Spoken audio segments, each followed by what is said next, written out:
You are watching Trending Vlogs with UB.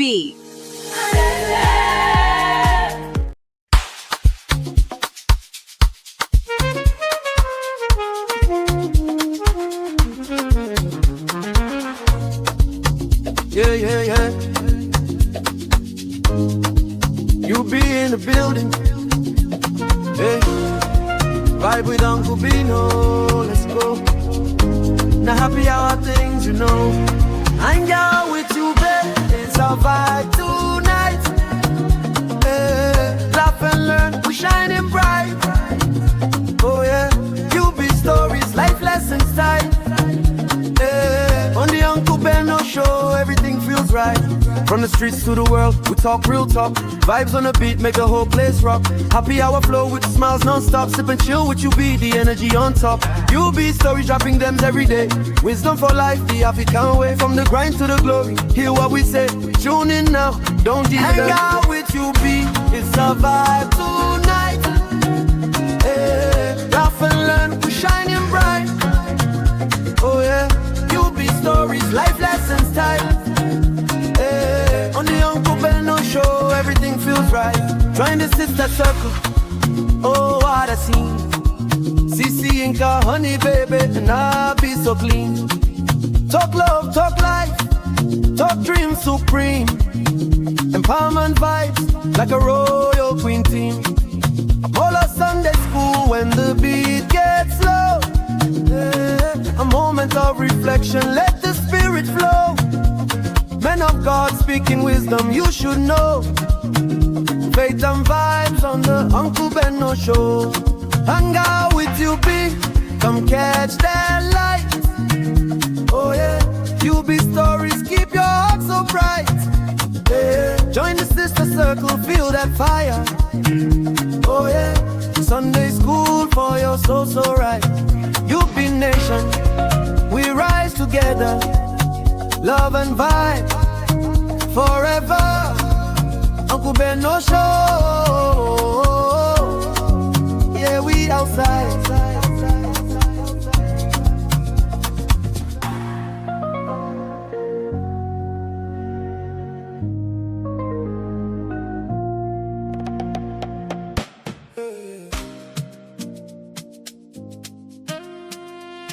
Real fam in the building. Listen. Molly's manned up for a night, but your cake comes in the morning. I'm a piano vibes. Let's go.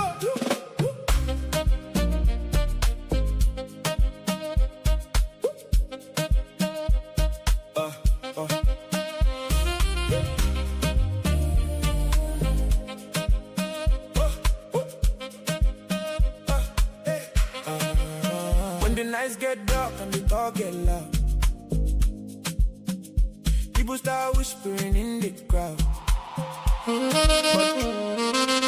Yeah. Yeah. Real fam in the building. This one is for Arikemi. Arikemi, oh. Happy birthday to you. Yeah, yeah, oh baby. Yeah, yeah. When she walks in, the room lights up. Everybody smiling, joy, no they stop. She's cute like that, she's sexy just like that. Arikemi, you carry grace like that. She's a star with no negative vibe. Pure energy, she they shine so bright. When she comes around, happiness flows. Arikemi, oh, everybody knows. Today now your day, make we celebrate. Dance to the rhythm, no time to wait. Saxophone blowing, piano they play. Real fam gather just to say Arike, baby, it's your birthday, let's rejoice. Arikemi, many happy returns. Yeah, yeah, oh baby, yeah, yeah. Happy birthday to you. Arike, baby, it's your birthday, let's rejoice. Arikemi, many happy returns. Kike, oh baby, keke. Arikemi, oh, we celebrate you.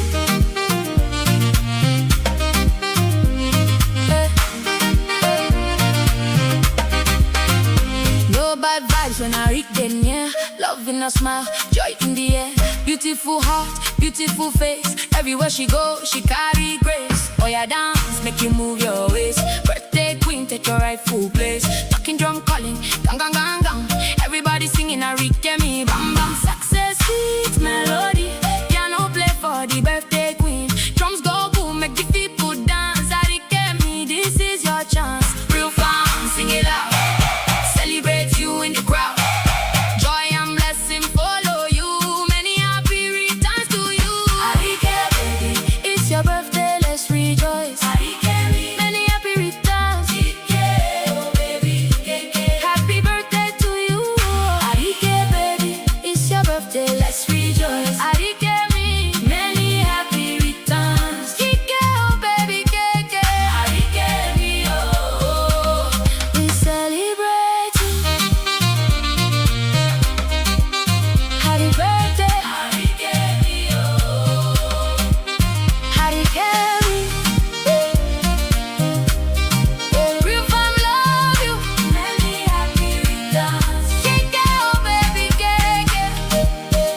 rejoice, celebrate.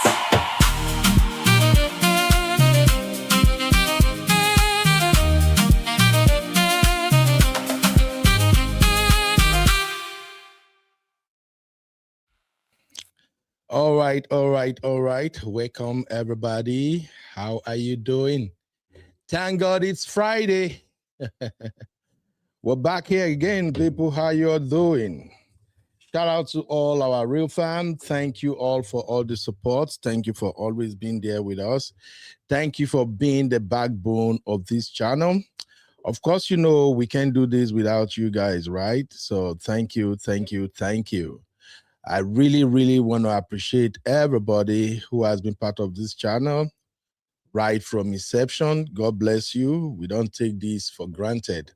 All right, today we're going to celebrate our sweet sister, the one and only Arikemi. Okay, let me know if you guys can hear me. If you can hear me, please drop a 1 in the chat. Do me a favor, drop a 1 in the chat, people. Thank you, thank you, thank you, thank you. Drop a 1. Hopefully, we may get the birthday girl in the building very soon. Yeah, thank you. Thank you, Uncle Dio. Thank you very much for being here with us all the time. All right, before we get started, let's do a quick house cleaning.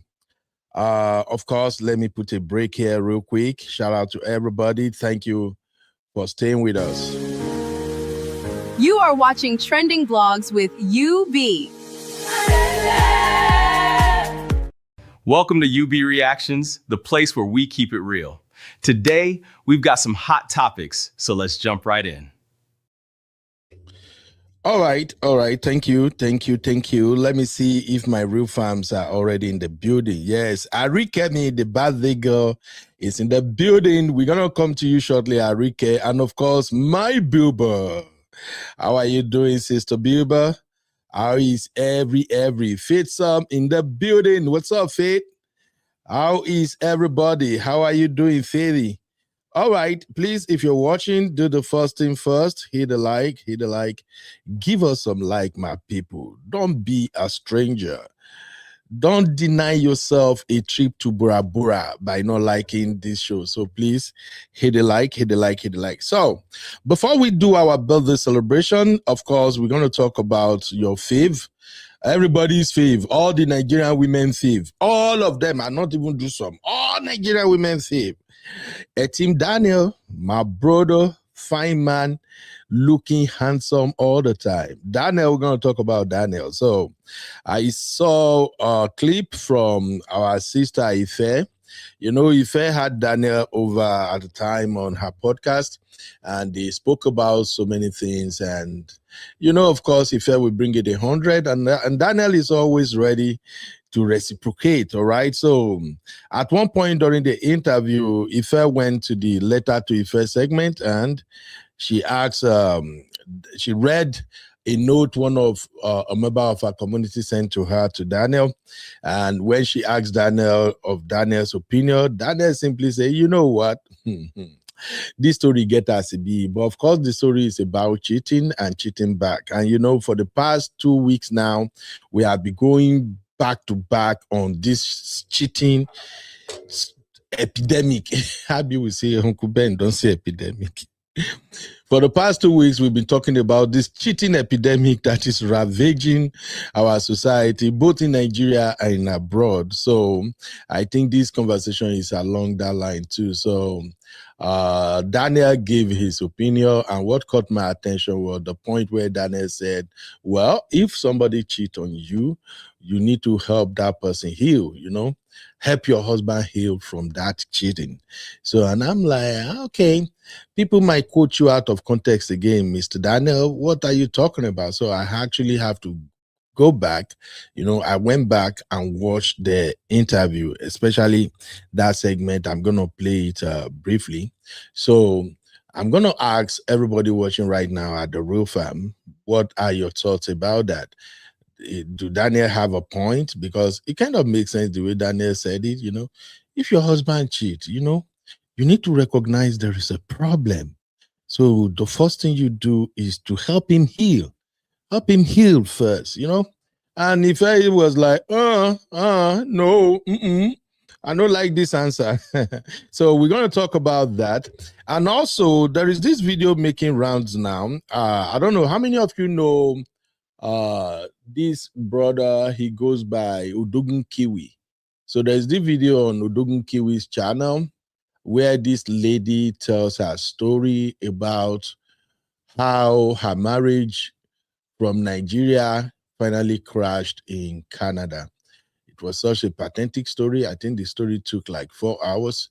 So I decided that, you know what, since this is a long story, we're going to cover the story segment by segment. So after celebrating our lovely sister, if we have time, we will come back and look into mother-in-law from hell, from Nigeria to Canada drama.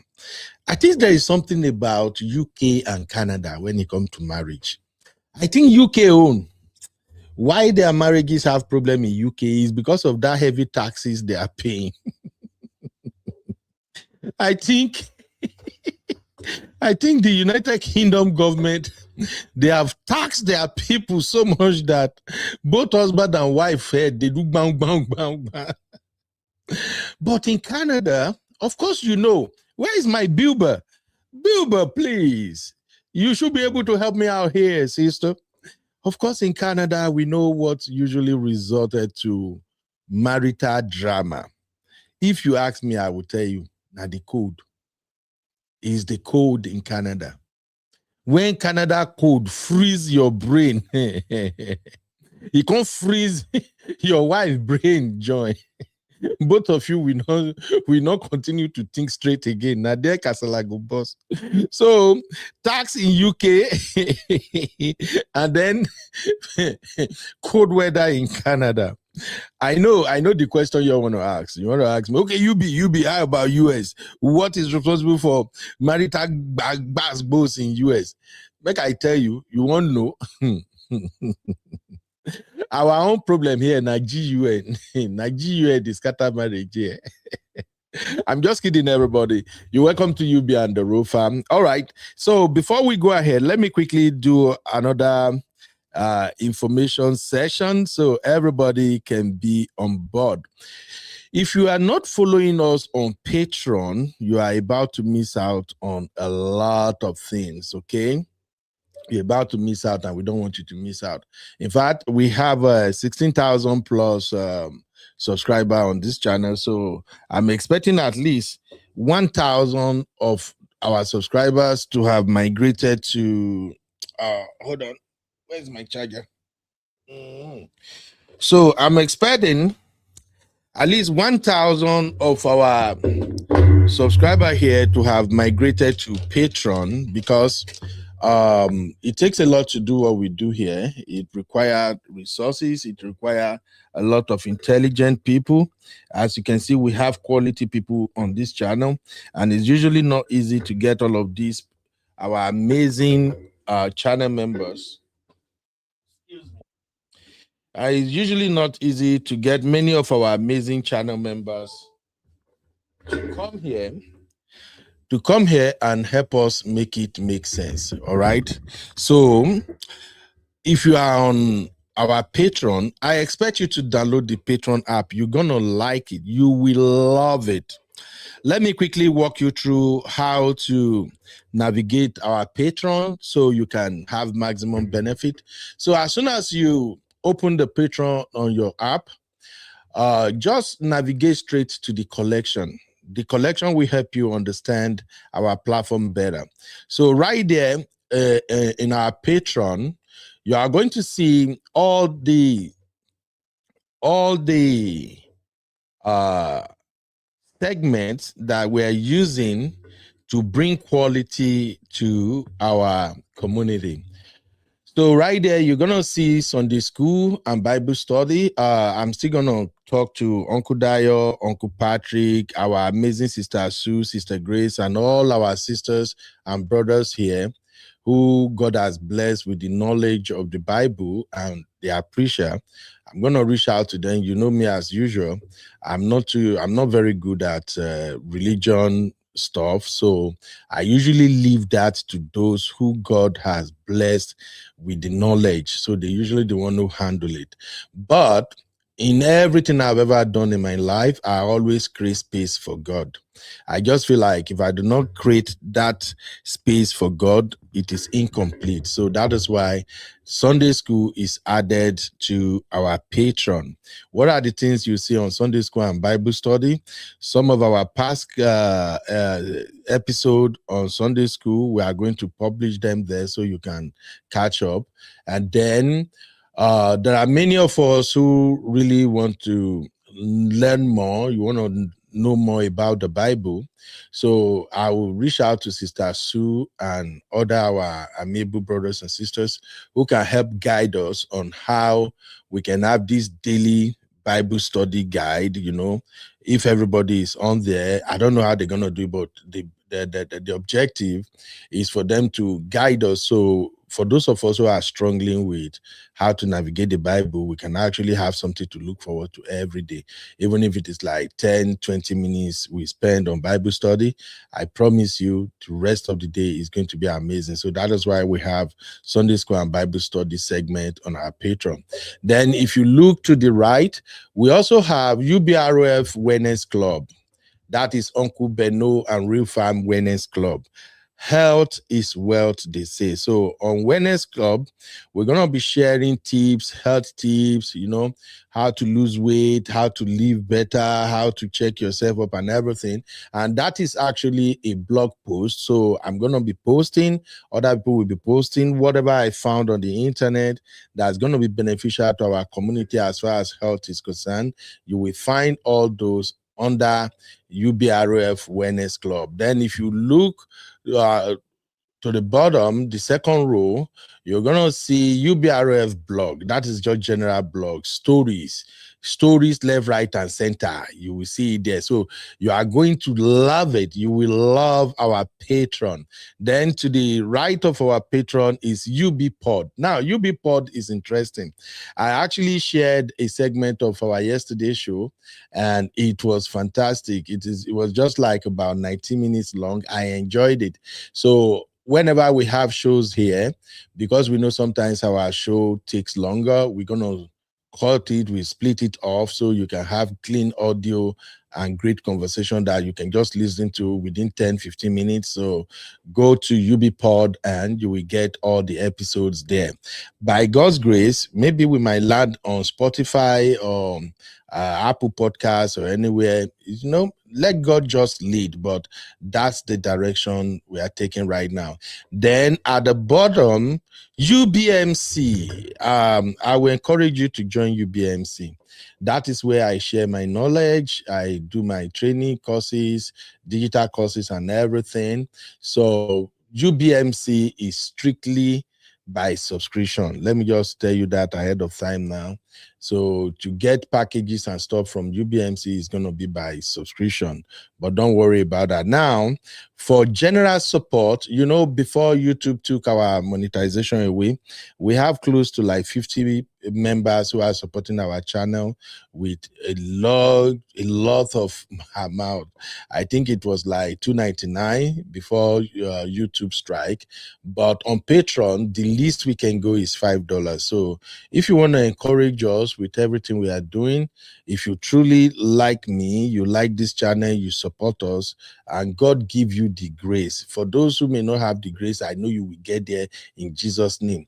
I don't think $5 is too much. If you really want to show support, if you really want to say, okay, Ben, I'm not just your friend by mouth, I like what we are doing here as a community, so I'll support this platform with $5 a month. I think that would be great. Now, if you don't even have what it takes to donate $5, please don't worry.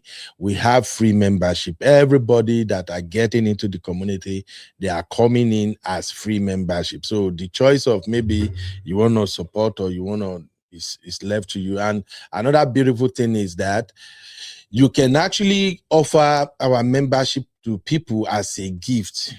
So for those in Nigeria who might be struggling, they want to support us, but they can't really pay because of the dollar amount or something, you can actually pay in naira, then we will send you a gift. So if you want to support for 3 months, 1 year, just pay them in naira, then we will send you your support subscription as a gift. Okay, God bless everybody. Now that's about our patron. Thank you, everybody. You are watching Trending Vlogs with UB. Welcome to UB Reactions, the place where we keep it real. Today, we've got some hot topics, so let's jump right in. All right.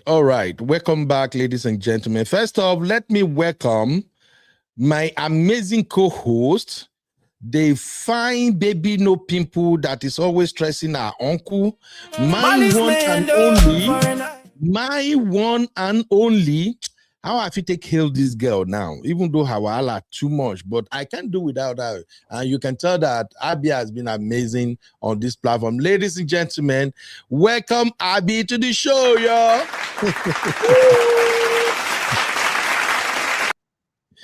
Yo, what's up, Mama? How you doing? Good evening, Sam. Good, thank you. How are you? I'm doing fine. Thank God it's Friday. Yes, so thank God. All right. You want to shout out to everybody real quick, Abby? Yes. Let's have it. Ah, Uncle Ben, that do is so sweet. Uncle Dio. Good evening, sir. Welcome. Faith. Welcome, sis. Hope you're good. Sis the Bieber of Canada. Welcome, sis. Welcome. Sis Arikemi, the birthday Gen Z woman. Welcome, sis. Welcome. Who else do we have here? Sis the Peanut Girl. Welcome, sis. Hope you're good. Mom Shim. Welcome, sis. Hope you're good. Egbon Arsenal. Chucky for Brown Oh, Chucky. Have you noticed Chucky changed his name to Arsenal Brown Sugar? Where? He did earlier. I saw Arsenal in his name. I don't know what bro. Oh yeah, I don't know what bro is trying to communicate. Chucky for Brown Sugar Arsenal. No wala. You should enjoy Uncle Ben. It's not easy. Uncle Patrick, welcome. Yo. I think that's all we have. All right. Thank you very much for joining me, Abby. All right. Let me just add this real quick. Some people from Nigeria are trying to get in, and they were struggling with it. So I know that Nigeria is kicked out of so many things. So I'm trying to ensure that you guys can get in Nigeria. But I saw Uncle Dayo at the on Patreon. So I asked Uncle Dayo how he did it. Maybe we explain it when he comes in. So I don't know, but we are still trying to figure out how to ensure that our Nigerian community are part of our Patreon, because I don't want them left out on some of the goodies that we got coming their way. All right, Abby, are you ready for this show? Daniel, and again, you ready? Uncle Ben, I heard you earlier saying, my fave is here. Good evening, my fave. Happy Friday. Yo, Sister Sue, the model. My senior colleague. Oh, she sent that picture to you. I tell you now, Sister Sue, the model. All right. Let's do this so that I can cut this segment out and post it on our Patreon. You are watching Trending Vlogs with UB. Welcome to UB Reactions, the place where we keep it real. Today, we've got some hot topics, so let's jump right in. I am UB, your favorite Gen Z uncle, and this is my take. All right, Abby, were you able to watch the interview between Daniel on Ife Dang's podcast? Not all of it. Somebody actually asked me to watch it to do recap central on it, but remember I said that I feel like I've spoken about Toyose and Daniel too much. And that's one thing I don't like to do. So I'm just like, there's no point in repeating. These people are the same. However, that particular clip started making rounds because of this situation I've been dealing with Frank and Ugo Yeah. and everybody else and Anita Joseph. So that Yeah. part now started trending. I heard you earlier, Uncle Ben, saying that Daniel is every Nigerian woman's favorite. At this Mm-hmm. point, Uncle Ben, it's Daniel that is chasing us. Because we will leave No, Daniel. Daniel is not chasing you guys. No, Oh. Daniel is chasing us. We'll leave Daniel alone. Daniel will drop something and start chasing us. So where do we go from here? Because I was on my own, no. I was on my own. Daniel went to go and drop that comments that he drops. Now I have to All talk about right. who I left him alone. Not this one. I said I'm not talking about Daniel anymore. Oh, we're going to continue to talk about Daniel. Daniel is the darlings of Nigerians and African ladies. In fact, you know how many times Misty will come backstage and say, "Can you please leave Daniel and Toyosi alone?" Eh? I know. Misty is probably fancy Daniel. But anyway, let's go to what Daniel said exactly so we can wrap this segment up, everybody. Take a listen to this. This interview get as a be. Listen. Get to our story. All right. We always take a pledge. I, Ifedayo, Daniel Etim Effiong, promise promise to be kind, to be kind, to be honest, and to not ask Ife who wrote in the story. Then I do quick. and to not ask if who wrote the story. Thank you very much. All right. The last time Toyosi was here, Mhm. and she was taking her pledge, Mhm. I, Toyosi, Daniel's wife. Why you like problem? Why? And we kept it there. People said, and guess what? People took it in good light. It wasn't like a. They will Well, they'll get around to it. Oh, let's read the story. Can we Yeah, please Ife, get the thank you for light your to audience. 20? I will try and make this short.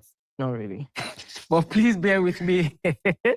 I ask for the indulgence of the community on this issue because many of us are women and some have made the kind of mistake that I have made and can advise me.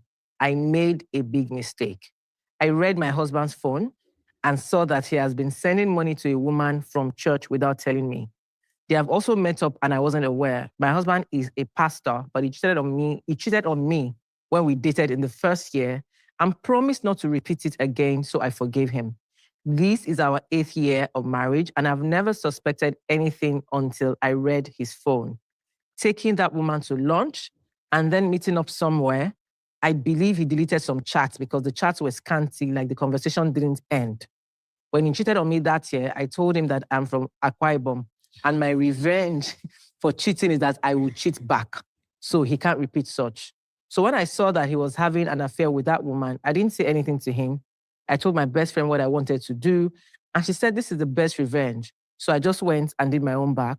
And even though I wasn't ready to let him know, he found out. And I told him my promise to him was that I would cheat back and he can do his worst. I didn't care at that point. Only for my husband to show me the message on his iMessage between him and the lady and the message with our senior pastor. The lady I thought he had an affair with, he was giving her money because her husband left her, took the children to Canada and never returned. And he stopped sending her money. She told us that he's in Canada, I will send for her when things are settled. I never knew the man left her. This same lady, I knew her husband from university when she wanted to marry him. I warned her against it. My pastor's wife did the same, but she didn't listen.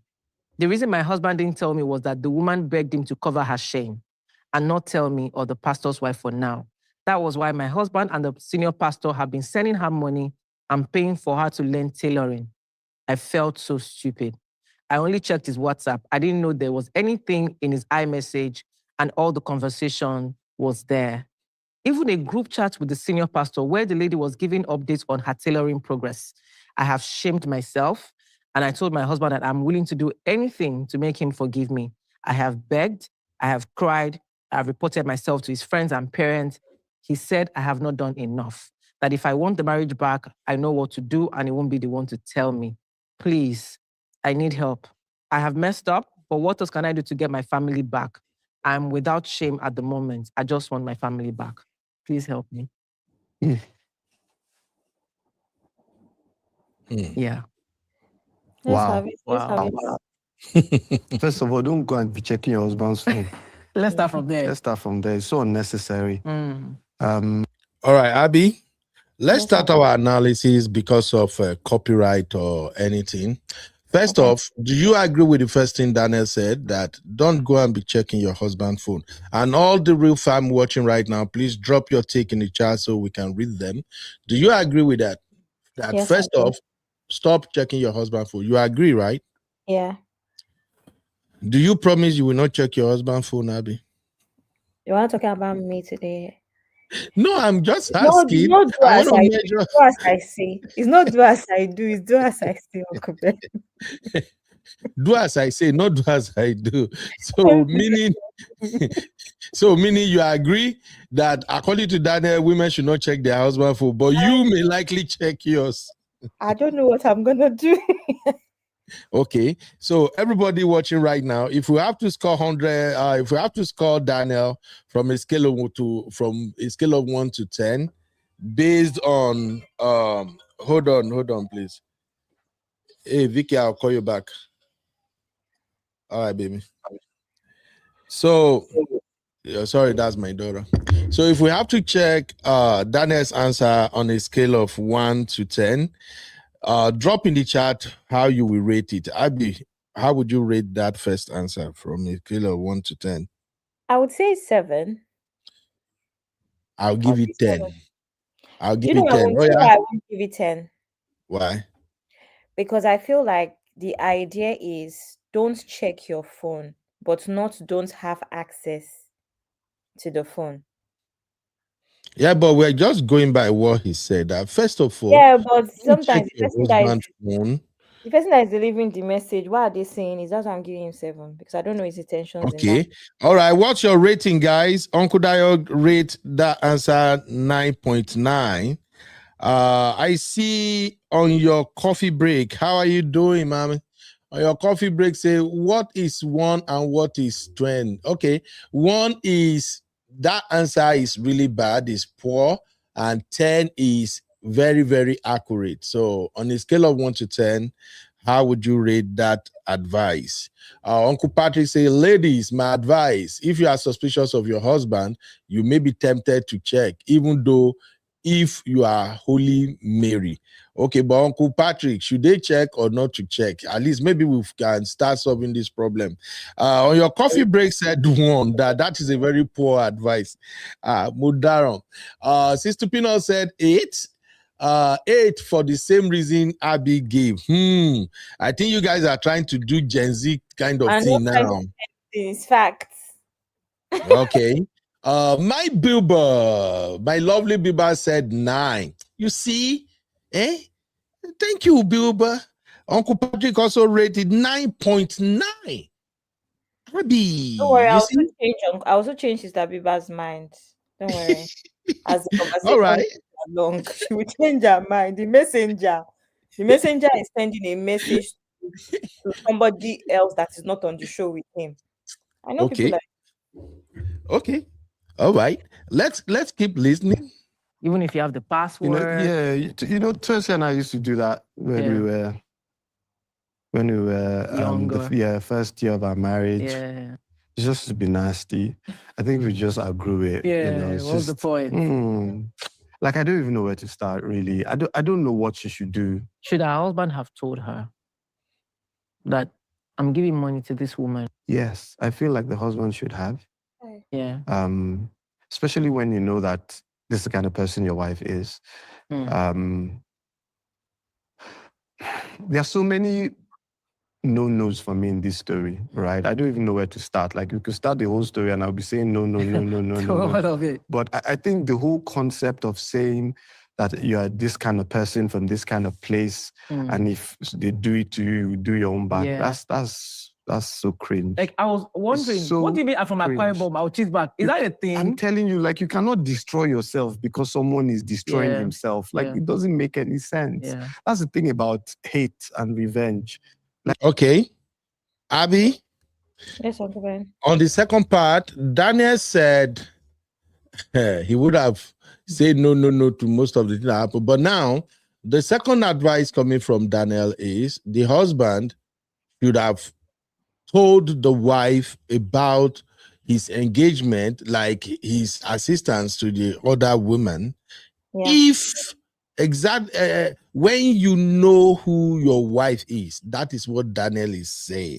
For me, though, I would say it doesn't matter if you know who your wife is or not. If you're gonna be helping a woman on a continuous basis, on a continuous basis over a period of time, I think it doesn't matter whether your wife is suspicious or not. You are supposed to tell your wife, since you have nothing to hide. So, what are your thoughts about that? Yeah, I agree. It doesn't matter if it doesn't matter if you know the kind of woman she is or not. This is not your sister or your cousin where it's expected. It's a random woman. Your wife should know that this is the person's predicament and this is why I'm helping the person. Right. I like to think that both of you have this similar ideas when it comes to philanthropy and helping people. You shouldn't have a problem with it. It becomes, and these are the issues we talk about. It becomes suspicious when you've hidden it. Why are you hiding it? Do you have anything with the girl? Right. So yeah, I agree. Okay, Biba also said exactly the man should have told his wife. So if you have to rate that answer on a scale of 1 to 10, everybody grab your keypad. How would you rate it, Abby? 8.5. 9. That is his answer, right? Yes, 9. Okay. Minus 4 for seeing that part of if you know your wife. You should apply. Well, for me, I will rate that answer like 7/10.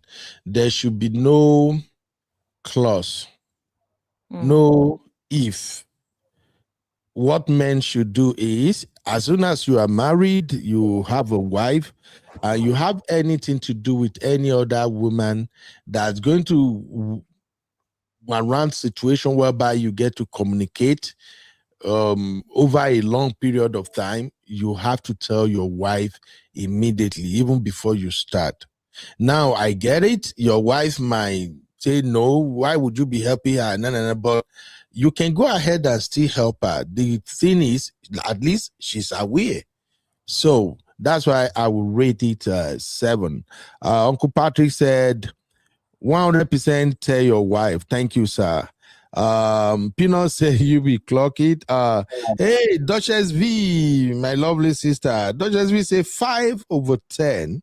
You see? Peanut say 8 minus. Peanut kilo day. Wow. All right, please do me a favor. Let's get the likes all the way to 20. We have 12 likes and almost 40 people watching. Please, let's do that now. If you haven't hit the like, just take like 3 seconds, exit the chat, hit the like, and come back. I'm watching the likes, so anybody that hit the likes right now, you are getting free ticket to Bura Bura. But I can't say whether na bus or flight, but I know you will get a ticket. All right. Thank you, Refam. Okay, Abby, let's hear the rest of his explanation. Lose yourself. Yes. Like you're thinking you're doing the person, you're not, you're harming yourself. True. You're destroying your peace. You're sowing seeds against your own life and against your destiny. Like, why are you doing that? Yeah. You're not hurting your husband by doing that. You're hurting yourself. So that's a no, And for people who are listening and for people who want to learn,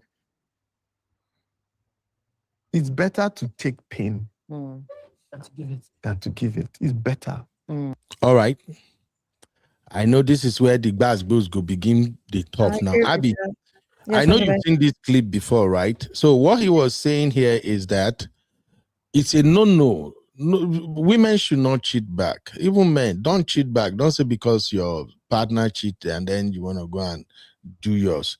And he landed the point by saying you can't be causing yourself pain by inflicting pain on others. Do you agree with Daniel? Yep. If you're gonna rate it, that answer, 9. 9. All right, everybody, how would you rate that answer? Daniel said, do not cheat back if your husband cheat on you. And even if your wife cheat, don't do it, because you don't have to inflict pain on yourself because you want to inflict pain on another person. Abby says she agree with him. Abby score him a 9. And for me, I will score him a 10 for that. Okay, 9.9. Let me go with 10 is for God. 10 is for God. yeah, 10 is for God. I'll rate it 9.9. All right, please grab your keypad. Uncle Dayo said 9.9. Great. All right. Drop your rating. Uncle Paddy said 2 wrongs can never make a right. Absolutely. 9/10. Thanks for the rating, Uncle Patrick. My Bilba also rated 9. So that means Daniel is dishing out very good advice. So, hey, Uncle okay. Ben, if you listen to Daniel properly, same thing with Toyosi, without bias, they are not that bad. It's just that the internet chops up things in a funny way. They're actually not that bad. I'm telling you. It's just that the internet, and they don't want to learn from it either. But they're actually not that bad as a No, couple. they are not bad. It's Yeah. just people expect makes perfection from them, and I don't know where they are getting that from. So far, their marriage is working for them. People should just leave them alone. Uncle Ben, You if know? you listen to a thing that they say for 10 minutes, you will see that it lands properly. The problem is that what goes around on the internet is 2 minutes clip. Yeah. Do And you people get to understand? judge them by that. Exactly. Exactly. That's what goes on with them. But if you Yeah, watch their transparent podcast, you will see that they have an understanding and it works and it's not bad. absolutely. No. Yeah. All right. Peanuts scored answer 9. What's up, Say in the building. Duchess said true, but I will give him 8. Duchess, come on now. Sisi said they should leave us alone too. All right. Now let's get to the controversial aspect. The body will feel like I will feel better. Yes, I'll feel better. It's a lie. You feel better temporarily, but it's not it's a mirage, it's a false hope. It will feel better temporarily, but you go away feeling worse. You will always go away feeling worse. And so you must take time to heal, take time to take care of yourself. Go and hurt and be okay and heal and come out better, you know. But it's important that you take that time off. If you're heartbroken and you need to, find, and this advice, right, comes from a level of self-awareness and maturity that not many people have. But you need it. You really, really need it, especially for married couples. And that awareness is that love, if you claim that you love someone, except you don't love the person and you're just there for vibes and for benefits, what you gain from each other, that's a different thing. But if you claim that you love someone and you're there based on God's definition of a marriage and how a marriage should be, this should be your approach to your spouse, right? You're there to be a blessing to this person. You're there to give. You're there to be for the person. Sometimes the person isn't always 100 for you. Yeah. Are you always 100 for the person? Exactly. And so sometimes the person, you must have it in your mind, at the back of your mind, that this person is human and susceptible to flaws. Yeah. And someday this person may make a mistake. Yes.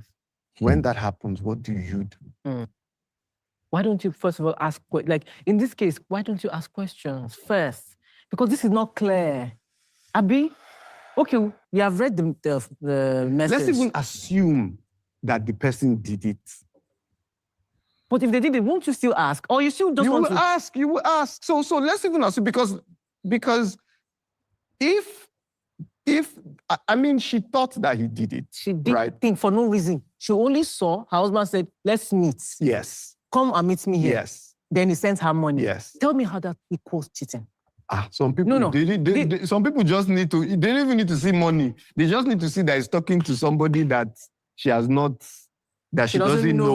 It's a big problem. It's a big problem for many people. Trauma. Let's not forget. Hit the like. Cheated before, and so there's no explanation you can give me now that will tell me that this one is not cheating. Part of the brain where you want to just protect yourself, and that way you attack. Yes, That yeah, happens. self-defense. This is what exactly is happening. So I think your approach first should just be like, if someone messes up in a marriage, you should first come from a place of how can I help you? That should be the After you approach. offended me. Yes. How can I help you not to offend me? No, this is a problem. How can I help you out of this problem? Can I wait first? Yes. Wait. I'm listening to you. Hold on. Yes. First thing. You didn't say second. You didn't say after you have dealt with your own. No, it's first of all, to deal, you have to come out of this problem that you're in first, because it's a problem. You are in a problem. I am. Yes. If you cheat on me, yes, you are in a problem. How can you come out of this problem? How can I help you get out of this thing you're in, and then come so that we can talk about us and we can start healing? So I shouldn't think about myself? No, think about yourself. No, I'm not talking about, I'm not the one who cheated. I caught the man cheating. I should be thinking, how can I help him? Yes, get out of his problem to come to you so that you both can solve your problem. I should not think about how I'm hurting. How would that solve the problem? I don't like your answer. How would that solve the problem? Tell me how that will solve the problem. It will solve my own problem, because I'm not the one that cheated. Why are you solving your problem? Solve his problem. Get him out of the problem. You guys come together and you deal with your problem together. Daniel, I just finished Abi, did I hear you say, I just finished defending this man. Is this man okay? Oh, God. This is why you don't defend men. Abi, what do you mean this is why you don't defend men? Because they will always embarrass you shortly after. Did I not just finish saying that it's not that bad, it's not that bad, it's not that bad? That's what you say, Daniel. Okay, so Abi, I listened to our episode yesterday. This is how you were making me laugh all through yesterday. Don't start today again. What is wrong with Daniel's advice? So everybody watching right now, please do me a favor, hit like. Our like should be at 20 now. We have like 50 watching. So do me a favor, hit a like. So what is wrong with what Daniel said? Daniel said, look, in a marriage, remember he started by saying, you people are in love. You love each other. You say you love this person so much. You know this person is not perfect. So you should expect that as a result of their imperfection, there is possibility that they may do the unexpected, you know. So Daniel is saying, your first approach should be, how do I help this person? The approach shouldn't be basbo. It shouldn't be, it should be, I love him. I love him. He loves me. He's my husband. He's human. This is just like him falling into temptation. How do I help him? That's what Daniel is saying. Do you have a problem with that, Abby? Yes, I have a problem with that. Because, Uncle Ben, you can't be the cause of a problem. You can't be the one that has hurt somebody. And the person that has been hurt and betrayed, the onus is still on them to fix. You know, marriage is all about maturity, right? Uncle Ben, that's not maturity. That's stupidity. That's the issue. Those are the issues. Remember what you said yesterday about the gifting thing, buying a husband? To me, it's in the same boat, just different variation. Right? You're putting the onus and the responsibility on the person that has been hurt to fix the issue. Uncle Ben, that is manipulation. That is manipulation. You think so? Yes, that is extreme manipulation. Okay. These are the sort of people that when they cheat, they blame it on you. That is because of you that you cheated. It's because you are now fat since childbirth that you cheated. It's because of this and that you cheated. These are the kind of things that drive those sort of narratives. Okay. The other situation on the woman to fix. Oh God. All right, Abby. Oh wow. Okay, let's follow the same pattern so we can make this make sense. Let us rate that answer first, and then we share the link. We get people's opinion. We read comment. Maybe we can make it make sense. So, everybody, grab your keypad. If you have to rate Daniel's answer, that if your husband cheats on you, or maybe your wife cheats on you, you should consider them as imperfect. You should understand that as human, they are prone to making mistakes, and because you are both in this marriage together, the first approach, he is not saying that is all you can do. Please, let's cut Daniel some slack. Your first approach, according to Daniel, is how do I help him? This is your partner. So how would you rate that answer? Everybody, I see we have 50 plus watching already. Please hit the like. Now let us vote real quick. Let's make it interactive. So how would you rate that answer from 1 to 10? 1 being that answer is very, very poor, and 10 is that's an excellent answer. Cast your rating votes now. How would you rate the answer from 1 to 10? Abby, what do you rate that answer? 0. Eh? 0. Now let's do minus, but let me be a good person. 0. Come 0. again. 0, Uncle Ben. 0. What's 0 in Yoruba? Everybody. I don't even know what 0 Odo. is in Igbo. Odo. Odo. Odo. Why, 0. why? The Then sisters you know, voting 0. you know how the teachers, when you do 0 and the 0 is so bad, they now give you ear and nose and eye.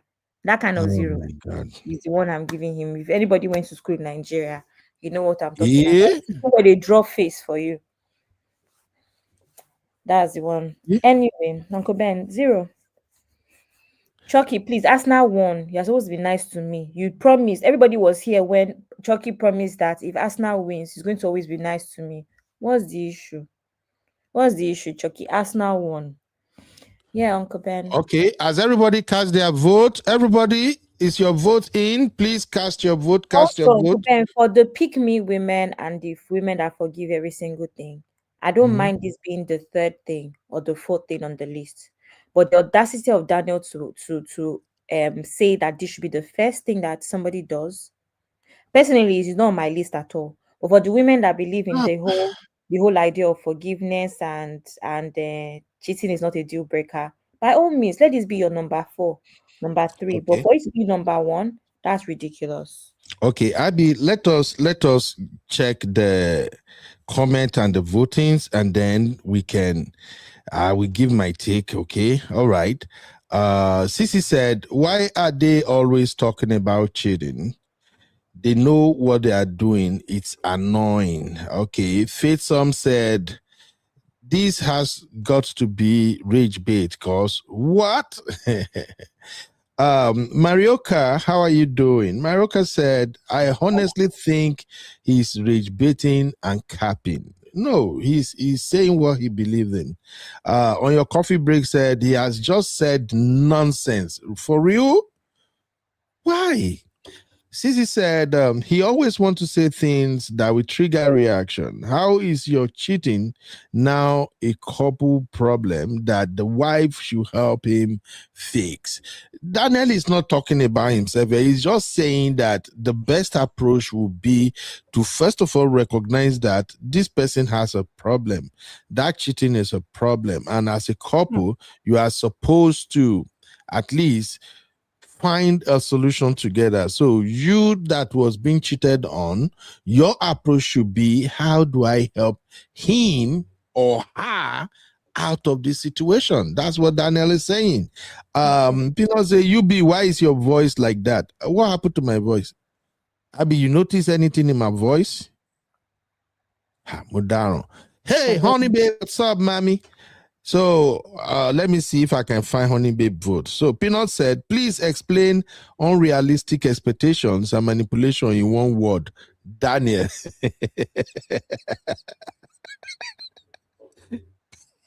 Peanut, did Daniel offend you?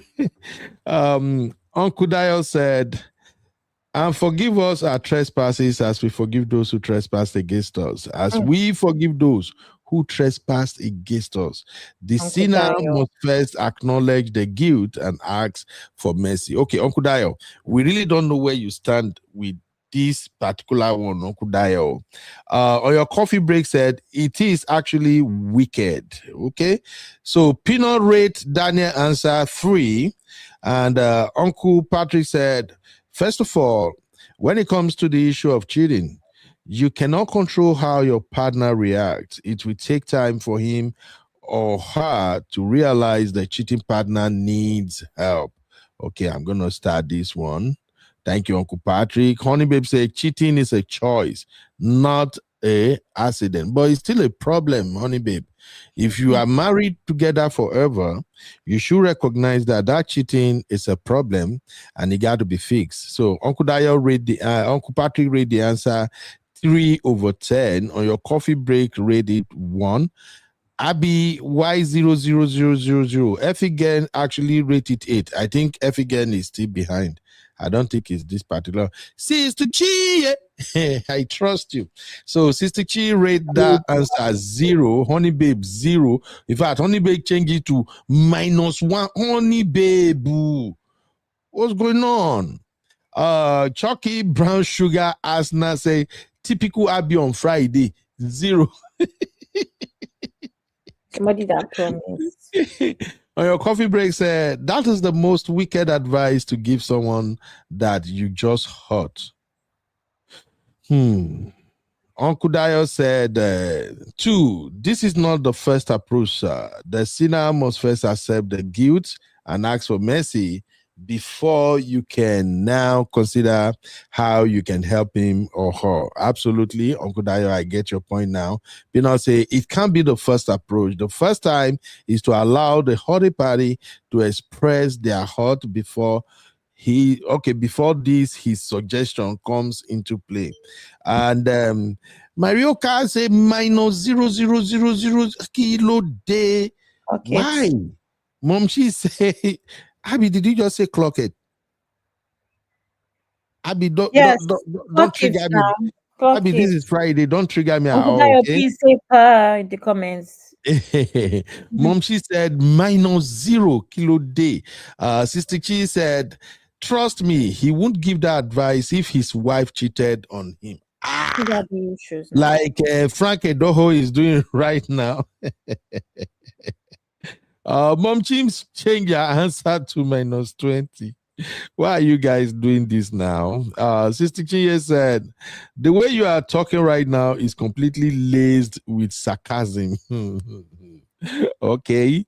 Your coffee break say that is actually the last thing. After you have healed, you are ready to move to the next step. So Abby, if we got to start the conversation with that, does it mean the first step should be healing before forgiveness, before reconciliation? Is that like how it should go? What are your thoughts? Yes, now for people that want to forgive, the first step should be the person even admitting it, putting the work in to prove to you that it was a mistake or whatever they say these days, or they've changed. I don't know if that is a thing. And then let the person do the healing and make a decision about if they want to stay, if they want to forgive you, if it is a problem and they want to work through it, if they want to go to therapy, all of those things. Let the person make a decision. It is definitely not number 1. It is number whatever they think it is. It could be number 3 for them. It could be number 4. It could be number 10. But definitely not number 1. That's my point. And it's not even you that is supposed to tell them what to do. It's if they want to do it. But like I said, all of these things is just listed in manipulation and gaslighting. I don't have time. So are we now saying after a man or a woman cheats, the right approach should be first healing, second forgiveness, third reconciliation, and then 4 any other approaches? But do you agree like that healing should be number 1, like everyone is suggesting? Yes, now you should be. Okay, then the first to me is them admitting. That's number 1. They have to admit and put some work towards you even thinking that you can heal from it in that situation. Okay, if that's it, then why are you ladies having issue with Daniel's answer? Daniel said, recognize there is a problem, help the person to heal, help your husband to heal. You guys are saying the same thing. He didn't say help your husband to heal. Play it again. Please, that's not what he said though. He said help your husband to heal. Yeah, exactly. Definitely not. Okay, let me play it again. Where is it now? You guys just don't want to agree with Daniel. Hmm? After you offended me. Yes. How can I help you not to offend me? No, what you are, this is a problem. How can I help you out of this problem? Daniel, wait first. Yes. Wait. I'm listening to you. Hold on. Yes. First thing, you didn't say Yes. second. You didn't say after you have dealt with your own. No, it's first of all, to deal, you have to come out of this problem that you're in first, because it's a problem. You are in a problem. I am. Yes. If you cheat on me, Yes. you are in a problem. How can you come out of this problem? How can I help you get out of this thing you're in and then come so that we can talk about us and we can start healing? So I shouldn't think about myself. No, think about yourself. No, I'm not talking about I'm not the one who cheated. I caught cheated? the man cheating. I should be thinking, how can I help him? Yes, get out of his problem to come to you so that you both can solve your problem. I should not think about how I'm hurting. How would that solve the problem? I don't like your answer. How would that solve the problem? Tell me how that will solve the problem. It will solve my own problem because I'm not the one that cheated. Why are you solving your problem? Solve his problem. Get him out of the problem. You guys come together and you deal with your problem together. Uncle Ben, you are seeing that you say you don't like the answer. You have rewatched it, Seth. Because it took because it's not self-seeking. Yes. But love is not self-seeking. That's your business. No. Abby and everybody watching right now, what is difficult? What is difficult in what Daniel is explaining? Daniel is just trying to help. He's just trying to make sure. Uncle Ben, you're actually trolling us. You, Seth, you're trolling us. I'm not trolling. I'm just saying that I think I understand where Daniel is coming from. Daniel is probably saying, look, this is a marriage and this marriage is for better, for worse. So one person might make a mistake and that mistake shouldn't be the end of it all. You can always think about the person first before you think about yourself. And when you think about that person, think in terms of how can I help this person? How can I help my husband or my wife to get out of this mess?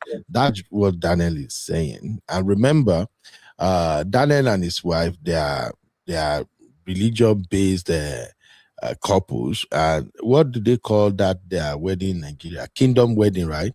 I think they have kingdom wedding. So I'm not a kingdom marriage. Thank you. So I'm not expecting Daniel to say anything otherwise. It's a kingdom marriage, and in kingdom marriage, you gotta figure a way to make it work. So Abby, what is so hard about this? I did not say it's hard. I'm saying that is wrong. Did I say it's hard? It is wrong. What makes it wrong? But it's working. It's extremely. Uncle Ben, are you trolling? No. It's working for some people. You sound like you're being sarcastic, Uncle Ben. No, Abby, for real, it's working for some people. There are a lot of women that their husband are cheating on them now, and they figure a way to make it work. There are some men that their wife have cheated on them. They find a way to make it work. I'm just trying to say that what Daniel said is not outrageous. That's just what I'm trying to say. Uncle Ben, I said that too. I said that too. I said that for the women that are pick-me's and believe that they need to stay with cheating men and help them, by all means. Even in that, Uncle Ben, I don't think it should be the first thing that the woman should do. Daniel went as far as saying, what will your healing do for you? What will focusing on your own problem do for you? You should focus on his problem. Can you see how problematic that is? That's how far he get went. It. Yeah, it's not even remorseful. It's not even a case of actually let the man even prove that, wait, I'm sorry. Then maybe we can focus on his problem at step 3 or step 4. I said it in the beginning. If as a woman, your thing is a deal breaker for you is not cheating, it's not every woman's deal breaker. And we have to come to a compromise to accept that it might be your deal breaker. Stop shouting at other women that it's not their deal breaker. I've said this so many times. Congratulations on your own deal breakers. Let other people have their deal breakers too. So for those that it is not a deal breaker for them, Uncle Ben, I just think it is ridiculous that this man is saying that don't focus on your issue. What is focus on your issue going to do for us? Focus on my own issue. That's the problem I have. That means it's still rooted in manipulation. That's why I went ahead to say that these are the sort of men that will say things like, oh, it's not because of that I cheated. That will have an excuse for cheating and blame it on you in a way. That's the problem. Not that any woman that wants to do it should not do it. Okay. What we're gonna do now, let's bring others into this conversation. But I think I like what Solar Fan Original said here. She said, I actually understand also. I'm a woman though. I will if he is remorseful. Now, Abby and all the sisters and brother watching, I'm just trying to help us see what Daniel is saying. Maybe it can work in some marriages. Now, everybody watching right now, I want to ask Abby, should one-time cheating end the marriage? I don't know. Why? I think you should. Cheating just one time, Yes, I think you should. it should end the marriage. Yes, because I think that you're more likely to be in a situation where they continue for a very long time if they see that you forgive.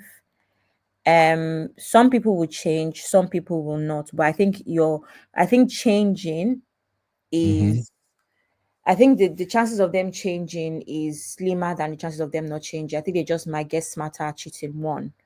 Two, I've said this before in a previous show. It depends on the circumstances, right? I've said Mm-hmm. this so many times. There are men that I've heard of that would go as far as traveling to a different city to see a woman.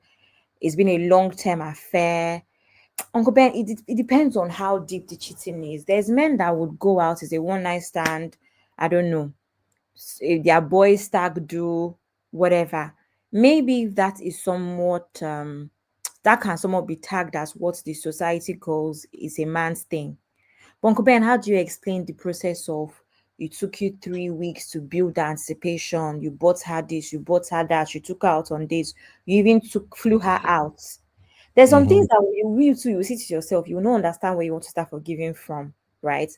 That is my Yeah. issue.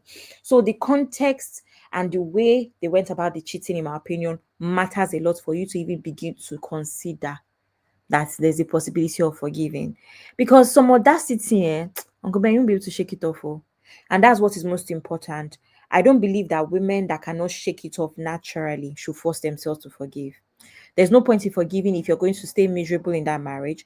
There's no point in you forgiving if you're even going to turn toxic yourself. That is actually the major problem with forgiving sometimes, Uncle Ben, is that the women that forgive, now they now turn to detectors, always want to know the location, always want to check the phone. Now you no longer have peace of mind.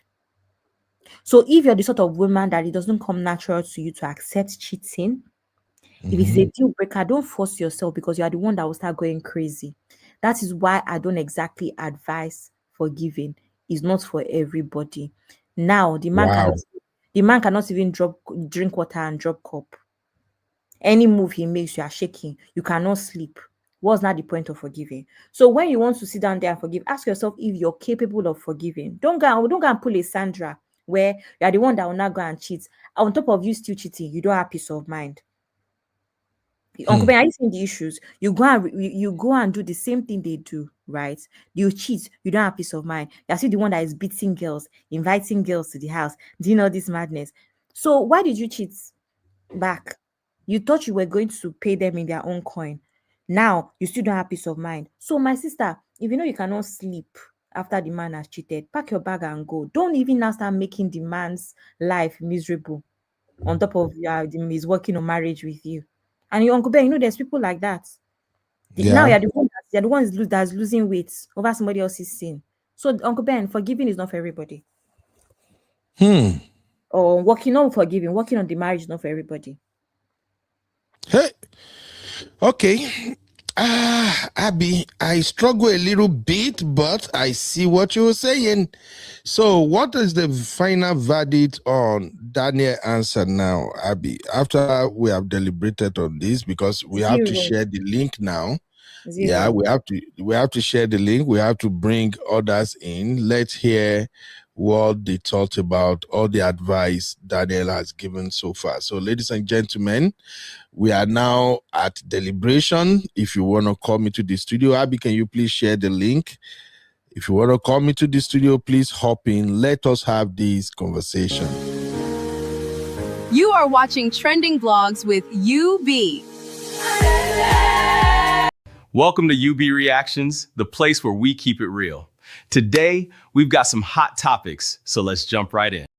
I am UB, your favorite Gen Z uncle, and this is my take.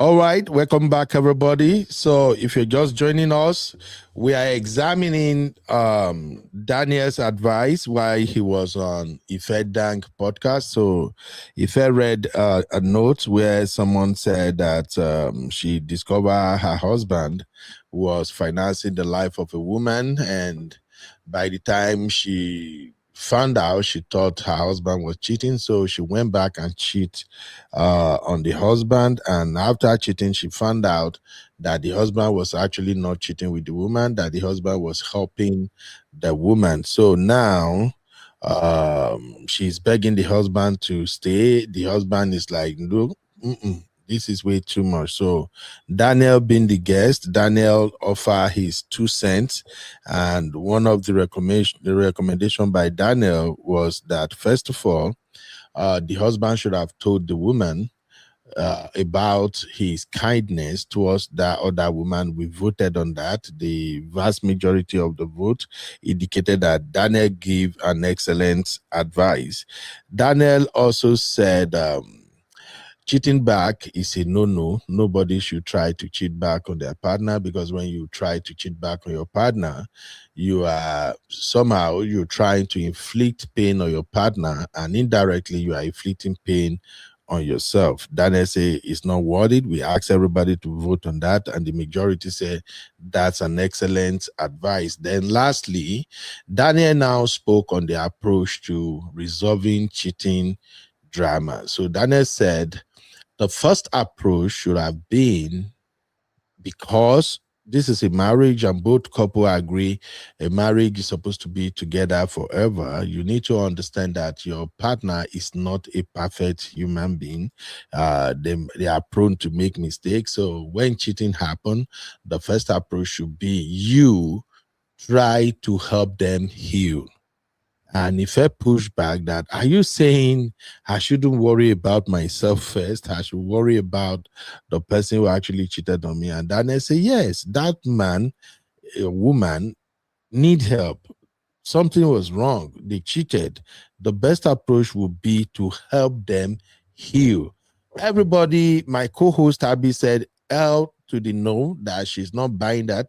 And everybody, we asked for the vote. A lot of people voted 0-0. Some people score -0. So now we have more panelists in the building. Let me start with Honey Babe. Honey Babe, real quick, in 3 to 4 minutes, Honey Babe, what are your thoughts? This man is talking from a place of Hi, privilege. honey babe. Hi, everyone. Hi, Good Papi. evening, sis. I don't really take him seriously because he's projecting, because his wife, which we know, it was very publicized, has given him a pass. He knows that if he cheats, she's already declared all over social media that she will not divorce him. So he already has it in his head, and he already knows that he has a green pass. So he's coming onto the show and he's projecting for the fact that in his home, he's allowed to cheat and the wife will never leave him. So for someone like him, he's just projecting. I say this all the time, and I do agree with some of the comments that every woman is different. I do agree, and every woman has her boundaries and her deal breakers, but be very much aware when you open the door to allow your husband to cheat on you, know that that door will never be closed. Because once a spouse, whether it's a man and a woman, knows that, okay, all I need to do is say I'm sorry and that person will forgive me. It's a revolving door. Very rarely do you see someone just cheat once.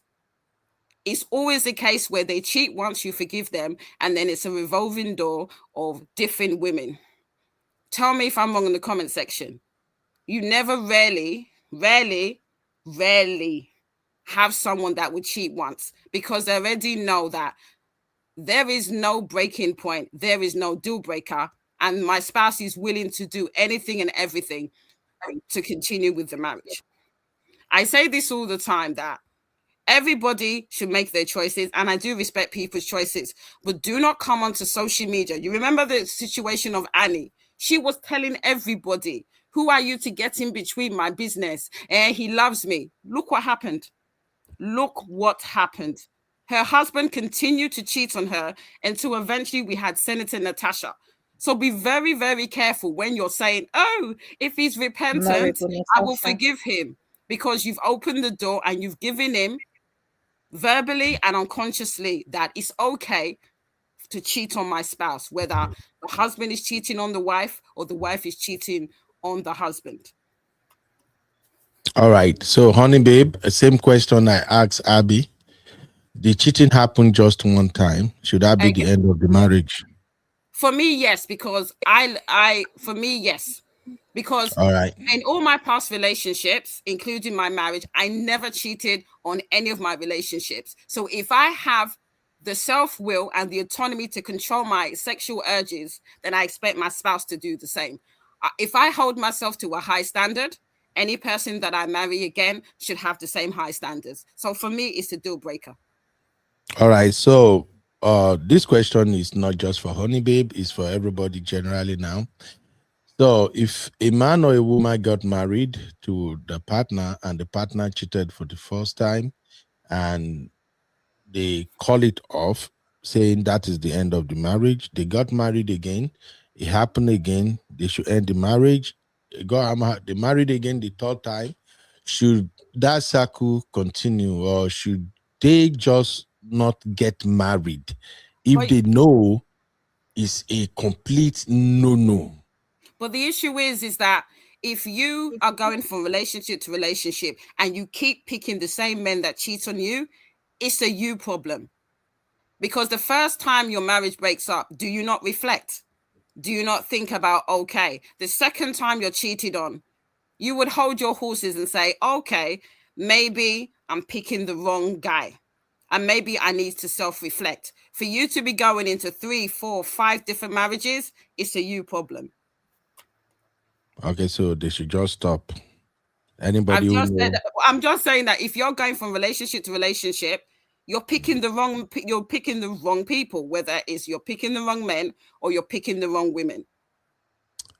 We say this all the time: when you enter a relationship or a marriage, self-reflect, stop jumping into another relationship, get counseling, take accountability for maybe there's things that you have done in the marriage that have led to you making bad choices. We say this all the time, don't we? We don't, but we keep making the same mistakes and we keep jumping into relationships to mend whatever is broken in ourselves. Okay. And that's the wrong thing to do. So if I may ask now, sorry, I'm going to Papi shortly, but if I may ask honey babe, just for the benefit of people who might get to listen to this podcast later, my question would be, is there a way to know that a partner will cheat when you've met them for the first time or second time, or even after a year before people say, I do? Is there any way to know that this person will cheat? No, but the thing is that when you're having conversations in dating, you make it very aware. I make it very aware. Cheating is a deal breaker. So they will understand that, okay, if I cheat on honey babe, she's more likely to leave.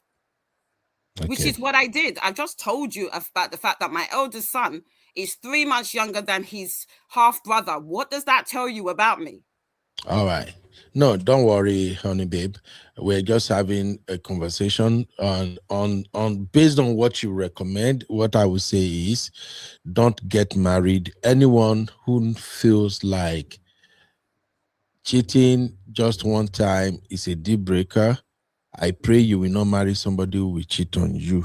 But if that happens and the marriage ended, please don't marry again, because there is no way we can tell. Nobody will write it in front of their head that they will not cheat or they will cheat. So it's better not to get married than to say, oh, I just need my own person. That's just what I'm thinking anyway. Yeah, but you can't give that type of advice. Eh? You can't tell people not to marry. There are some good men out there, but like the problem is that we go into relationships, we start courting, and we don't ask the big questions. If you make it clear to someone that cheating is a deal breaker, yeah, they're less Okay. because if cheating is a deal breaker and I'm going to walk, a lot of men and a lot of women will sit up that see this one, I better not cheat. I better hold myself You together. can That you is no guarantee. I hold on, understand. honey baby. Yeah, but that's no guarantee. I understand. But Uh-huh. you can't tell people not to marry. You're basically saying you want us to accept the fact that there's a possibility you're going to be cheated on. That is correct. Yes. You can make a Yes. choice. I made the choice, and I'm not going because I've said this so many times about my own personal situation. I made the choice. There's choices. If you choose to stay, that is fine. But don't come out like Annie years later or every single time your husband cheats because we are not interested. So if you want to stay, that's a choice. We respect choices. All right. Thank you, honey babe. Now let's move on to Papi real quick. You are watching Trending Vlogs with UB. Welcome to UB Reactions, the place where we keep it real. Today, we've got some hot topics, so let's jump right in. All right, Uncle Dio, how you doing, sir? I'm fine, sir. Over to you, Uncle Dio. Daniel team said, help your partner to heal after cheating. The first approach is help them heal. They have a problem. Figure a way to help them first. What are your thoughts, Uncle Dio? First off, Uncle Ben, I don't agree with what Daniel said. That is not the first step. And I quite agree with Abby to some extent. And also, I don't agree with the fact that once a man or a woman cheats in a marriage, that marriage should be off. I want us to because it's like a default. When we're talking about cheating, we are always looking at it from a man cheating on a woman. Yeah. Let us change that default. This woman in this story that we had cheated on the husband based on unfounded assumption. And now she's trying to do everything to get back a marriage. Question is, I want the sisters to answer. Should the man forgive her or no? Because it is so easy to look at it from a man's angle and say, man cheats, so I'm off. I will not marry again. But unfortunately, Daniel was talking about the story of this woman that was read to him by Ife. And based on that, he was trying to advise. Though I do not agree with his sequence of what needs to be done, but it was not completely off the track. And contrary to what some people may believe, I want you to do a research. If you pick 10 married couples that have been married for over 10, 20 years, if you pick them and you ask them questions sincerely, that during your 15, 20 years of marriage, has anybody cheated once? I can bet you if you pick 10, 6 out of them will admit that one of them have done something, and yet they forgive and they moved on. This is not to tolerate cheating. No. This is just to say it the way it is. The question is, when the Bible says, forgive us as we forgive those who trespass against us, what can be more hurting to somebody than for somebody that you love did something terrible to you? And the person that says you cannot forgive because you are hurting, you cannot stand it, you cannot bear it. Put yourself in the position of what you have done against God himself, and God has forgiven you. If you cannot forgive your own fellow human beings, and you want God to forgive you, that's why I kept quoting that passage on the platform. It's not about you. It's about what is expected. It's about what is expected of you as a child of God.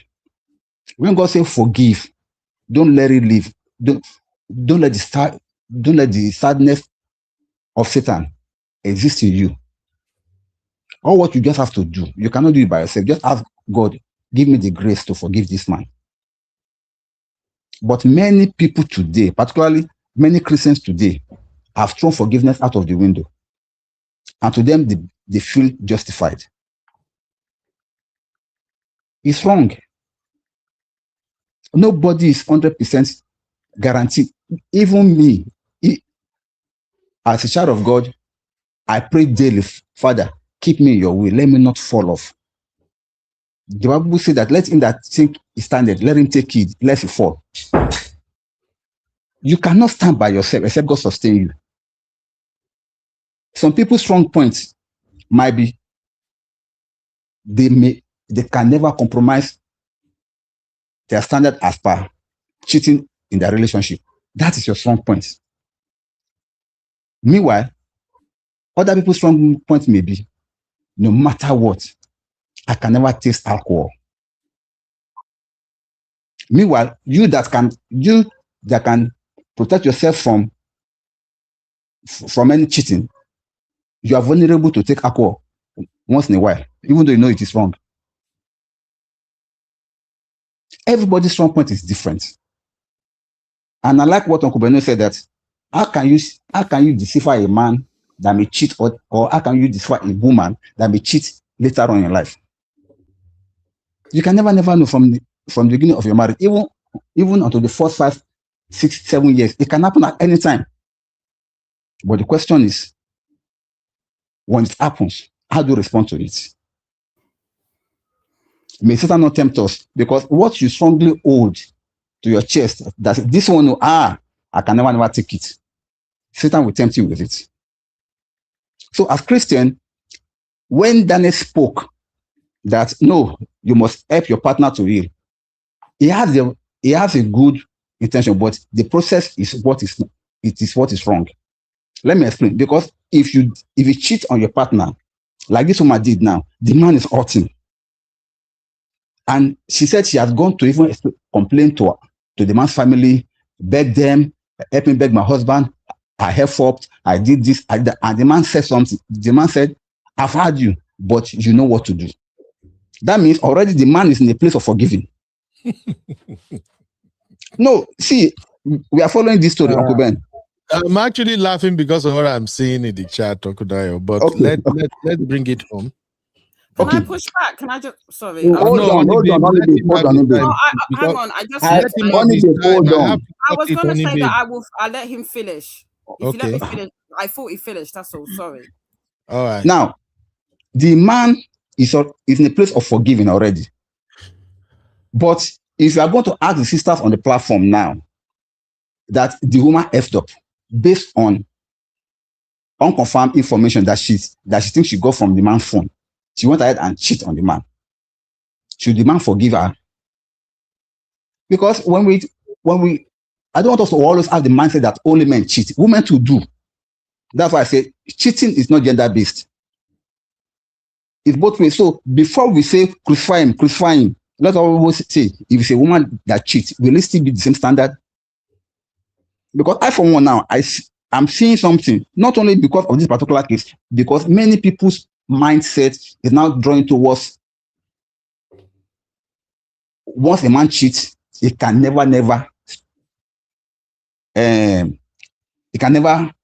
ever stop it, or maybe that's where he will continue to do it. No, not every one of them.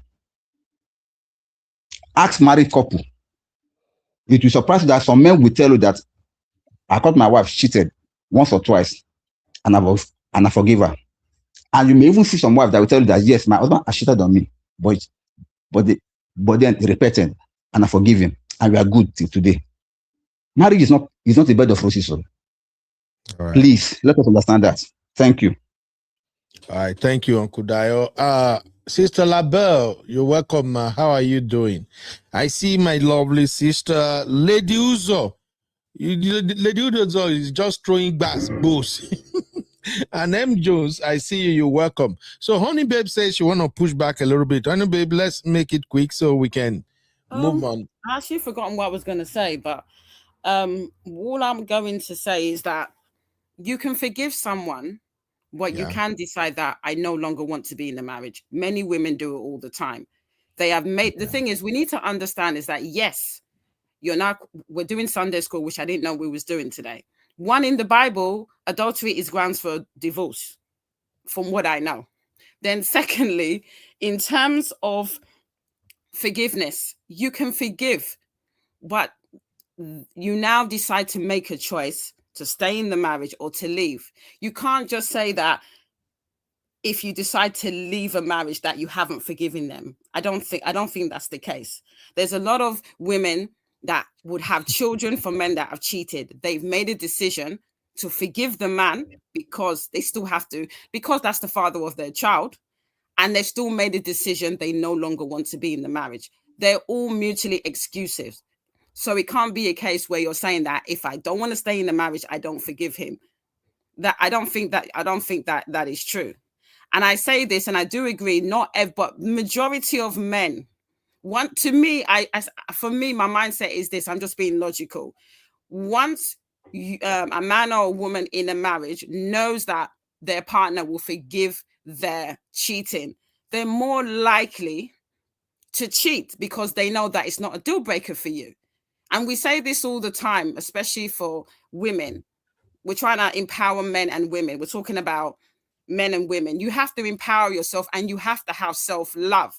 And I personally believe that if you're willing to accept cheating, I personally think that there's some issue in terms of your self-esteem, because you should be able to have standards and to say that, you know what, this is who I am and I'm worth something and I'm not going to tolerate cheating. Again, I know it's a choice, but a lot of women would tell other fellow women, I've made a choice to forgive him. Then years later, they're coming onto shows and they're crying because their husband has 5 or 10 different children, or they've been cheated on for the 100th time. But you decided to forgive him and you've given him a green pass for him to cheat again and again and again. All right. All right. Abby, can we take some comment real quick so we can move on? Remember, everybody, we still have another Bass Boost coming up.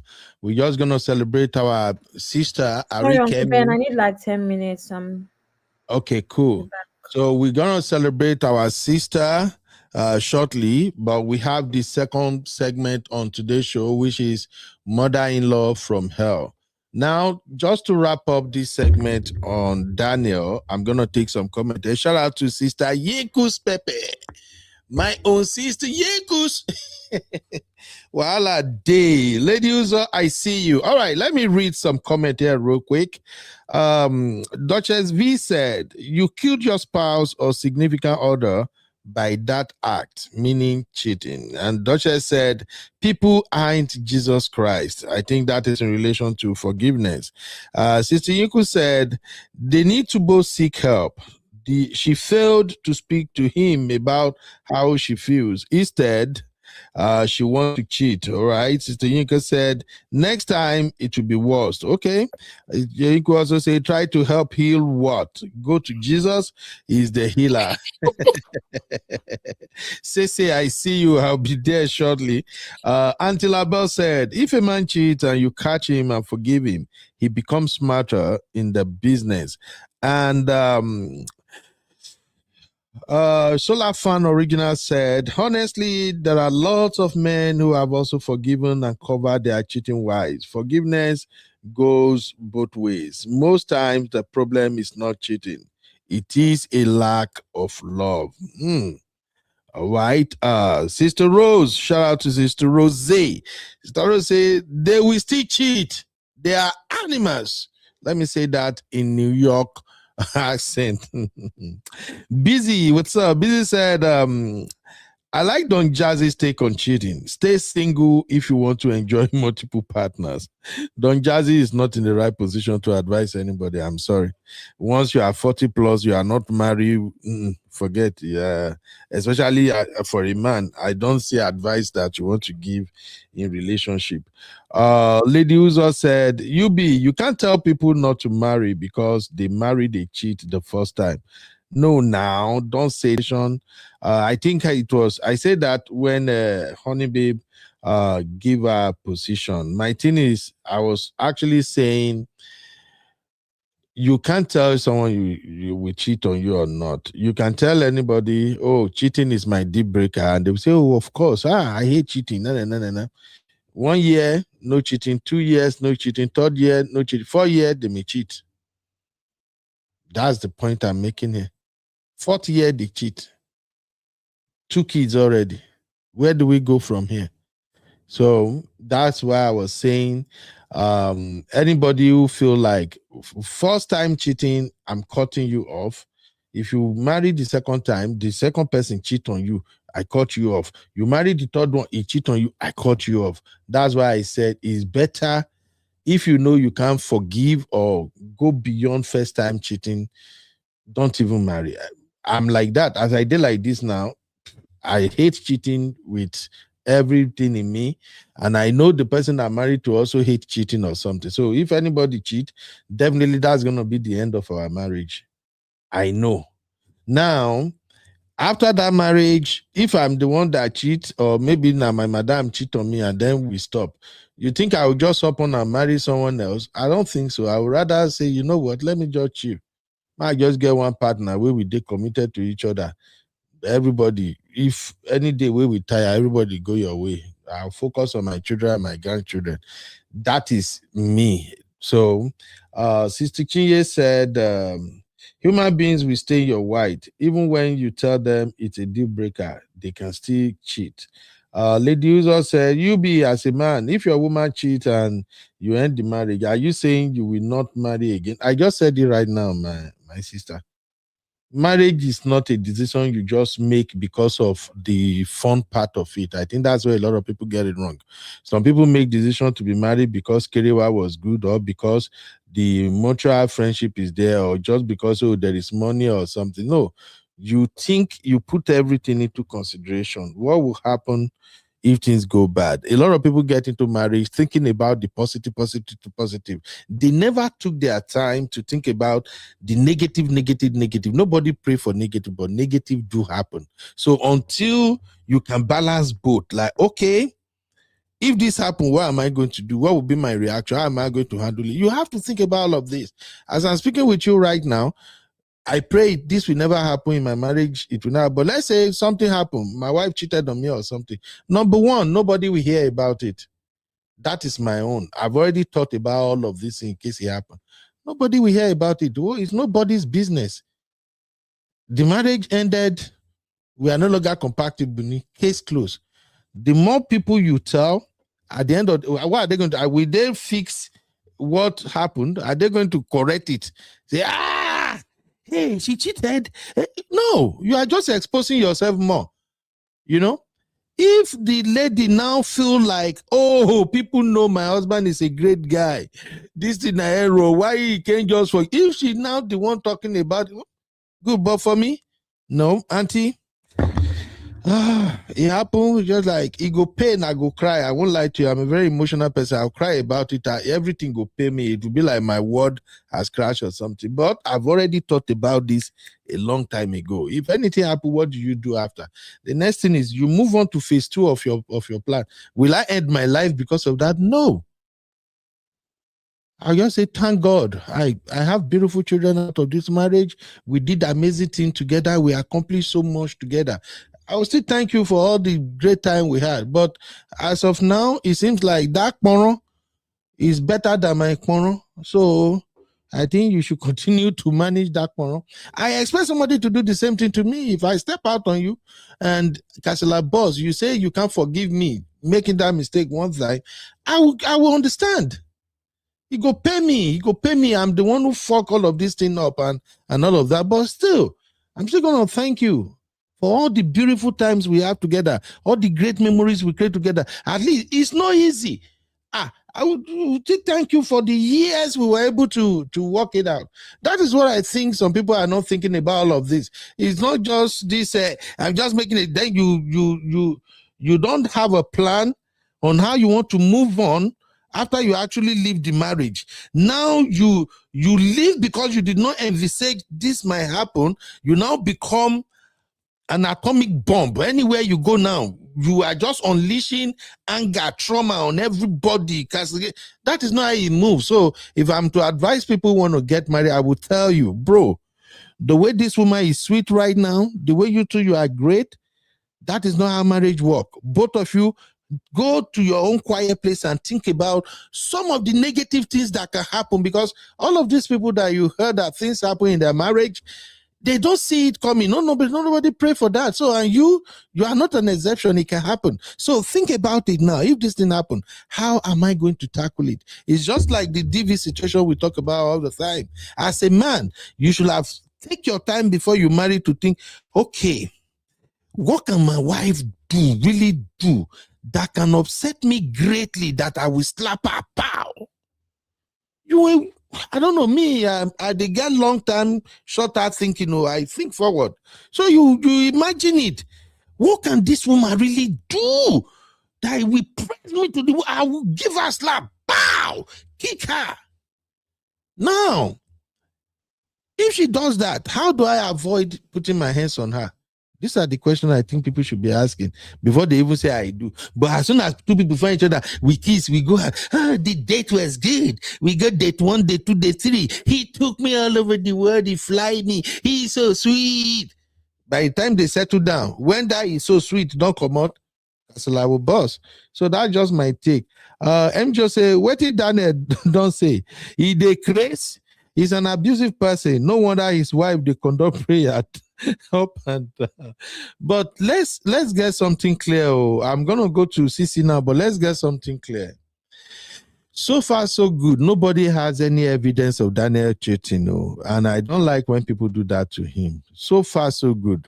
Nobody, I've not had, since we've been on this show, I've not had anybody come with evidence, say, see evidence of Daniel cheating. So he knows it's just insinuations, speculation, and all of that. And I get it. People have issue with Daniel because he's a kisser man. He kisses so good. A lot of women are jealous of how he kisses. They are probably imagining, look at the way he touched the lips. Sissy, is that not what you people are thinking? But let me finish this comment. Lady Uzo say, but you men were crying. That big head Frank Hedo was cheated on. Exactly. The reason we were crying, Sissy, don't even start. The reason we were crying and we were pushing back is how you ladies approach. You ladies just blow the matter out of proportion. You were just coming for anywhere on a see man. Even try to consider Frank a little like una go attack us. Una just what are we considering Frank? Why did Frank not go and take Sandra for counseling, take her for They've prayer? done all of that. I believe we saw the text messages. We saw the text messages where Frank was actually begging this guy to leave his wife alone.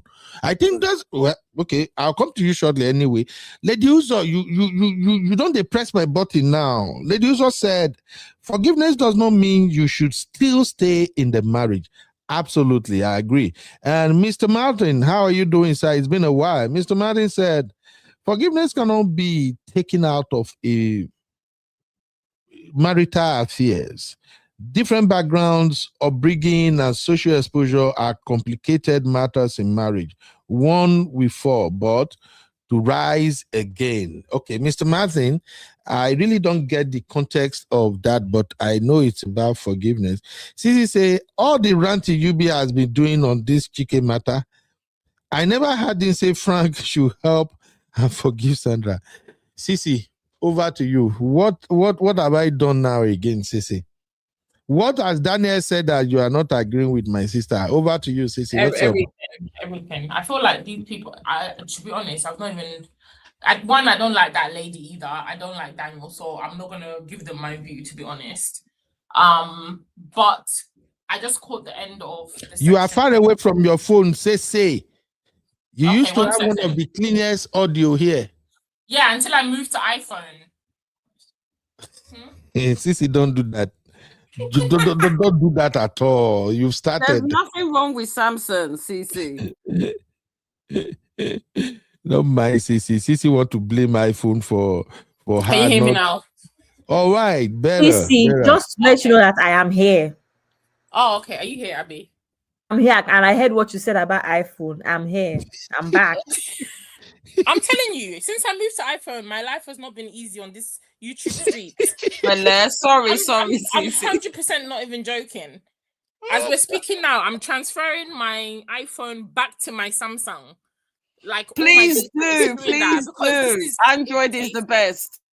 Irritating. I hear you. Anyways. Okay, I still CC. have it to work. Yeah. Go on. Help your so husband. Daniel. Help your husband heal from cheating. No, I'm not doing that. You're not gonna help your husband heal from cheating. I'm not responsible for another person's what they want to do with their private parts. I'm sorry. I don't know how people, just because you're married, yes, you can be responsible. You have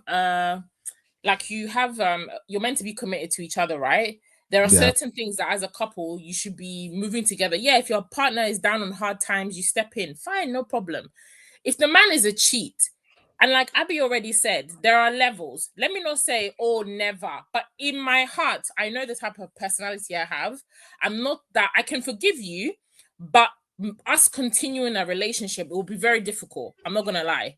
And for you and for me to be in a cohesive, conducive environment, it is better that one person goes their way, the other person goes their way, and we just co-parent.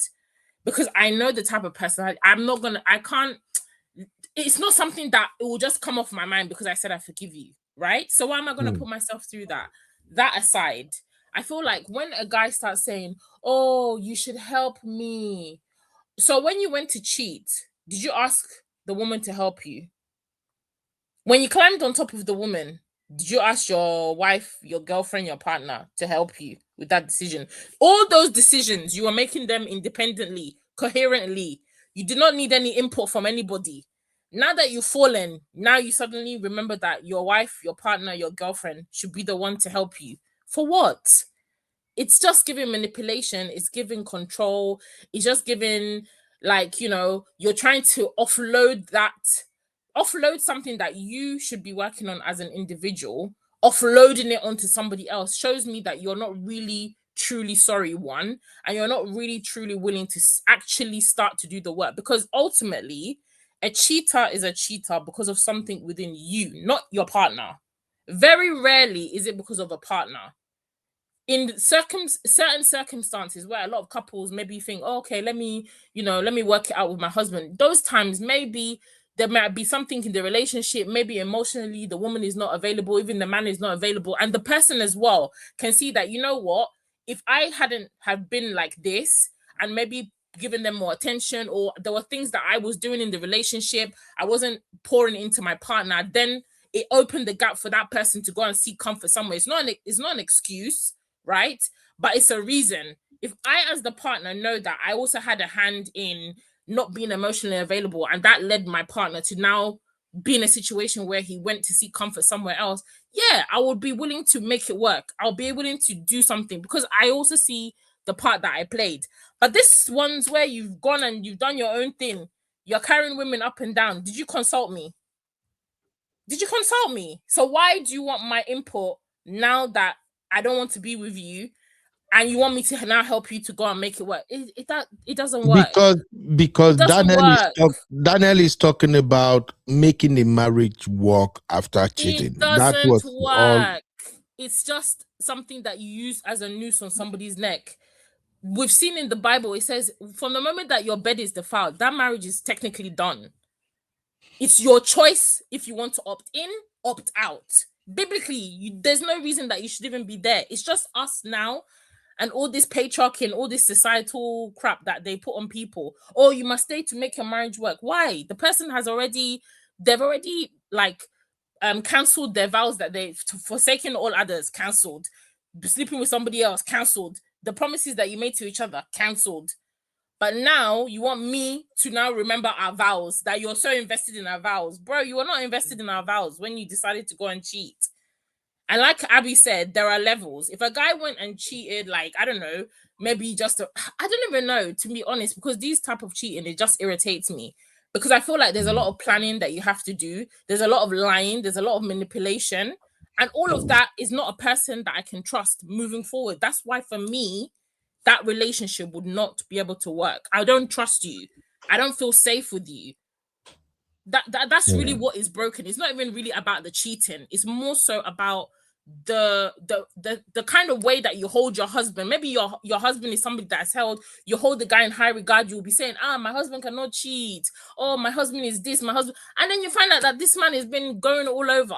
You look like a fool. So I'm not gonna stand by somebody like that. It's a no. So, Sissy, same question I asked Abby, Honey Babe, and almost everybody I'm going to ask you right now. One time cheating. In a marriage, 4 years, 5 years, 6 years, this man been faithful or this woman has been faithful, nothing happened. And now it happened just one time. What's the circumstance? Maybe he traveled, maybe it just happened in the office, maybe he was drunk. I'm sorry. Those are not good ideas. Maybe he was drunk or something. You were drunk. Me too, I was drunk. How come I didn't cheat? But on the serious like note, I said, you have to give me a good reason. So far, all of these reasons are not good reasons to waste, to throw away your marriage for a cheap thrill. Nah, it doesn't make sense to me. So for me, probably it's a no. Because even the way that you cheated was sloppy. Okay, let me make it make sense for you, Sissy. You've been married to this man 6 years. He has always been faithful. On year 6, you found out he cheated one time in year 4. What are you doing? Oh, no, hell no. Why did you not tell me in year 4? That's what I want to know. How do you move from there? Most time, when a man cheats, you don't find out he cheats immediately. Or a woman, when they cheat, you don't find out immediately. Sometimes it might go 2 years. Something might just lead to something that makes some people find out that, oh, wow, this really happened. So what do you now do? This is a question for everybody. Why are you laughing? You know, I'm looking at Uncle Dio's. You always go to the extreme. Nobody's drugging your partner, please. Like I said, those are rare circumstances. Fine. This one, the fact that you cheated, then you've been looking me in my face since that time, acting like nothing has happened. Then I find out 2 years. Now I'm going to be even more annoyed. Because I feel like if you were ready to move forward, it's my choice to move forward. Don't move us forward 2 years into the relationship and then come and tell me, oh, I cheated 2 years ago. Who gave you the right to make that decision for me? You tell me at the time that you cheated. Let me decide what I want to do if I want to pursue the relationship a further 2 years. You don't make that decision for me. So the fact that the person did that, you took my choice away from me. The relationship is done. Because up until that time, you have still been looking me in my face and telling me lies, not being honest, not being transparent, and not giving me the choice to make that decision on what we do with the relationship and how we move forward. So I think there's a level of there's more layers to that deceit, to be honest. Yeah. I don't think you understand what I just described there, Sissy, because I do. These are the situations. Hold on, Sissy. You are watching Trending Vlogs with UB. Welcome to UB Reactions, the place where we keep it real. Today, we've got some hot topics, so let's jump right in. All right, Sissy, I put that break because I'm going to post this on our podcast on Patreon so people can actually listen to it. So I want to give you a scenario, Sissy. You were married to me, I'm married to you, we love each other, everything looks okay, we got kids together, everything perfect, we've been married for 6 years. 2 years ago, mistakenly, I fell on Pekus. Just one time. And there is no way in the whole wide world I thought you might find out. So I didn't tell you. Everything is okay. Nothing broken, no disease, nothing. We are still cool. And I'm still not cheating. It just happened one time. So you want to tell me what happened 2 years ago in a 6 years marriage? What happened 2 years ago that you just find out now? Are you saying you're gonna leave? I don't care how it happened, whether the man did Uncle it Ben, deliberately or not deliberately. Are you gonna end the marriage? maybe in that moment, it depends on the circumstance. The fact that you said you went out, you fell on Peckles. How? How did that happen? What was the situation? It happened. Why No, do it you want doesn't to know? happen. It It doesn't happened. Why happen. do It's you a want to choice. know? It doesn't Sissy, just you are happen. trying to shine away from the It, answer. You know the right I'm answer not. here. It's Because not. It doesn't just happen. Because yeah, because as in your many wife, I cases also of go out. How come I didn't fall on anybody's baller? that's okay, but these are some of the situations people are dealing with. For the benefit of people listening right now, you find out 2 years later, a year later, it's not an ongoing thing. It was just a one-time thing. Maybe somebody somewhere just linked that information to you or something. Are you going to end the marriage for that? It happened Yeah, 2 because years ago. you've been dishonest that whole time, and you haven't come to tell me. So that So shows that you've not. I just want to know if you're going to end the marriage. Yeah, I would. Thank you. Thank you, Cece. You're But welcome. I don't think that is the right call. I For appreciate who? if you no, I don't think that's the right call. You That can't is make just for like you can't make the that is decision for just me. like no, that is just like you not appreciating what you have. Nobody is perfect. I'm the one Honestly that doesn't speaking. appreciate what I have. I'm not the one that cheated and lied about it for the last 2 He years. cheated. You are not aware of it. He did it one time. You guys are perfectly And the okay. fact that Like somebody else told everything is me, super cool. no, No it's issue not. at all. It's a facade. You heard somewhere that this thing happened between your husband and someone else. Maybe so. Now you brought it back. I can work with you saying you are heartbroken, you can't believe it, you want to know what happened. I can work with you on that. That the man can explain. In fact, the man have the opportunity to paint a better picture that will not make it look really bad as it is. But you saying something somebody told you that happened 2 years ago. So far, he carried the title cheating. You're gonna end the marriage. Well, I wish you good luck with that, bro. That's what I would say. It's not about the person telling me. It's the fact that you didn't tell me. I get it, and that's why I say that one you can have a conversation around that, but that shouldn't break your home. That is not how marriage works. I'm just bringing it back to what Daniel was trying to paint. That sometimes you don't have to destroy what you have because of just one time thing or something. That's what he's saying. I'm not supporting, but I'm just saying sometimes people have to think twice because of those Okay, people so that what is the lesson that the man learns from that? What is the repercussion, one, and what is the lesson that he learns from that? The lesson he'll learn from that Has he is lost anything? he lost. He He hasn't lost betrayed anything. you.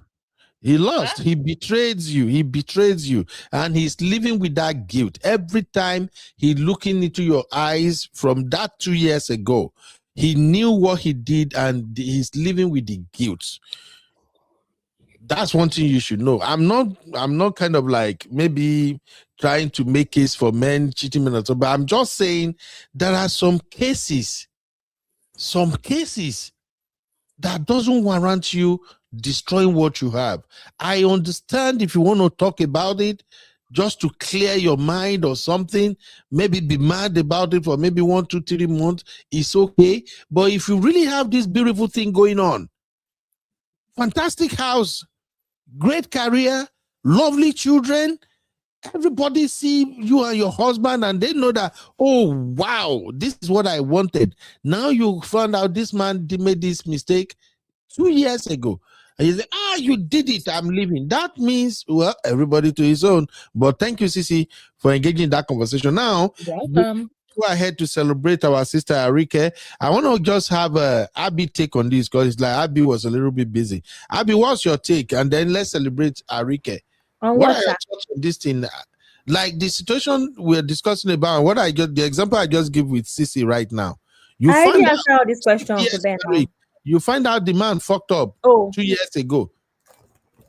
2 years ago, and this thing, he doesn't move anywhere, he does not hide anything. You know that your husband is clean, but that was just the mistake he made in year 4. Your marriage is now year 6. Are you saying, hell no, I'm out of here, I'm gonna throw everything I have away? Yes, for that one, yes. I don't think that's a smart decision.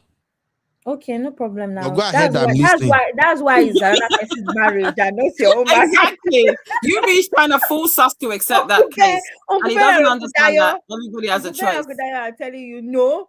When the situation is they just don't, I don't agree with you, does not mean that I don't understand you, right? For me, I think in all of these things, when I think about everything that's every time I've been mad at somebody and I've ended a friendship or whatever, is because I've felt stupid. As in, I've asked myself, Abby, are you a fool? So if you make me ask myself, Abby, are you a fool? Yeah, we can't be cool again. That's all I'm going to say. And that is what that will make me ask. So wait, I've been a fool. I hate it so much. So yeah, no, I'm not. I don't know how to forgive. Like I said, my problem is very easy for us to say yes, no now, right?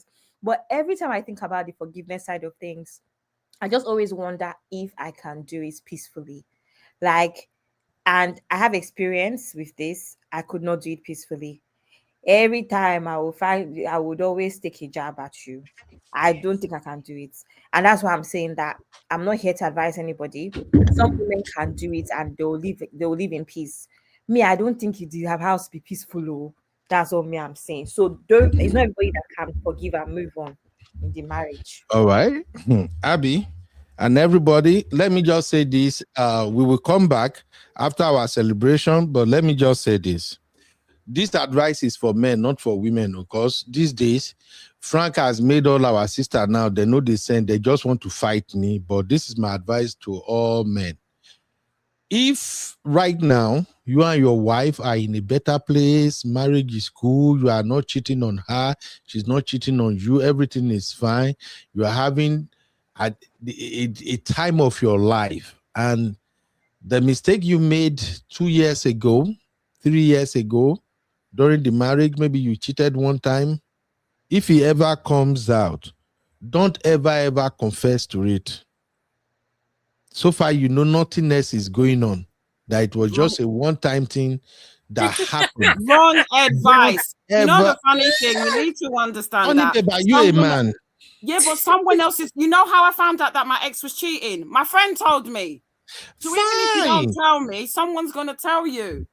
You're not getting what I'm saying, honey, babe. Deny it. Lie. This advice, that's very good for a marriage. Transparency. Okay. Honey, babe, let me put my face on camera for everybody to hear me. You know, women, we understand what I'm saying now, but men, we understand. Bro, if you ever made a mistake, maybe you've been married 5 years, 10 years, 6 years, 8 years, and years back, maybe 1 or 2 years prior, you made the mistake of cheating on your wife, and you know it's a one-time thing. You have even cut off communication or whatever with that. You don't even know where the person is. If one winch, circle round and tell your wife that you cheated on her so time in so place. So far, you know you are not doing none of that. It just happened. You regretted and everything. If your wife brought that matter up, bro, you have ample opportunity to lie. Now me they tell you now. Don't dare admitted it happened. Oh it will my destroy God. your marriage.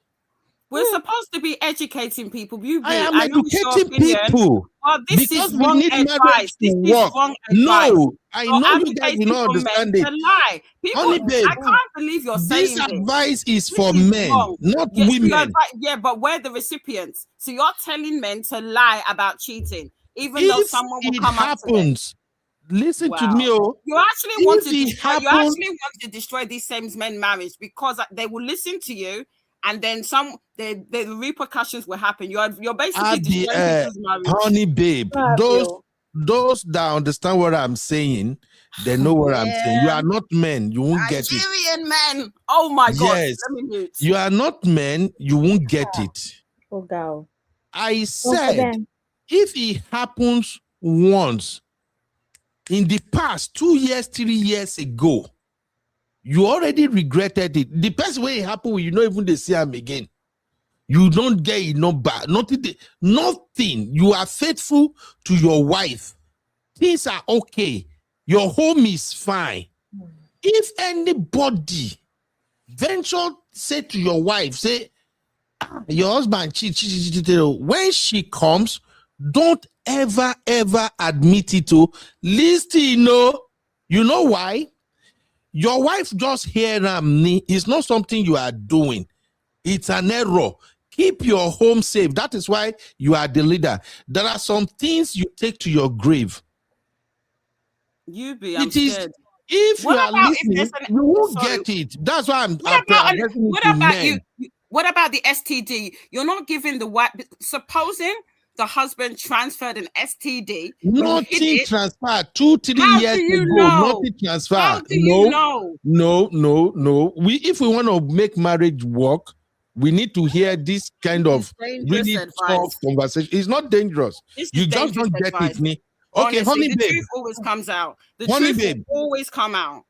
Honey babe. Always. Let me ask you one question right now. Okay, are you ready, honey babe? In your last marriage, I only had one marriage. Somebody who knows you, very well in UK, rare on this live show, come around and said you cheated. Yeah.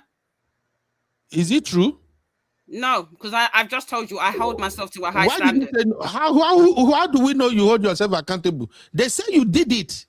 Yeah, but you're advising men that know they're Only cheating. Babe, answer the No. These are two separate things. You're because just I want people to learn. I'm talking to men, but you won't get it. Cheated. I know that I've not cheated. Honey babe, wait now. In your last marriage with your sweet husband, somebody said 6 months into the marriage, you cheated. Yeah. Is it true? If I cheated, I would say it's true. If I didn't, I say but you did not do it, right? No, because I didn't cheat. Okay, now you are okay. Good now, oh my God. honey babe, good. I don't know if you guys are following. Now, in a marriage, you are married to me. We are married. We have fantastic marriage. We are 6 or 8 years together. Yeah. Somebody told you, honey babe, that your husband Ben 3 years ago he cheated when he went to California. He cheated with a woman. They told you, honey babe, how are you going to approach it?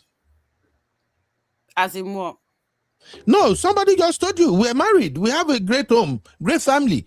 But somebody just told you now that 3 years ago, when I went to California, I cheated with someone. They told you as my wife, I love you, you love me, everything is fine. I'm treating you right. Everything is excellent. But somebody just told you now that I cheated 3 years ago. Yes. With one woman. Yeah. What are you going to do? How would you approach the issue? I will ask them, and if he wants to lie to me, see, I can only ask the question. Let's just play it out here. They just told you now. How would you approach it? I'm your husband. How would you approach it? I'm asking, did you cheat? And you can lie to me, but the truth will always come out. Honey babe, you will ask me, right? And you can deny it if it's true, and I if tell it's you not true. When was this happened? Okay, all right then. So what you gonna say? I've just said to you. At where? In California? Oh, the gaslighting is real. The gaslighting is real. I see. This is California? what he's advocating for, guys. Gaslighting is real. Can you hear what he's doing? You guys want to make it make sense or not? It is wanting to advise people. See, it is easier these days to advise people to just destroy what they have. No, but the thing is that what I'm trying to say, you have a conversation. You have a conversation, and if somebody comes up and says, "Oh, your wife did this," is it that you wouldn't come and ask the person? Is that what you're trying to say? The wife shouldn't ask. I will. If the person asks their partner and the partner says no, that's nonsense. Okay, you deal with it. You move on. If you don't have proof, what are you going to do? End your marriage? No, that's you not are what we're talking about. That's not that's not what I'm saying. We're saying that you're active. If you actually, you're advising.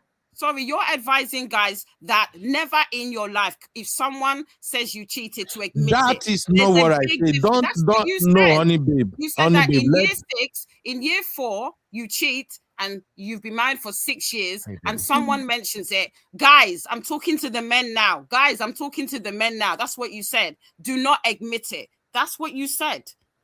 Honey babe, you are not listening. This conversation, I'm not even supposed to engage because the women cannot get it. But I know every man that heard what I say right now, are they you will trying to say that understand as it. women that we're stupid, we don't understand what you Not said? Oh stupid. my No, not God. stupid. That's Uncle not what Ben. I'm saying. Honey, babe.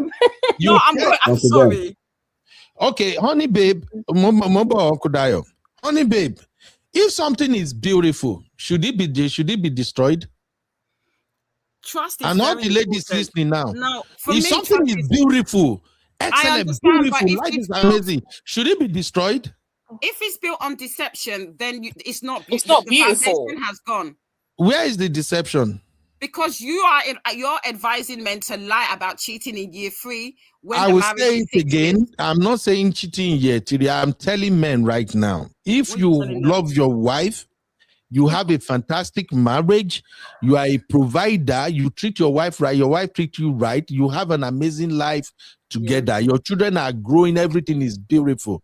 If you made a mistake in the past, so far it's not a repeated So mistake. cheating then.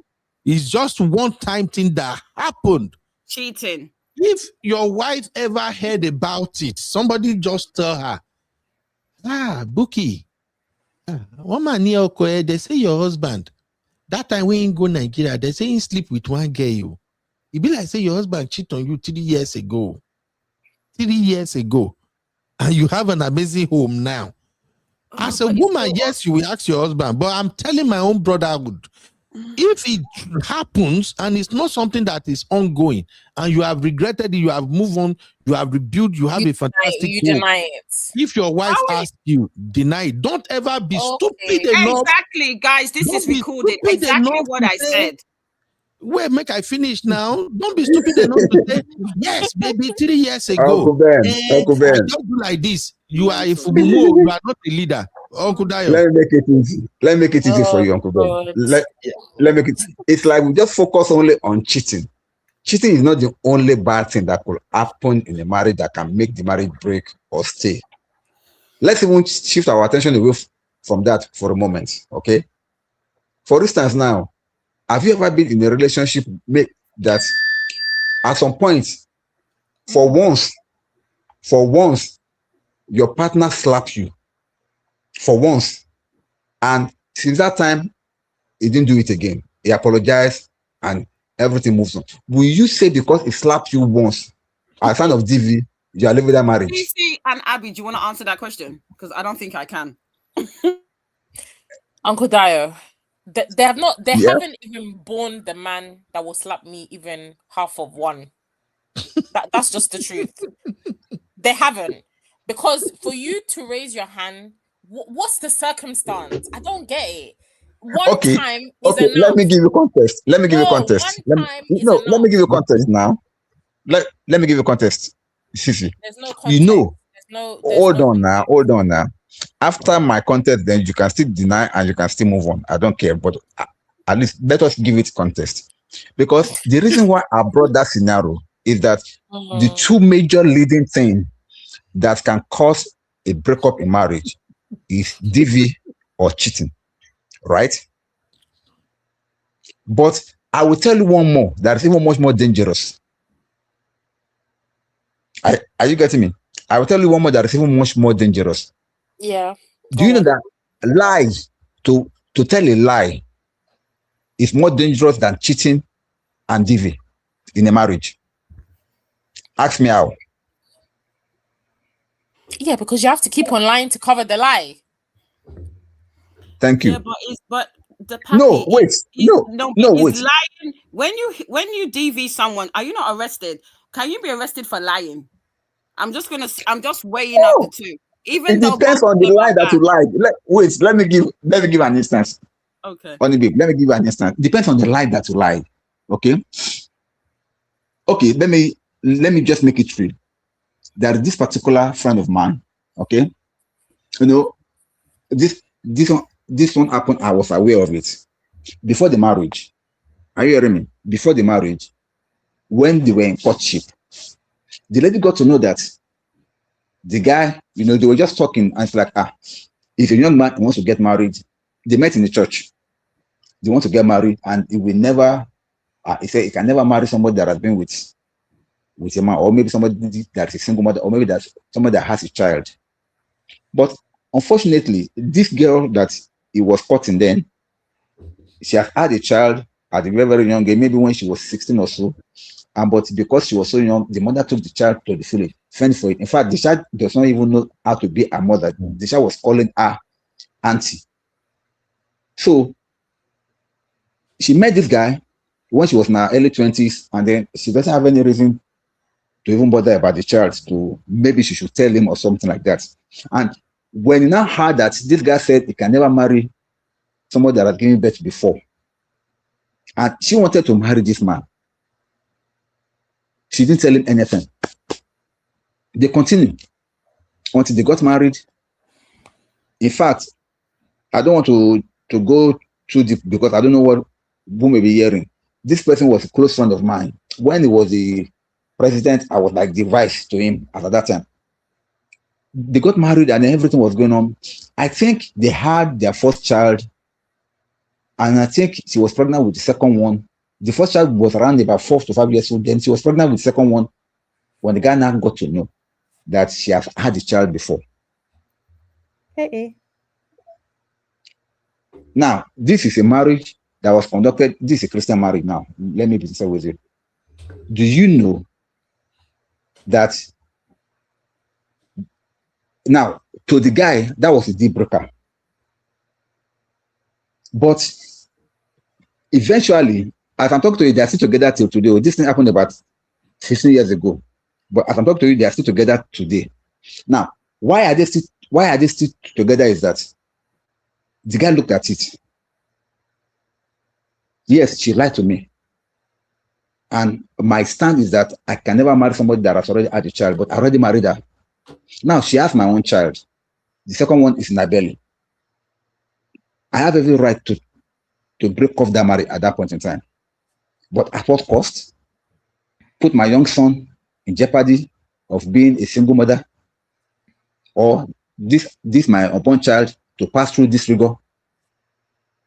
Everything that she has done is against me. She lied to me, yes. If I choose to forgive, it's on me. If I choose not, it's on me. So the guy decided, after so much pain, after so much anguish, this thing took almost 6 months before the guy can even say a word. I was close to them, and I know that much. The marriage has already reached the pinnacle of crashing completely. But as God will have it, he decided to forgive. And they're still together today, 15 years after. Now, what Uncle Ben is trying to say is that if you want to hold on to every fault, even though everything is good, and you say, no, I cannot take it, and you drop the jewel in your hand, I'm sorry, you may be justified by doing that. But what guarantee do you have going forward that you can get something better? That's not to shame you down. See, mistakes can happen. This is not justifying infidelity or justifying DV or justifying anything that is not good. But reason should prevail sometimes when some things happen, like the scenario that Uncle Ben is trying to paint. This man, or now let's even leave man, is a woman. This woman went to Nigeria, maybe when you were about 4 or 5 years in your marriage. Then she did something wrong, came back, you were together, you were having the wonderful marriage. In fact, you were building together. She was the best woman in your life. And then after some 3 or 4 years, somebody told you that, do you know that yes, also when your wife went to Nigeria that she cheated? Will you now take that and use it to scatter what you have already? That's the question. Because many times we seem to like take our grievances out of context or out of control. Sometimes that we may not even see what is presently in front of us. Question is, if you don't know that this woman did it, if nobody told you, you still continue with your marriage. That's why Uncle Benio is saying that even though you confront that woman at that point in time, somebody, it's a matter of somebody say, nobody was there, nobody have a proof, nobody took your picture when you were doing it, so nobody can convince your husband. But I want us to also note one thing. As a partner, never you break your marriage on what somebody says. Please. Some people are not happy with your marriage and they may come up with anything. I've seen a situation whereby a man went to an hotel when he was on a business trip, and the summer got some girls inside, drugged the man in his drink. He ordered for some drink. They drugged him. The man slept off, and they pulled the man's singlet and covered him with a duvet, with a girl lying beside him as if they were doing something. And they take pictures and they sent to the wife. And the man was like, nothing ever happened. But the woman could not believe it. Sometimes it's not. See, I'm not trying to gaslight anybody. I just want us to be realistic as persons. These things happen, but what we decide to do with it is what really matters. That's my take. Thank you. All right. Let's quickly go into our celebration mode right now. For everybody, if you're looking at the customized t-shirt that you see on my neck and Abby neck, those are samples of what we have on our UBROF store. So we're going to launch next week by grace of God. Everybody, you can grab your own t-shirt. It looks amazing. Same design and all that. But before we continue, because I know Honey Babe and Sissy, they are ready to fight. Even all the sisters in the chat, I've started like 10 comments already. Everybody just the para. Let me just say this, and then we'll come back to it. Most of the happy marriages you are seeing, I will say it, I don't care who won't come for me, may come for me. Most of the happy marriages you are seeing, the husband and wife are happy, they are enjoy, everything is so good. Both husband and wife still have some things they don't share with each other. It might not be cheating. It might not even be anything close to that. But there can be some other information that can be damaging to that beautiful marriage they have that they don't share. The bottom line of what I'm saying is this.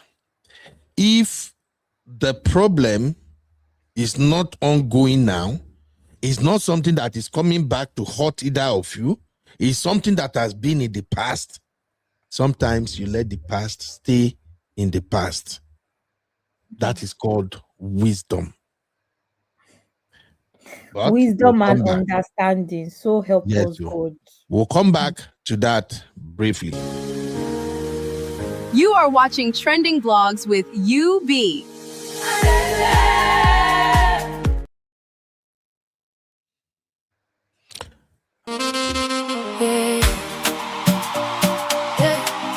Real fam in the building.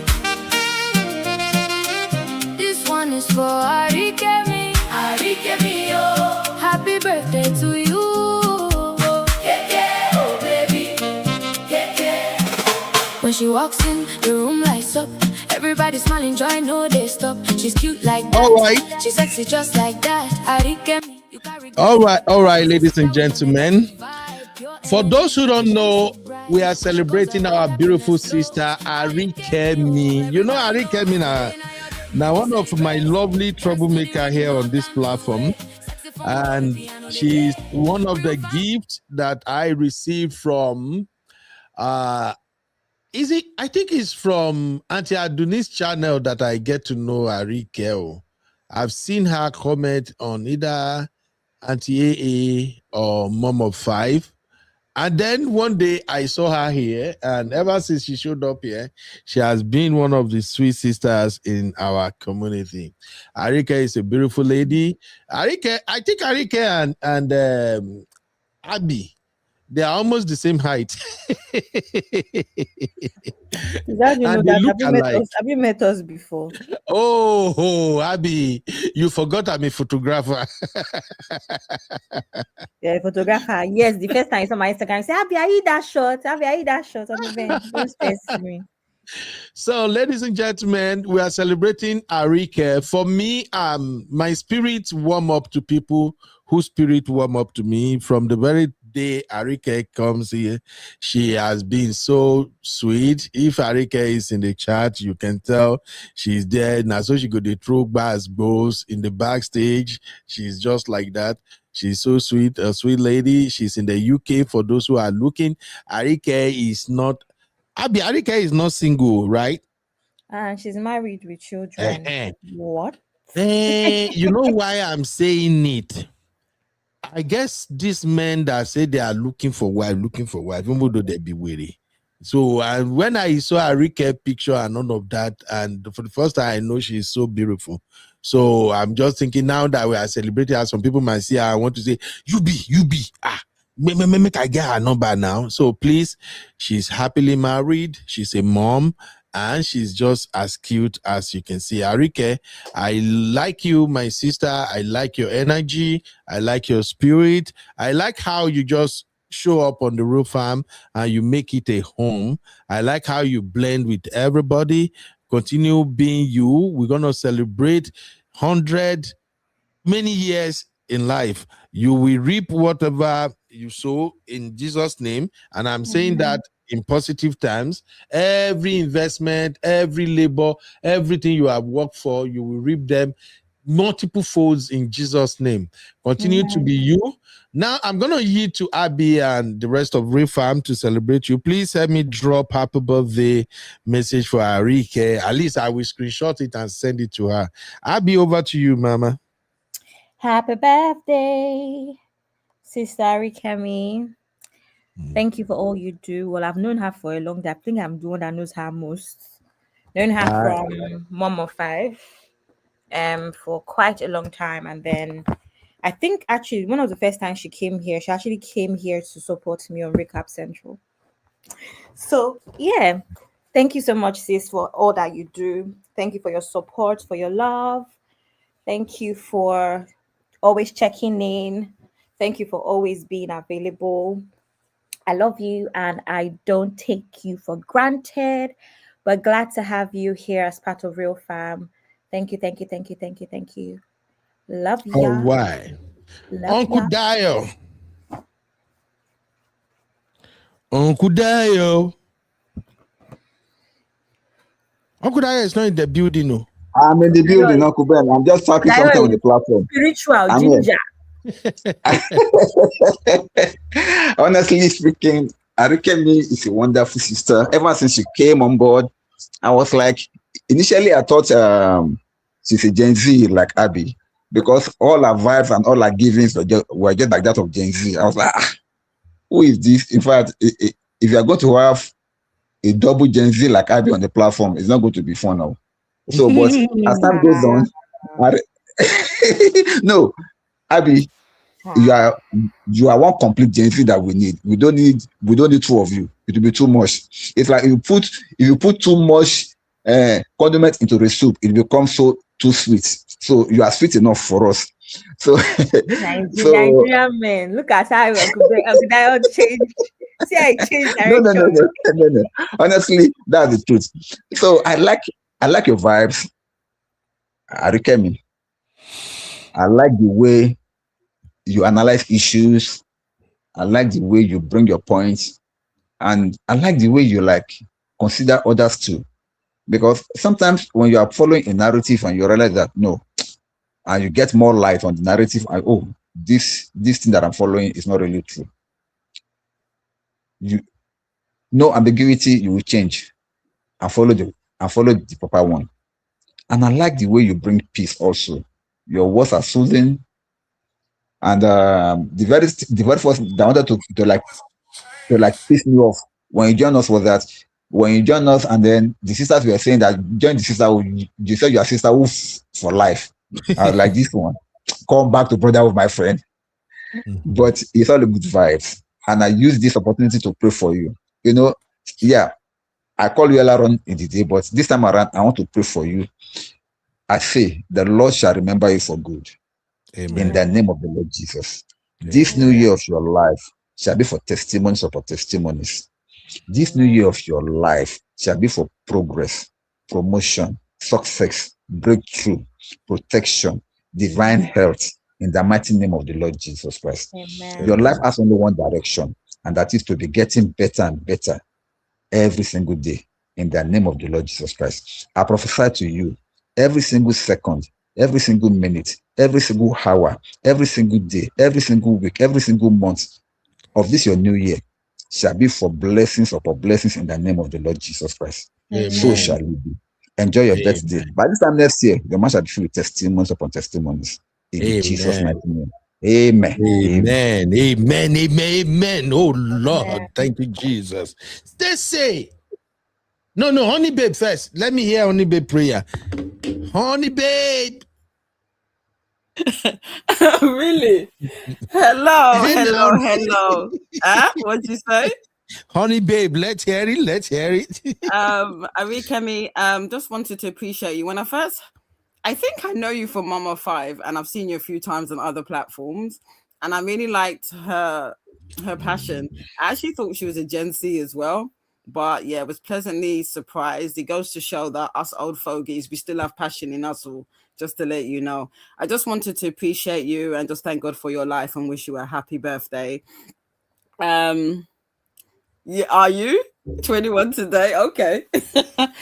Just wanted to thank God for your life and just know that this is the beginning of many things to come, and whatever you're believing God for, and we pray that it shall manifest in the mighty name of Jesus. I'm not doing a long prayer, by the way.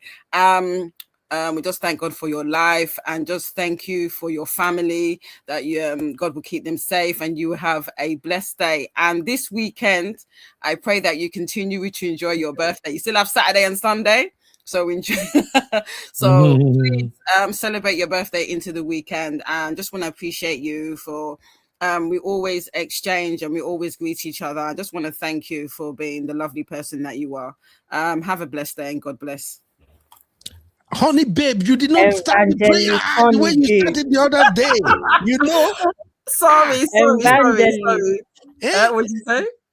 I said evangelist. I don't know why you guys say that. The other day, honey babe, who are we celebrating? As honey babe start like this in a prayer, everybody was like, "What? Wait, it is honey babe." It is well. Have a lovely birthday. All right. Thank you, honey babe. We appreciate you, Mama. Say in the building. Happy birthday, Sis Arikemi. Hope you had a really great day today. Just want to say thank you for joining the platform. Sisterhood is strong. We're getting stronger. So it's a pleasure to have you here. May God continue to bless this new age of yours with great wisdom, endless happiness, more joys, more blessings, success for the year ahead and more years to come. And yeah, enjoy your day to the fullest. We love having you part of Real Fam. Okay. Thank you. Thank you, Sissy. All right. Arika is not available right now. She has a message. Yeah, so she sent me a message. I'm just gonna read it. She said, "My friend took me out and it's so noisy and rowdy. I would have loved to come on the show to thank everyone for the show of love and warm birthday wishes. Very special appreciation to UD, that is Uncle Dayo, Papi of Lagos, who called me on my way from work this morning to wish me a happy birthday. Very heartfelt thanks to everyone who took their time to send messages. They are all much appreciated, and I don't take it for granted. I'm happy to be part of this community. It's been impactful and inspiring so far. God bless you all. Aww. Love always." Oh. You know what Arike said? When I post this thing in our backstage, this Arike case, Arike was like, where did you see AI blouse that you put for me? You're getting very good at this, you know. I was in bed. I saw the message. I'm like, no, I don't have the energy to follow this lady. I just drop it. Anyway, we try our best to celebrate our own. So this is my own little way of celebrating everyone. Please just manage it like that, okay? I just like to celebrate people. I don't know why. I'm just like that. When people are happy, I'm happy. And when people are marking anything, I celebrate it. I told you guys, if I had known what I know now, I would have gone to nursing school, because after I finished my nursing school and I start practicing, I think my life have changed, because I begin to see life differently. I begin to realize that there is nothing in this world. The best we can do is to celebrate every day, celebrate each other. Okay, so that's why for me, I always love to celebrate everybody, you know. So Arike, those blouse are great now. Abi, I no try. Even Abi will be fashionista herself. Abi cannot beat me to this. You think say easy? I select that color purple with the gele. And then because Arike is Yoruba, I also went for Ankara. Abi say me o try ni. Please, Uncle Ben, don't You involve did yourself. well. You did well. Eh? You did Thank you, fantastic. Jade. Thank you, honey babe. This is our own Arike. Arike me. We have to make sure she, you know. Don't worry, Mama. We celebrate you. Arike, enjoy your day. I'm glad that people are celebrating you already. I'm so happy. You know, some people don't even have people to come and celebrate their birthday with them.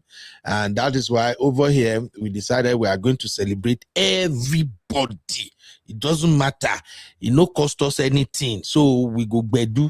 I want you to know we love you. Continue to be happy. Continue to be yourself. Your vibe, your energy is awesome. But please stop supporting Abi against me. You know, I've seen you do that thing several times. Once me and Abi enter Gbas Gbos, you are always supporting Abi. You are supposed to support your uncle. Okay? Support your uncle. Eh? Thank you, Arikemi. Now, this your special music. I took my time to create this song. The song means a lot because I really don't know Arike deep. I just know her ever since she joined our community and everything. And I just felt like the way I like her energy and everything, the way I relate to her, that is how I wrote the lyrics of the song. So you might heard Arikemi several times. That is because that is how I used to call her. Arikemi, you know. So Arike, this is for you. For those who want to hear the full music, the full version, I post it on our YouTube here. Please listen to it. I'm still going to post it on our Patreon. And I think Sister Yinka said I should create a playlist. I think I will do a playlist on our Patreon so you can hear all our vibes. All right. Here we go again.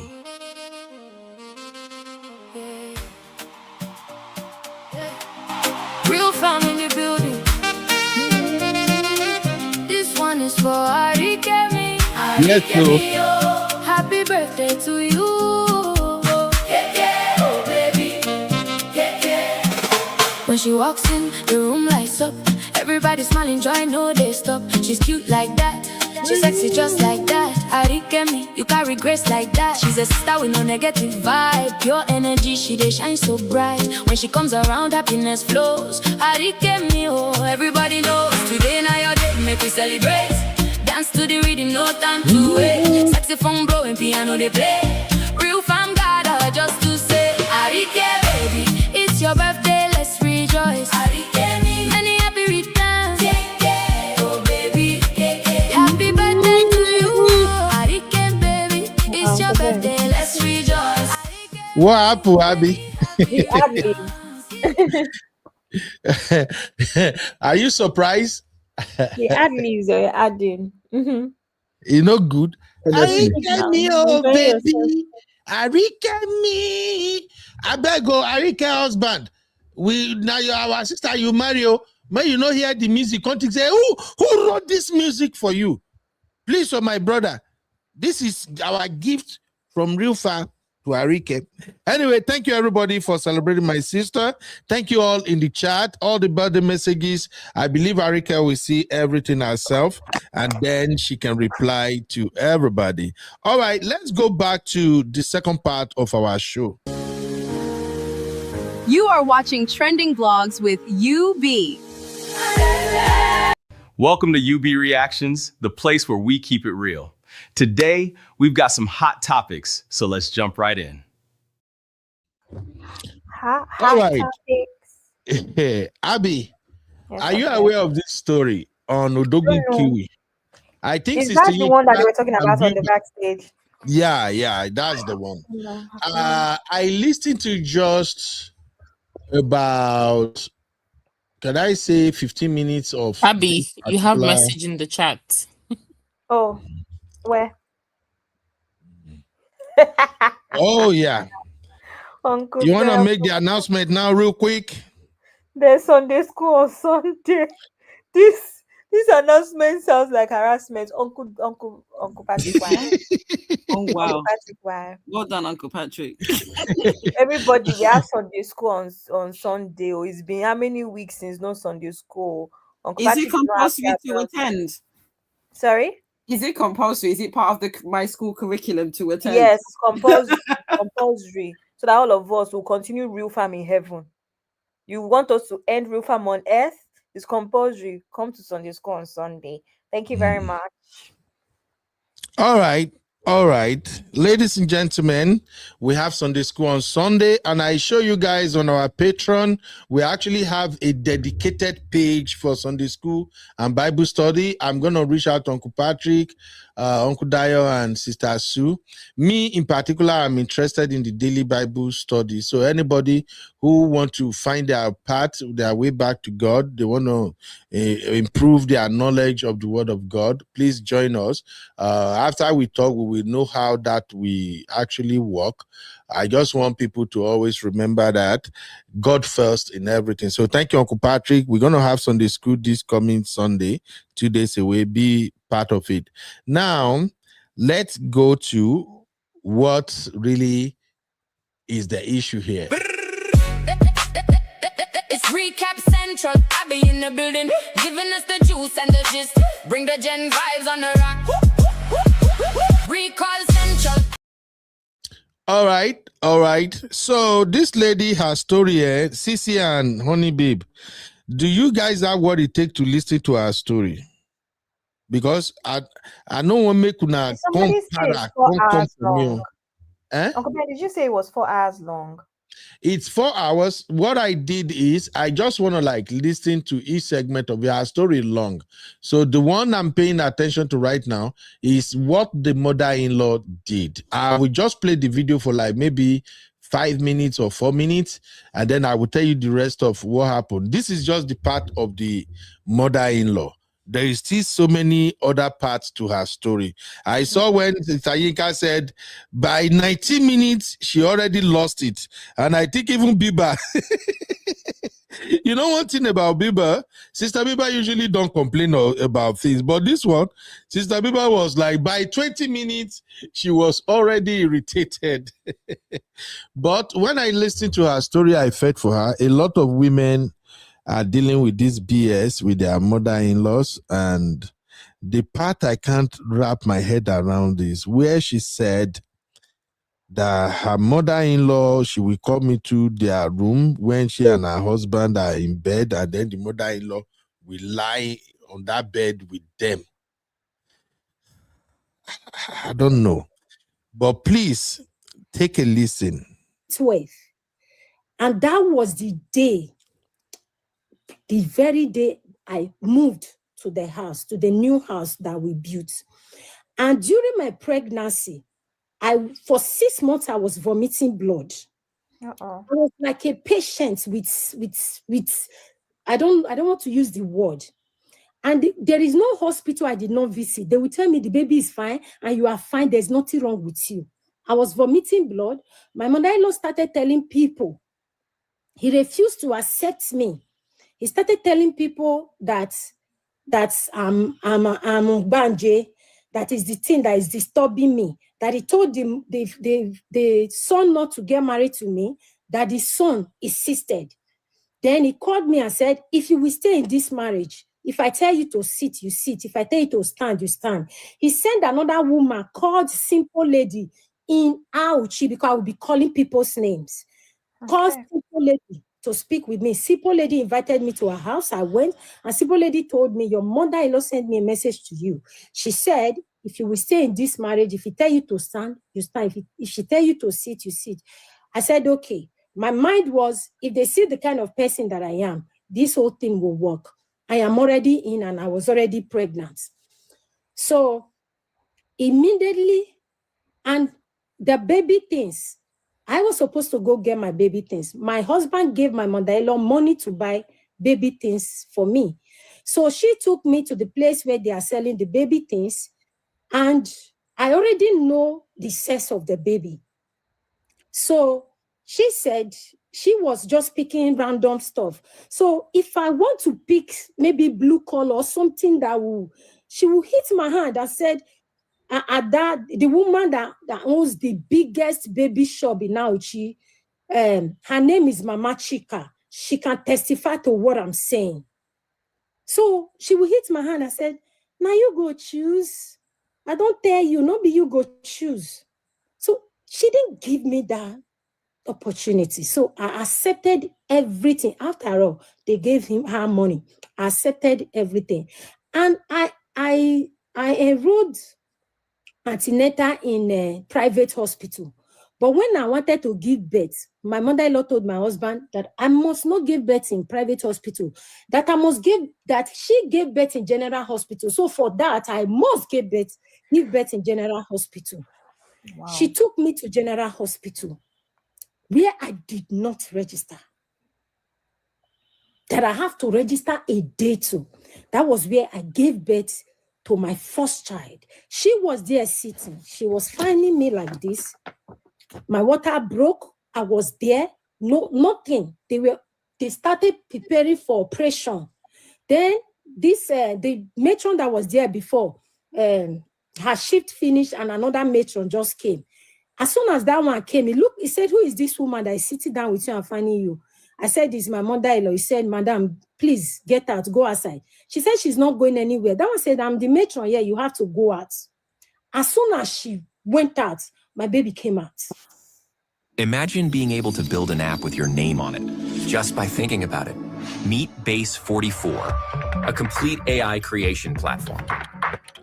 Describe what you want, and watch it take shape.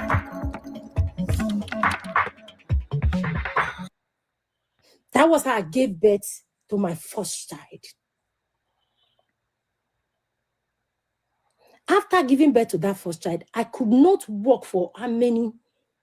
So from that hospital, they took me straight to the new house. I did not even go to that one room to go and pack my things. It was my husband that helped me to pack my things from that new place. So I moved to the new house. I was there with my baby. It was not up to 2 weeks. My husband was at home. 1 month he was there. He was not going to market because he used to go to Onitsha market and Lagos market. He was not going to market. I'm like, what happened? He said, after we finished building this house, that there's no money left for him. I sold my land. We got married 2011. I sold my land, one of my land, 2012. I gave all the money to my husband to go back to marriage. Sorry, to go back to business. So he went to go and tell the mother. The mother came and said, oh, thank you, our wife. Thank you. God bless you. Thank you, Lolo. I said, no problem. After 1 week, my mother-in-law came and said I should borrow her 500,000. That she wants to use it to add to money and go and buy goods in Onitsha. And I know very well that I will be resuming shop. Like after 3 months, I just gave birth. And I also need money. I have the money, but for no reason, I just told her, oh, mommy, say I just born now. Since I know they go shop, I just gave her that excuse. I knew that I'm aware that she does not want me. She said she does not want a stranger, but I don't know if that one also added to the hatred. So that was how we were living. So after 1 month, my husband came to me and said, the mother and the brothers and sisters want to move in with us. That the mother said that her son cannot have a house and she'll be staying in a rented apartment. Then I said, okay. And I said, but how are we going to cope? Your mother, your brothers and sisters, everybody. My husband had told me, if you said no now, people will say that it is you that told me not to allow my mother to stay in my house. So the way he was putting it, I said, okay, no problem. The down of the house, we haven't finished putting the task there. I was the one, my husband said does not have money. I was the one that brought out my own money to do the finishing before they came. So immediately they came. After 1 week, they called me. We were living upstairs, the upper flat. So they were living downstairs. So they called me for a meeting downstairs. I came down. And I know I will forget a lot of things. My mother came to do omugo. My mother-in-law did not allow my mother to do omugo. She wants to be the one to bath the baby. She wants to be the one to do everything. And my mom, she does not have problems. She allowed everything.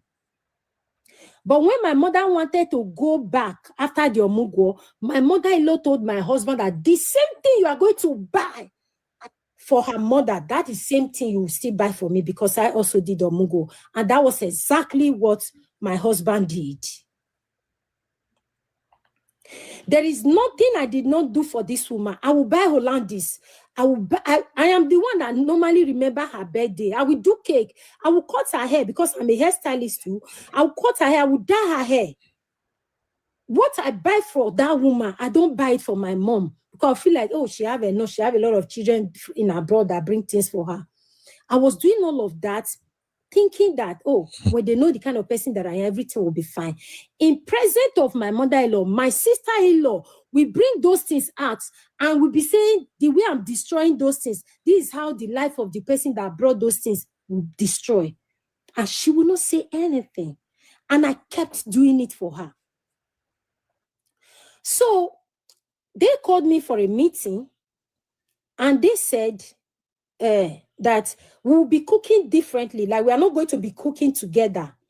But my mother-in-law will be the one who will be buying the food stuff. But we will not be cooking together. That means my husband will be giving my mother-in-law money to buy food stuff in the house. Then if I want to cook food, I will go down from downstairs. I'll go and tell my mother-in-law. Remember, I was still a student. I have never been married before. I didn't know what is marriage then. Meet Devoto AI, the photo editing software that everyone's talking about. Go out. Then I want sorry, I'm cutting you short. I want to get a picture of what's going on.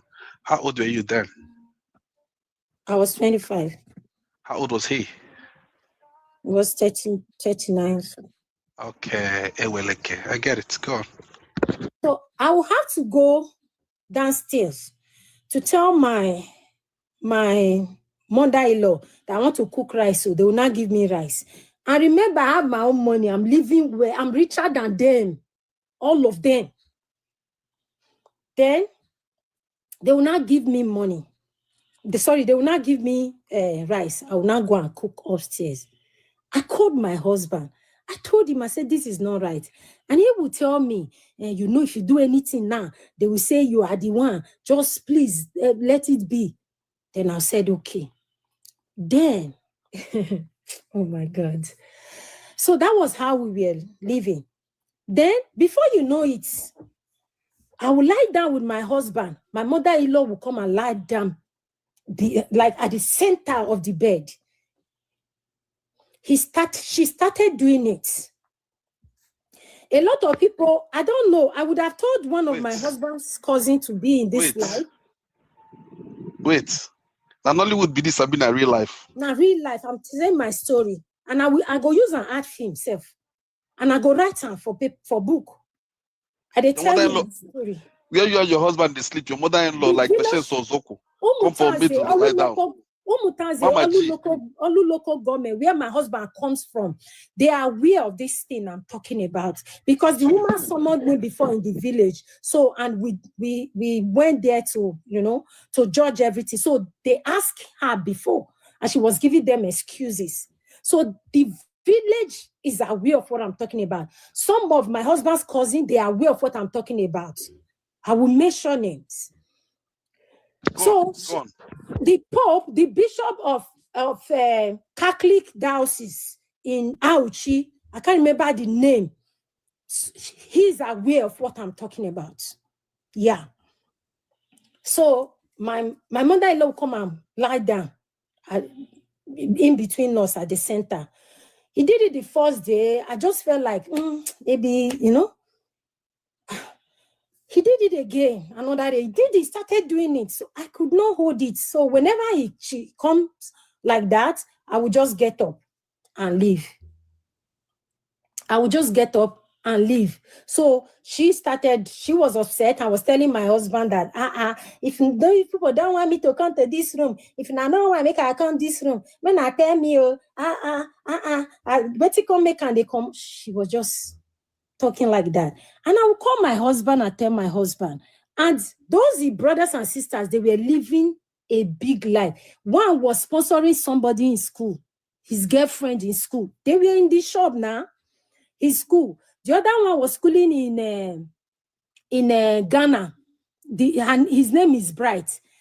I have once paid his school fees, 400,000.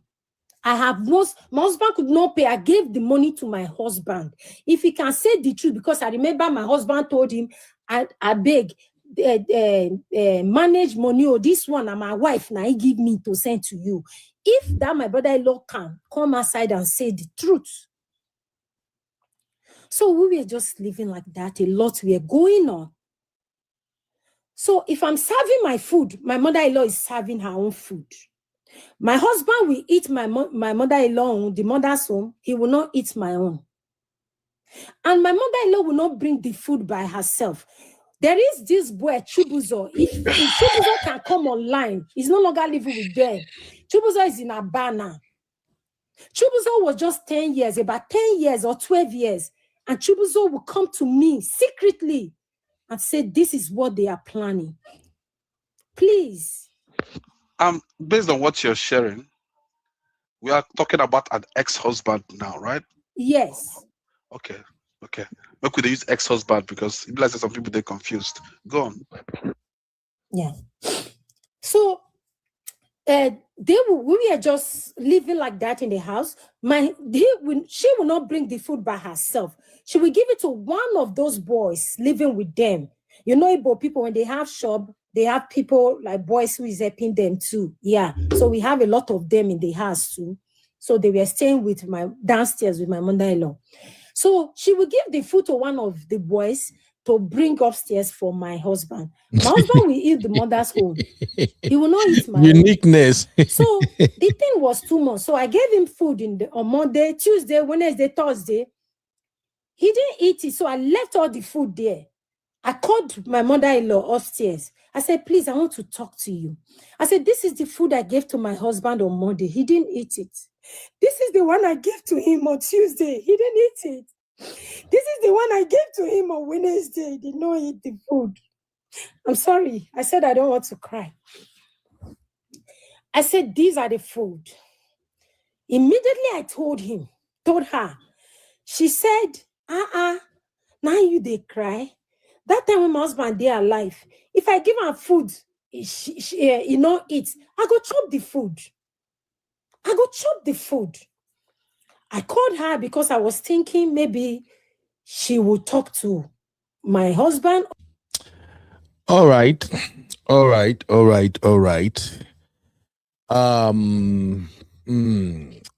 sorry, I don't have that much time. If you guys still want to be listening to the story, I can send it to Abby. But I just wanted to cover the part of the mother-in-law on this episode. We can continue on another episode. First off, let me just say this, because I'm going to yield to Abby, CC, Honey Babe, Bonku Dayo, they are all here. But let me say this. Apology to all the Edo, Bini, Isha, sisters or brother that are watching right now. But I will say it, make una no verse. I don't pity them. I'm sorry. This lady that is speaking right now, if she like, let her cry me a river. I don't know her story, but I'm saying this from my own personal about some people who come from that area, what their marriage usually looks like. So if you are from Edo, Isham, all those places, please forgive me. I just have to say it. I have seen enough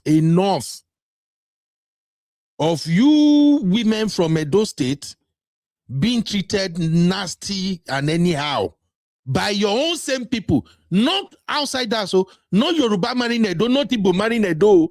Edo marrying Edo, Ibini people. I'm sorry, anybody will invest, forgive me.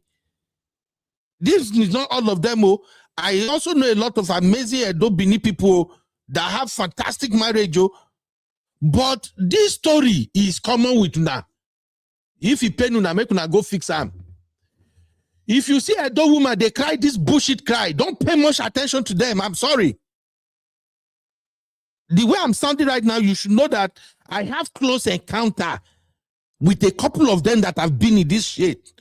They will take the same shit, cry now. Tomorrow they will go back to it again. Don't listen. Don't. As soon as I saw that the whole video is 4 hours long, and I listened to her for the first, reach this part, I already know. Sorry, I don't know her. I don't know her from Adam. But I know Edo Bini data people. Edo Bini Isha. I know now where I'm sorry. I know a lot of amazing Edo Isha Bini people. But when it comes to marriage, I've known a lot of them that treat their wife terribly like this. Their mama are the same thing. And don't think it's only women. Some of them, some women, now their own mama, now go they show the husband shege. And some of them, now their own husband, mama side, or the now go they show the wife shege. He's common with una. If this thing verse una, make una know say we they observe, mona go fix them. That's my own thing. I know if she like me, she cry River Niger. Don't fall for it. But I not hear the rest of our story, but you go see say. Now, like fire, now they go take Ponchua come for where for this marriage. If not, she go stay there. Is their thing, their husband can beat them, almost won't fight them with gas, boo, boo, boo, boo. Now, yo, they go dead there, need pie there. And if not the woman, I won't craze. Now, so the woman go show the husband. Hell. Now, so the husband self go there like mumu. Don't listen, no. If they carry matter, can't judge for you. If you are hearing me, no put mouth. If Edo Binish and people carry matter, can't judge for you. Maybe you live in Canada, you live in US or London. If they come meet you, they go, my husband, oh, he don't eat, oh, he don't almost kill me, oh, help me, oh. No shook your head, though. Not to say you they go challenge your husband, though. If you want to provide shelter for the woman, provide them. After a day or two or something, later make she go back. Now they know how they deal with that. So because their story plenty, people where they hear me now, they're gonna say, I know what I'm talking about. That's just my own. Not be all of them again, not be all of them. They have a lot of amazing ones, but the ones who won't get terrible marriage like this, now so they be, they're no saying though. That's my own. Over to you, anybody who want to contribute, I bet, because her story is already irritating to me, and it's similar. Now, similar. Same story, you know they change. The one where the husband no go here, she go dead there. Even if the husband won't beat her and kill her, she go dead there, and she go they cry every day, but she will be there. Uncle Ben. Yeah, but let's not generalize, because I don't know. Maybe it's not generalized. I say it's not all of them, but the ones that I know that are terrible, they are like this. To me, this is the woman's given her own account of her marriage. Let's leave tribe aside. Let's not do that. Let's not do that. I know. Obviously, tribe is a big deal for you, but like I said, I was not brought up that way, so I don't understand the tribal thing. I agree. Marriage. It's just my own view. Because it's her marriage, and we shouldn't just focus on the tribe, because there is. Please not do this. Let's not do tribe. Let's not do tribe. I find let's not do tribe. Because there's a lot. Because, like I said, regardless of tribe, there are problems in different. We can talk about Yoruba demons. Let's not do this. Yeah, Let's not you are do right, this. It's Honorable. on a case-by-case basis. That's all I wanted to say. Go on, Uncle Dio. Thank you. Honorable, you are correct, and I agree with you 100%. But in this situation, Uncle Ben is just angry because he felt that maybe because he has had personal encounter with people from that side of the place that he was talking about. But left to me, I don't even think that this woman came from that side of the state, because according to what they were living in Aoshi. Aoshi is in that side of the place. It's in Delta State. However, now coming back to the issue, there is something that I want women out there to note. Never you marry a mama's boy. Please, I beg you with everything that I have. Never you marry a mama's boy. The beginning, the genesis and the revolution of this woman's problem, the beginning and the end of this one's problem is the husband. Little is the mama's own there. Little is mother-in-law's own. The beginning and the end of this woman's whatever she was going through in that marriage is the husband. When you marry into the family, you as a woman, you are marrying into the family of your husband. Your husband is the only supporter that you have in that family, and he was supposed to be your protector in that family. The moment that man fails to protect you, every other thing will be happening to you in that family, and you could not do anything about it. So everything you saw the mother-in-law doing is because Uncle Ben, you want to say something? No, go ahead, sir. Okay. Anything you see the mother-in-law doing is because the husband has refused to play his role as a protector for the wife. First off, why will he give money for baby things to the mother-in-law? For what? Secondly, why can't you protect your wife? She does not have any other person in that family apart from you. And you yourself, you now want to join your family against her. Because everything the lady is saying so far that I've heard is directly the husband's fault. Take it or leave it. How can your mother be dictating things in your own house? Are you man enough? Are you even a man? When babies are getting married, this is the result. This is a baby, it's not a man. Unfortunately, he went and married a woman that does not even know any better. I bet you, if this lady has known any better, she would have get the F out of that marriage long ago, even with that pregnancy. What are we talking about? In this modern day? Uncle Dayo, they know they go anywhere. She's not getting now nothing. She know they go. They know they go anywhere. I stick by this till tomorrow. When you see Uncle the Ben. One where finally get liver to leave their marriage. It's not even about leaving marriage, Uncle Ben. Bullshit story. When you hear their story, even you go be like something, you tear them slap. It's not even about leaving the marriage, Uncle Ben. It's about not even getting involved in that marriage at all in the first place. See, Uncle Ben, we are talking about human life here. In this modern day, and you are still treating a fellow human being, somebody else's daughter, as a slave in your house. What are we going from here? Treating somebody else's daughter, and you have your own children, and you're treating somebody else's child as a slave in your house. No conscience, nothing. And your husband, the Momo husband, was there doing nothing. And what really even kills me is the fact that, if I say something now, they will say, now you, they make me say, so hell what? Are you not a man? I'm sorry, I've said this and I'm not ashamed to say it. I would rather stand against my family and protect my wife than for me to align with my family and let my wife suffer. I will never do it. Uncle Dio, you are still not getting the picture. I'm not sure say you pay attention to this particular region. I get the BS. Uncle Ben, I get the BS. I know why you're angry. I know why you're angry, Uncle Ben. Tomorrow, you know one person where she no go blame so much. Now, husband though, I never watched that story, but I swear anybody. I know why you're angry. And you are correct. Every goddamn person around that husband. Now only once in a while she go to mention say my husband do this. So, but now everybody. Sorry, can I just come in? Can I just come in? It's a pattern. Is it? Can I just come in? From our previous conversation just a few hours ago, Uncle Ben, you were the same person that was saying you should protect your marriage. If she's defending her husband and she's staying there, is that not what you've been protesting here? So what's the issue? This issue is different. What's the issue? I know So you just your want advice to, is just you just want to troll. Whenever it suits you. You've said before women should be fighting for their marriage. Don't come out of your marriage for flimsy reasons. Maybe the reasons is flimsy.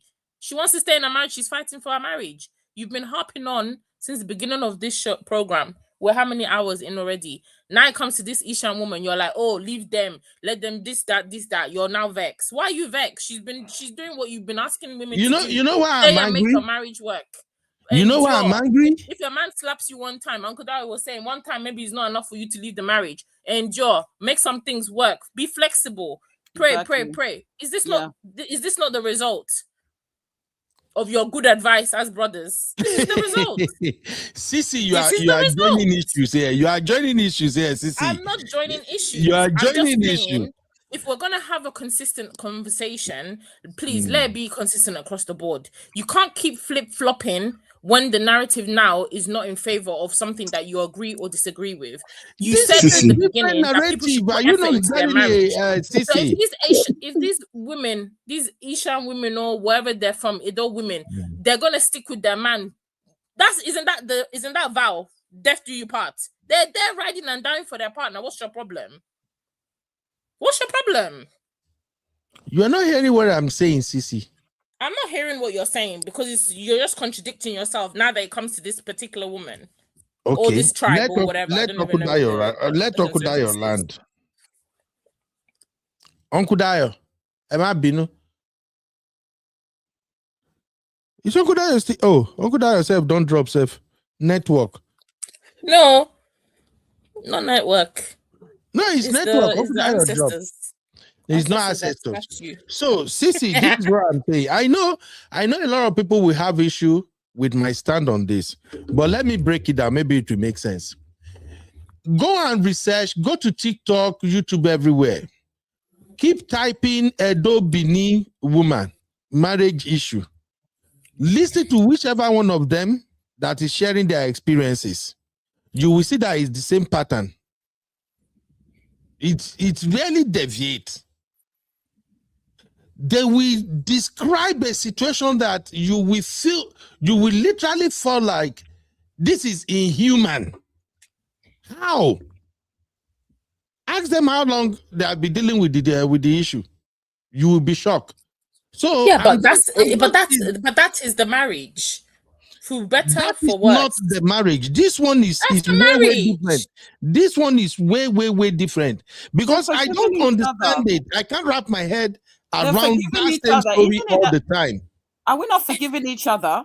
Are we not? Isn't that what marriage is all about? Forgiving each other. Isn't that what we talked about in a different segment? You said that we should fight for our marriage. This woman is fighting for her marriage, and she's forgiving her husband, and she's fighting for her marriage. We are not talking about cheating here. It's not about cheating. You're not listening. Whatever issues they're having. Regardless of the issue, she's fighting for her marriage. She's sticking it in. It's not a deal breaker. It's not a deal breaker for her. Exactly. This one is light work. Sissy and Honey Babe, you are just trolling me now. You are trolling me, both of you. Uncle Ben. I'm not trolling you, but please. You are just trolling me. I'm not trolling you. No, we're just trying to be consistent. You know, the thing is that you can't. You can't. For me, I'm always doing case by case, regardless of her tribe, which I don't understand why that is important, to be honest. But my issue is that on the one hand, cheating is not a deal breaker. Is someone that is generalized? You are generalizing that one. The situation we addressed earlier is a one-time situation. So what she's going through is not a deal breaker for her. So why are we not commending her for fighting for her marriage? Okay, great. She did an excellent job. Right? Is that what you say? I should say, Honey Babe. No, that's what what I'm saying, because you're saying that is why, you know, cheating is, I know we're talking about cheating, but remember Pappy was saying that there's so many other things besides cheating, and that everyone is human, and that human beings, we have flaws. Her husband has a flaw, and she decided to, you know, to forgive him, like the Bible said, and she decided to fight for her marriage. We should be commending her. You know, do you believe in curse? Like that some people are carrying a form of curse or something. Do you believe in that kind of thing? I don't believe in that. Okay. Because why I'm saying that is this particular story is way too common from that region. That is why it's pissing me off. That is why it's really, really kind of like triggering me. And personally, even right here in the US, right here in this Austin, I've witnessed more than 5 of their stories. But are there not problems in Yoruba marriages as well? Or is that not true? There are problems, but when something become too common and too rampant, what about the headline Yoruba demons? Is that not a consistent thing, and that's why you have the tag Yoruba exactly demons? That's exactly what I'm describing in this situation. When they say Yoruba demo, how do we arrive at Yoruba demo? Is it not because a lot of Yoruba men are behaving like certain way, same pattern and all of that? That's what I'm saying here. Regardless of tribe, there's always, marriage is hard. Regardless of tribe, regardless of race, regardless of location, you're always going to have issues in marriage. We shouldn't drill down to tribe. That, you know, we don't want to be promoting tribalism here. I agree with you. The point I'm making that you are not getting is this. I said it is common. This type of story this woman is sharing, they are so common in that part, in that region. That's what I'm saying. It's common all over Nigeria. I've heard of. Okay, I agree. There's a lot of Yoruba marriages that the man doesn't contribute anything. The man will be doing bibi to his mother. The mother-in, you hear a typical Yoruba mother-in-law that behaves exactly like this. So let's be honest. Honey, babe, if I can quickly step in here, please. There's something that we all have to understand. Let's leave this argument of region, tribe, whatever. Let's leave it aside. Let's face the subject matter here. This is BS in a full scale. Let's face the matter. First off, this is not fighting for your marriage. No. This is submitting to slavery. Let us get it clear. Nobody will tell you to say because you want to fight for your marriage and then you have to subject yourself to slavery. That's not what we're talking about. When we're talking about fighting for your marriage, this is not what we're talking about. It's a completely different thing entirely. You cannot subject a fellow human like you, subject him or her as if him or her has lesser value than you. That is, that person does not have value as much as you. That is BS, first class. In fact, BS Pro Max. When you see the way this lady is going, even her psyche and her mentality is that of a slave. I'm sorry. For one, she does not have control over her husband. Secondly, the husband does not have control over the home. Thirdly, she has to kowtow to everything that the family of the husband wants. Is that a marriage?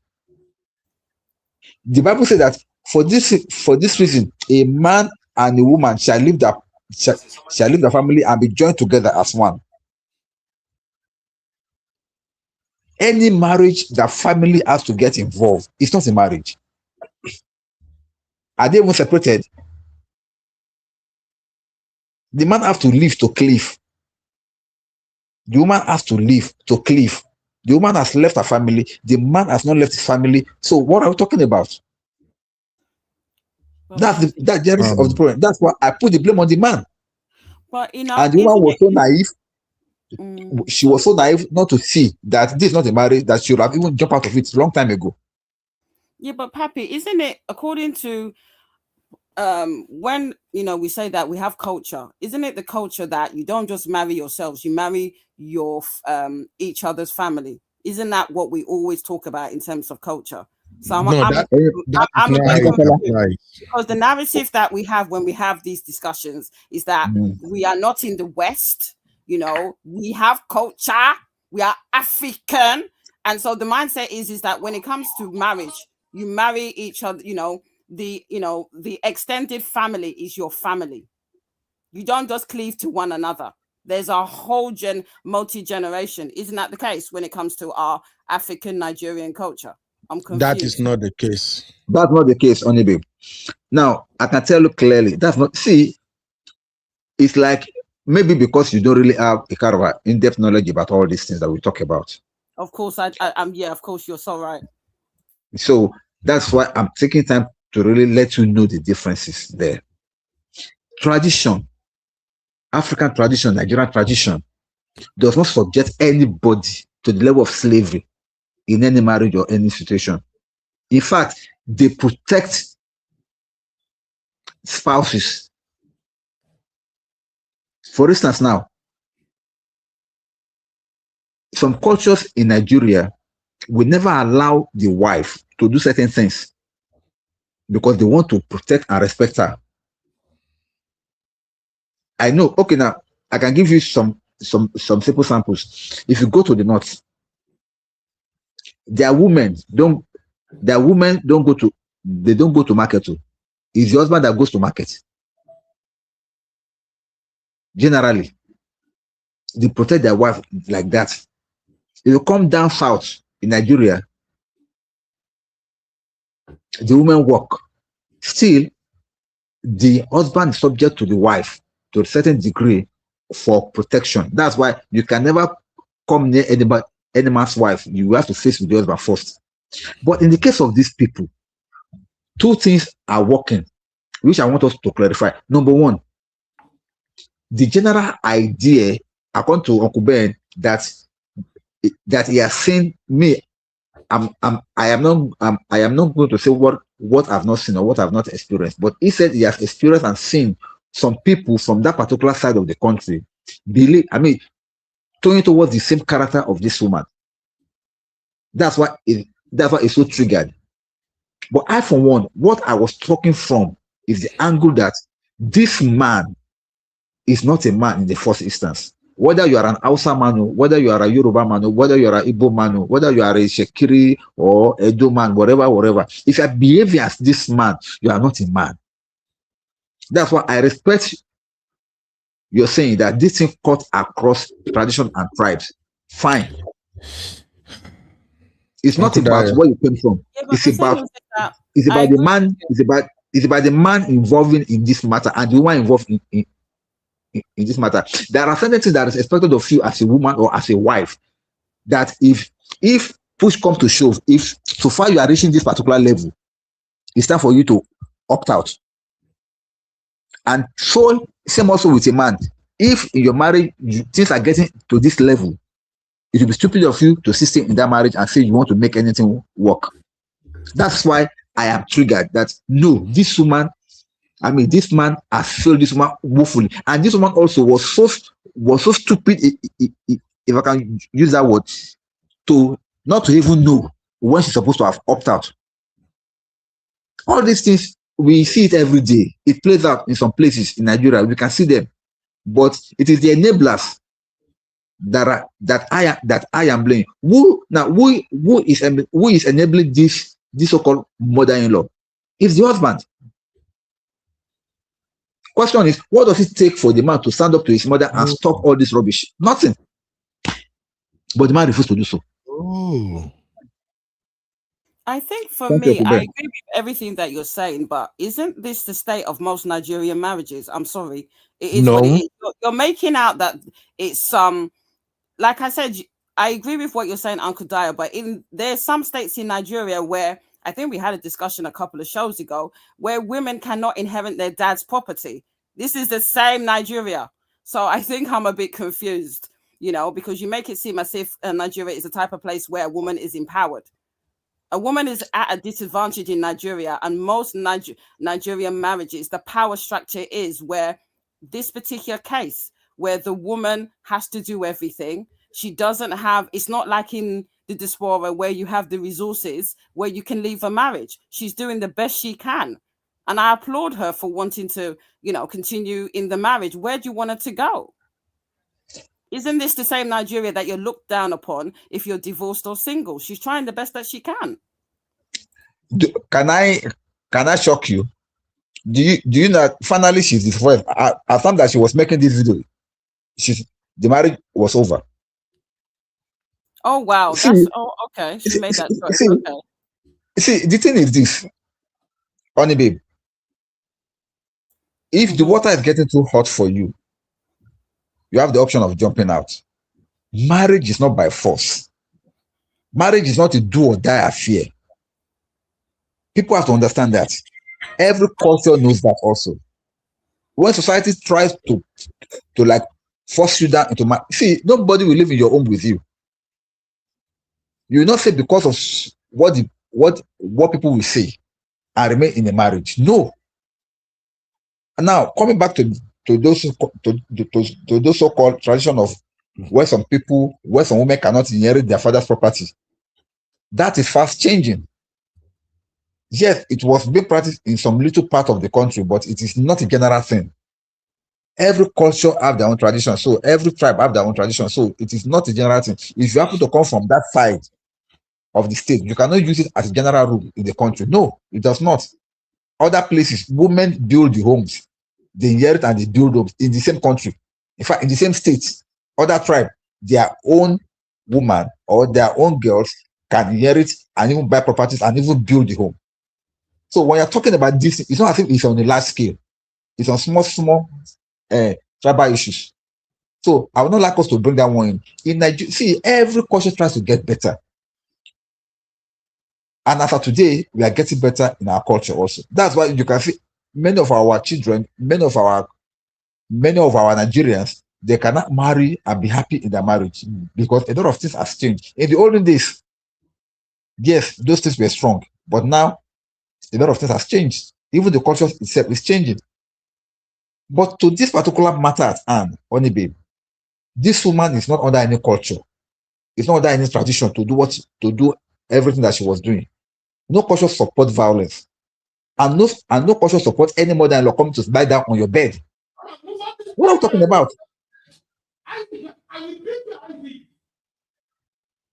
No culture supports your mother-in-law coming to lie down on your bed, and no culture support your mother-in-law coming to victimize you in your own husband's house, and no culture support your mother-in-law taking food to your husband and telling your husband to reject your own food, and the husband is eating his own mother's food. What are we talking about? Please, let us not mix it up. This is BS Pro Max. It's not culture. It's not tradition. It's not culture. It's not tradition. No, I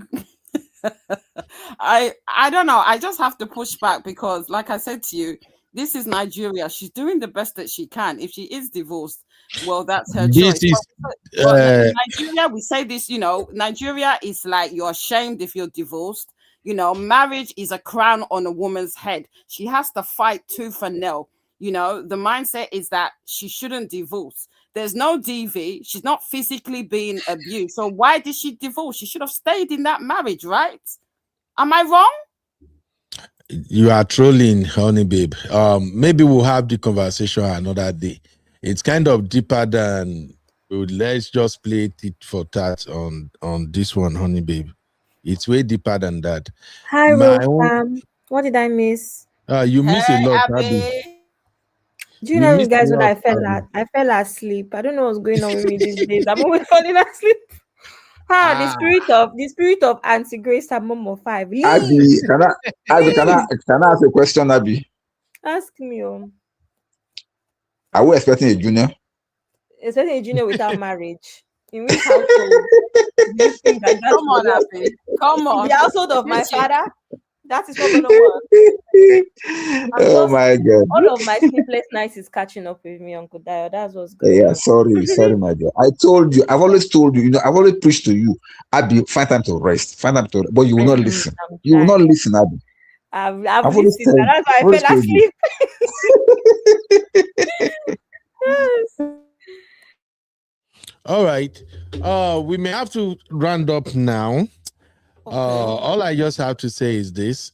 People from Edo, Ishan, and that area, please don't take the message out of context. Something is wrong. You got to work on yourself. I'm sorry. I've seen enough. No, this is serious.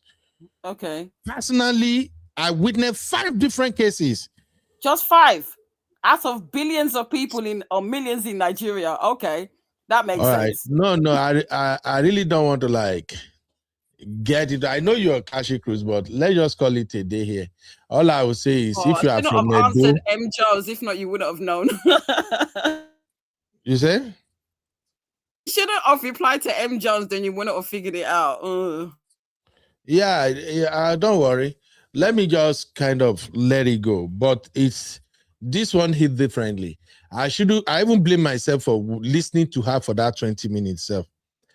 Because I was listening, it was up to 10 minutes. So I already know that, na Edo Binish and people marriage wahala be this. I wanted to turn out, I just say, let me manage to hear it.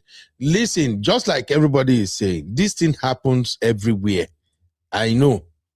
Why I'm particularly triggered about this particular region is that it's similar. I'm telling you right now, if you have not been paying attention before, begin to pay attention now. When you hear women come out and tell their story of how they were being maltreated and they are from that area, their story is similar. And the triggering part for me is you will almost ask yourself, like, they take juju hold you. Is there something? It's marriage vows. Look. Exactly, CC. 10 years ago, between 11 and 10 years ago, I almost called police on somebody here in the US. No way. Really? I'm telling you. That's yes. not like you. I almost called police because when I saw the level of DV, we don't talk, set to say it don't make sense. It's a particular day. I'm like, no, that's it. They need to come and carry this guy. It takes constant pressure from somebody before I feel like, okay, you know what? And what did the person tell me? The person say, hey, if you call police, now you go become topic for their circle. It's their thing. The one person will go come, even that one will come set to him, they do the same thing with the wife. Even this woman where they talk now, they collect the same thing too. But you know, when you are in an environment and you are seeing some things for the first time, you won't know what you are watching. But now, after 13 years here, I know better now. And that's why I was so triggered. That's why I was saying, look, if you see it happening, just pretend you don't see them. Now, it's like, that's their style. How can a man beat you like almost by you? Not 1, not 2, not 3, not 4, not 5, not 1 week, 2 weeks, spread over years. And many of them, not all of them, many of those people from the region I'm telling you right now, many of the women, now they pay the bills in their houses. Their husband feel they give them back in another way. Go and even property, even every gathered the way they did. Many of them, now their husband, now their name did, now their wife or name, now they did for most of the, especially in abroad. They know if they hear me, they talk now. They know say I'm not lying. They go only one come say they want debunk. Uncle Ben, can you read the message of these sisters? Solar Original Fan. She just dropped something on the platform. Just talking about what you just said now. Unique is here. I think Unique wanted to come and push back. From Solar Fan Original. Say this one where you say I was in Canada with my 4 children. Yes. Let me see if I can see it. Yes, sir. Am I audible? It's painful. Yes, Miss Sister Unique, you are audible. Let me just take this message. Okay, Solar Fan said, I was in Canada with my 4 children. I was at the point of getting my PR when my husband suddenly passed. His family dumped his body in the morgue and went after his property. They are from Edo. What? Thank you. I'm not to talk. I'm just saying, when you see, he get how he go touch you. You will know that something is not right. But Unique, please, over to you, my sister. Hello, Unique, you are muted though. Unique. Hey, I can't hear her again. No. Yes, sir. Hi, Okay, can you now hear I can me? hear you. You were breaking. I can hear you. Go ahead. Okay. Okay. Good day. Good evening to the panelists, to the chat. Thank you, Uncle Ben. Yes, So, ma'am. I was listening to just her input, and I love listening to her. She has a very great voice, and she's very intellectual. I enjoy listening to her, and also Abby. Abby is my favorite. Okay, so regarding the I'm argument not your that favorite. will be. Long time is Unique. Where have you Yeah, been, sis? What do yeah, you mean? I'm not your favorite. Abandoned us. No, I didn't. Like I went on vacation and my vacation had to do with medical treatment. So yeah, I just Yeah, had to sorry, stay my on sister. my. All right, go ahead, Mama. Thank you. Uncle Ben, before I go ahead, please, I noticed is your YouTube not monetized? I wanted to No. like gift. I can't. Why? You have over I how many viewers?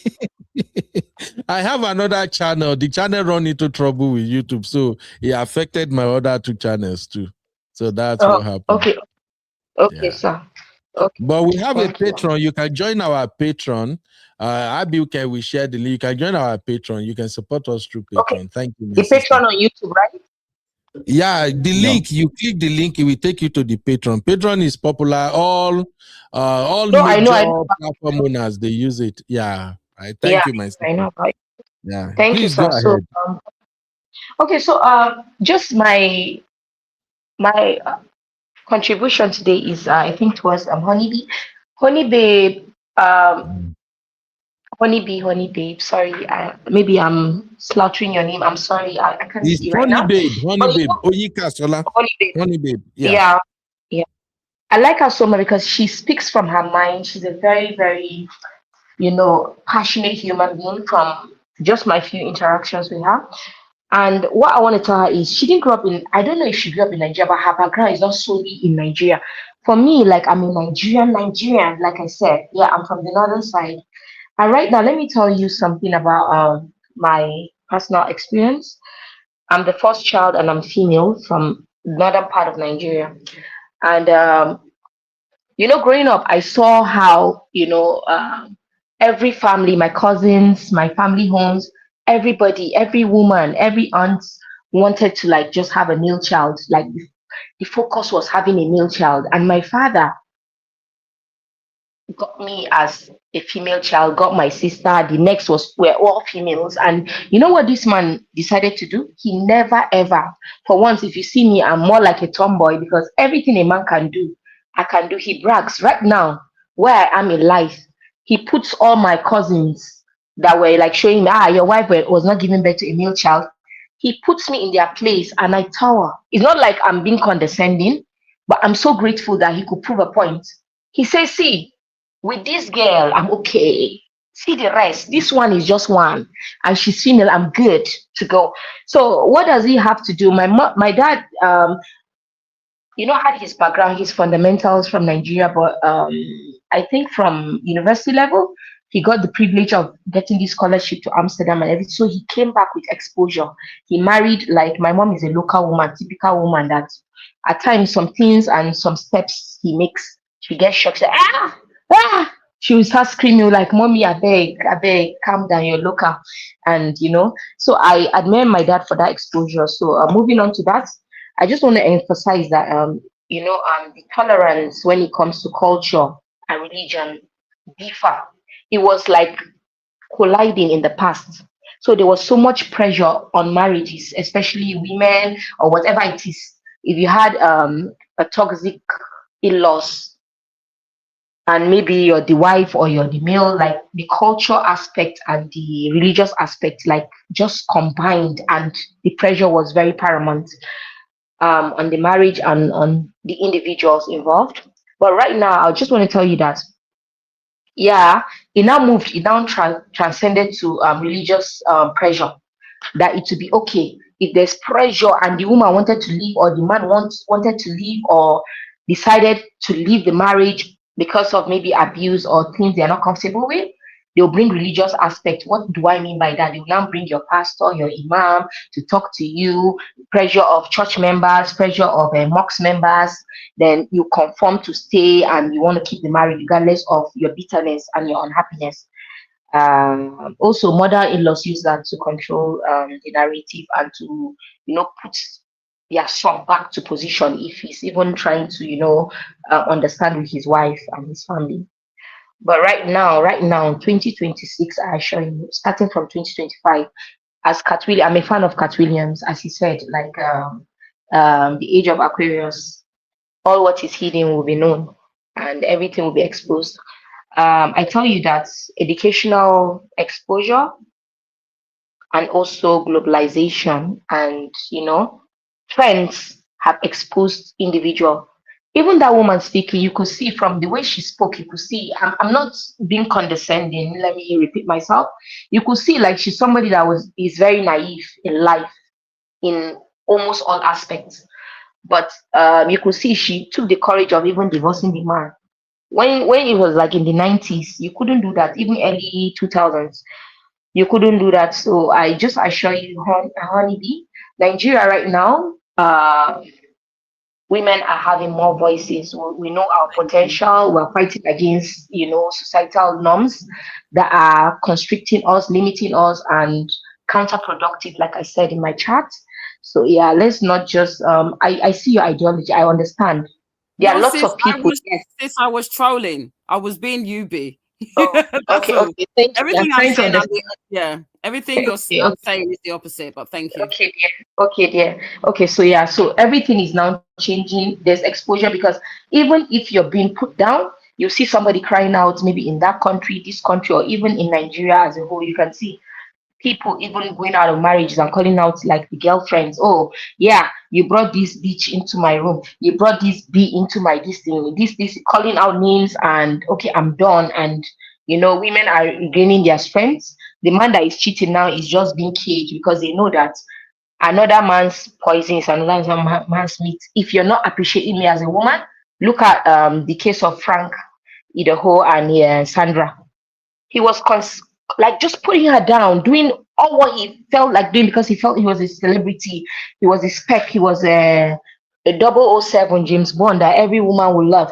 But you can see that a younger guy, Chike, that has a voice, has a talent, cute looking, very sugary, black king, just appreciated and loved her. And, that's a warning to people, regardless of whatever. If you don't want to be with your partner, you leave. You don't abuse them. You don't allow your parents to abuse them or your family members. And you should regard them. If you cannot make their life better, you step out and you F off. Thank you so much. Thank you you, so much, sis. sis. Thank you. Much appreciated. Thank Let you. me tell you, the UB has gone to do something. But the problem Has is he? that, the problem is that I don't know this. I was not here. I was sleeping. So I don't know what. I don't know what you guys spoke about. Basically, yeah, we did. Me and CC just tag teamed, and basically, we came from the mindset of what UB would say, which is basically she was fighting for her marriage because Pappy and UB were of Honey, the babe, I don't opinion. even know this. Honey, babe, I don't even know the story. I Yeah, don't. I so haven't I heard the think the issue podcast. is that we're basically trying to say if you're gonna have an opinion, let it be consistent over everything. You're saying in one hand that cheating, that it's okay to cheat, can you call, fight for the marriage. Then this mother from hell, the woman in question that is talking, we commend her for staying, not knowing that she's actually divorced him. But yeah, it will just playing. That's all. Okay. All right. No problem. My super co-host. Abby, how are you? I'm fine, sir. Do you have anything to add? So after what sis Eunice Yeah, said? Yeah, honestly speaking, no. Sister Nick came in to maybe counter some of the things that Onbe was saying, thinking that maybe she does not really have a basic understanding about what is happening. But you know, Onbe was just trolling Uncle Ben.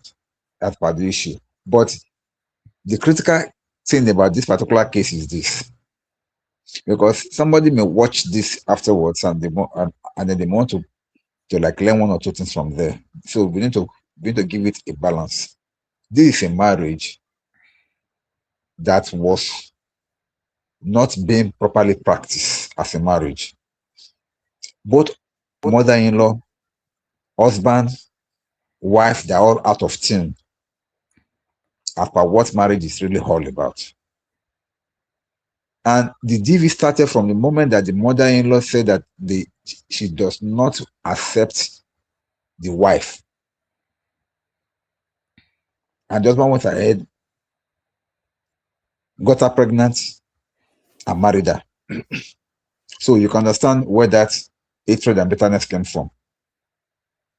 The mother-in-law was calling the wife an Ogbaji. So she never sees anything good in the girl. But luckily for the girl is a breadwinner in the home.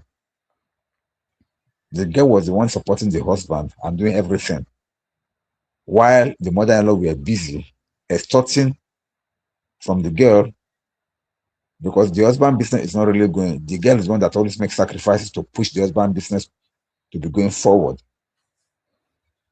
And the whole thing just happened like that, to the point that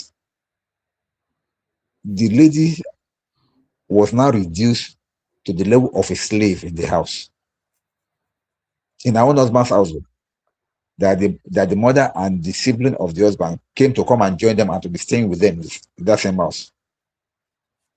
And the husband could not stop the mother. And next, the mother started coming to their bedroom to be sleeping in the middle of their bed, in between the husband and the wife. So it's a lot of BS. But in fact, just listening to it for about 10 minutes, I'm already pissed.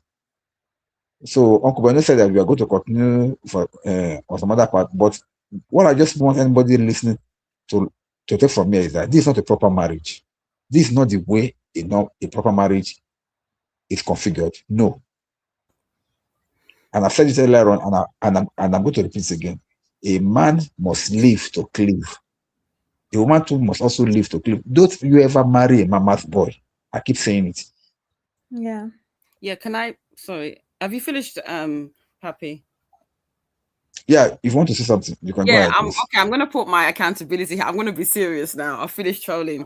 I agree with everything that you said. I think my consistency is that for me, all of them is the issue. Number one, someone tells you in your face, if I tell you, well, the message was given to her through a third party, or if it was face to face, I could be wrong. But someone says to you, if I tell you to sit up, you sit up. If I tell you to stand, you stand.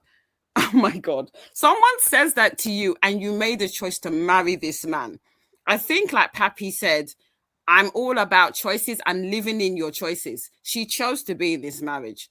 Then the second thing is that I don't even blame the mother-in-law. I blame her for marrying him when all the red flags were there. And also for the man who has made it quite clear that he has put his mother on a pedestal higher than his wife. I mean, this is all for another show. But I personally think that I'm not even going to be too upset with the mother-in-law, because like I said, someone tells you in your face that I hate you, I don't like you, and you still decided to marry into that family.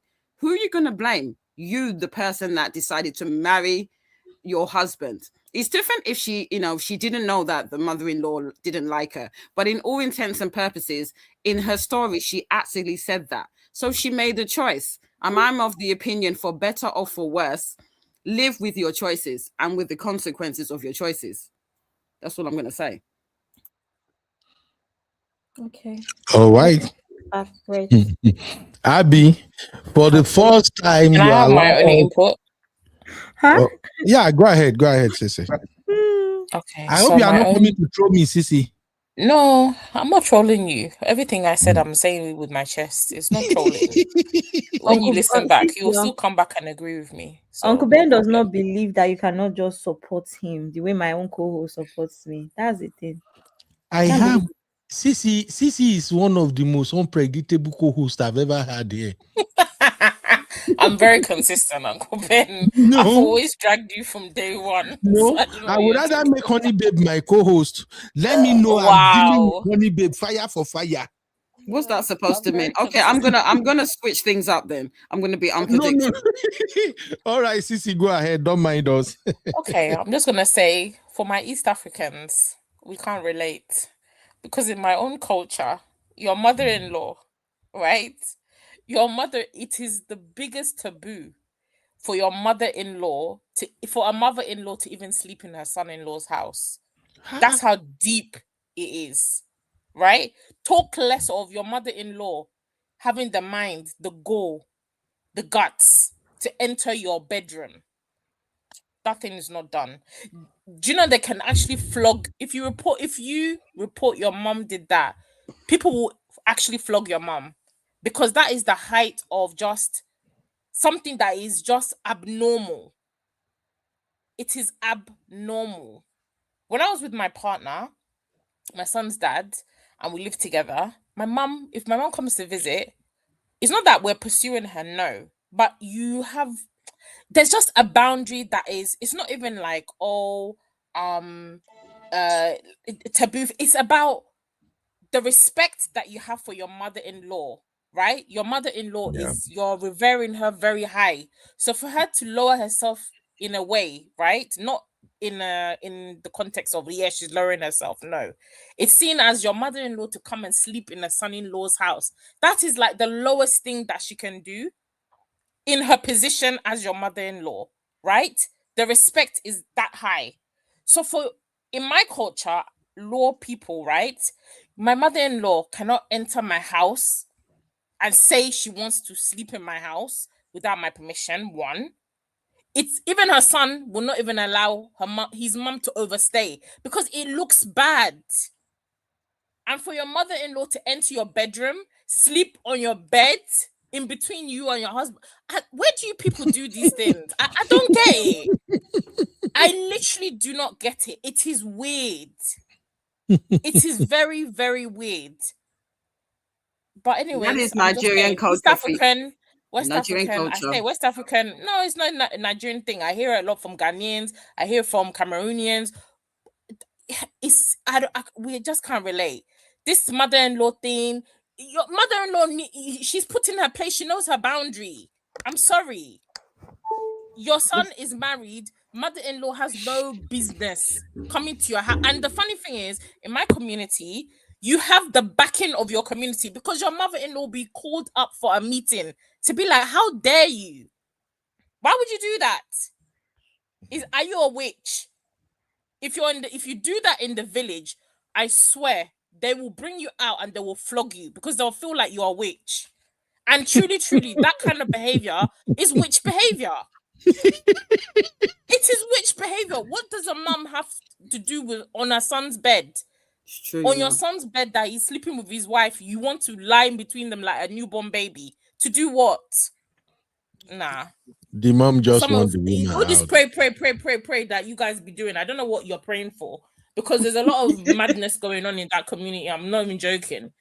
And I hear that a lot. Mother-in-laws don't know their boundaries. Yeah, you love your son, you love your kids, but what's going on? So, anyways, my East Africans, thank God, please, if you want peace of mind, find the East African brides and know that your mother-in-law will not be able to enter your house anyhow at will. It's not done. Anyways, that's my contribution. Thank you. Sissy, let me quickly say this. It's not a culture. It's not a culture. It's a This is culture just thing, Uncle no, Dayo. it's not a culture. It's not a culture. No, please don't get it twisted. It's not a culture. Mother-in-laws are not permitted in couples' homes. But why do they do it? No, not they. This woman just chose to do it. No, Uncle Dayo, we hear these stories a lot. Hello? I don't think I've ever on this It is street, not. It is on the not a street of culture YouTube. anywhere in Nigeria. I can No, tell you for free. It's very it's not a common in culture. Nigerian marriages. It's Very not common. common. It's Very, not very common. common. It's not Just an no, it's very individual common. evil that is happening It's in not some a places. culture. Don't get No me wrong. law, no culture It's back not it the up. culture, but I'm saying it is very. It's too accepted. There are no It's not boundaries. This accepted. Also, like no, don't use that word. See, no. check your I'm saying diction. it's It's not accepted accepted. because it's It's an done. And then aberration. when you It's an aberration. It's not something it's a accepted, what? but some people does it. It's an Uncle aberration. So it's Dio, not just something like accepted. Uncle Neither is it Ben was something ranting and cultural. raving and saying that the thing. I'm saying that from my observation as somebody outside of the culture, even the environment, the stories that I've heard, whether it's Cameroon, whether it's Ghanaian, whether it's Nigerians, all the west sides, it's very similar, this type of behavior with mother-in-laws that don't know their bloody boundaries. It's a common thing. Exactly. So It's it definitely there's something ingrained within Sorry, the Abby. culture, Sorry, which Abby, are is you there? I'm here, which Uncle kind of Ben. Okay. uplifts and Sorry, upholds my a wife lot of don't this come. BS, I they come. I'll join you guys back. right? Go ahead, So Sissy. I'm not saying it's like the culture of Nigerians, no, but I'm saying that there's something broken in the community where this thing is consistent just across West Africans generally. Because I've heard yeah, stories from all of those yeah, different things. It's always a mother-in-law overstepping a boundary. It's always a sister-in-law overstepping her boundaries. I'm saying that yeah, in my yeah, culture, yeah, these yeah. things, mother-in-law, sister-in-law, you don't have any business talking, even in your son's house, because the community will look at you like you're the crazy one. And I'm saying, from somebody looking out, that is not really the consistent thing in a Mm, lot of marriages and relationships, of because of how you guys like moms mm. uphold their sons. Nothing they do is wrong. I'm not saying we don't do similar things. There's patriarchies across Africa, right? Even India, wherever. But I'm just saying there seems to be this fundamental screw in some of these Yeah, places where this thing yeah. is common, because now this lady will come out and people say, but it's her son's house, it's her son's house. It's people will be supporting BS. You can't come to Uganda and say that your mother-in-law is coming to your house, going in your kitchen, cooking, sleeping on your Uncle Dio. I've never heard it. And I don't think Yeah. anybody on this YouTube streets has heard a Ugandan couple has come out and the mother-in-law has had the guts to enter her daughter-in-law's house and take over. It's just not our culture. I'm saying our culture because it's not a culture, it's a taboo. It's not done. Okay. That's I Okay. it. think what Cece says is right. It's a West African thing, and we need to accept the truth. I have someone Yeah. in church where my aunt, for almost 30 years, had her mother-in-law living with her. Mental. I have another Ghanaian couple where the mother-in-law doesn't talk to her grandchildren and don't talk to the wife, and the husband doesn't care. The wife is like, why is she here? She's been in their house for 10 years. She doesn't Wow. even talk to her grandchildren. She speaks in Ghanaian and she refuses to speak English. The grandchildren do not like her. She refuses to leave. I'm giving you two stories of West African. So I definitely think what Cece says is right. It's a West Yeah. African thing. It may not be culture, Yeah. but something's going on. Yeah. The thing is Something's just that. going on. The thing is just that. See, when you talk about these things, it's just some mother-in-law that are just moving mad. We have them all over the place, all over West Africa, not all over. We have them mostly all over Africa like that. You see some mother-in-laws that are just moving mad. And the reason is simple. There are some women that they believe that they love their sons too much that they should be protective over their sons. Some may not even come to stay with them in their houses, but they have such a gripping effect upon their son, to the point that whatever they tell the son to do is what the son will do. That was why I kept hammering one thing: don't you ever marry a mama's boy. You will know. Even when you're in courtship, if you're careful enough, you will see the red flag. And the moment you see it, please don't say that you will change him. Mama's boy cannot be changed. There is a bond between him and the mother that you can never come in between them. The moment you notice that your fiancé or your boyfriend is a mama's boy, please pack your shoes and run. it ain't gonna work. That's why this particular lady now must have seen those signs even before she got pregnant for the guy. That this man that I want to marry is mama's boy, but still she went ahead and married him. And that's why I like what Babe said. Even after the mother-in-law confronted her and said that you can only stay in this marriage if you promise to do as I say. Which other red flag do you need more than that? Which other red flag do you need more than that? And she still stayed. Now she was crying for being maltreated. That's the problem. It's not about culture, it's not about tradition, but I like it whereby it is a taboo that your mother-in-law cannot stay in your place or come there anyhow, that they have already put it as a taboo. That's why I like the Eastern culture. But in most of West Africa, we don't have a taboo like that, but we do have rules and guidelines. And these people, they are moving contrary to the norms. Thank you. Thank you. Sorry, Uncle Dai, you remember that thing Abby, you remember, I think he was it on Instagram? I think there's this American show where they showed, I think she was African American. Do you remember it? Where they're at a table and I think she was going to marry this Nigerian boy. And the way the mother was shouting at the African American, do you remember? I think we discussed it. Does anyone remember? Abby, Cece? Anyone? Yeah, I remember. Yeah, you remember. And you remember we discussed it. And a lot of people were on the side of the mother-in-law that, well, she's marrying and she wants to marry the son.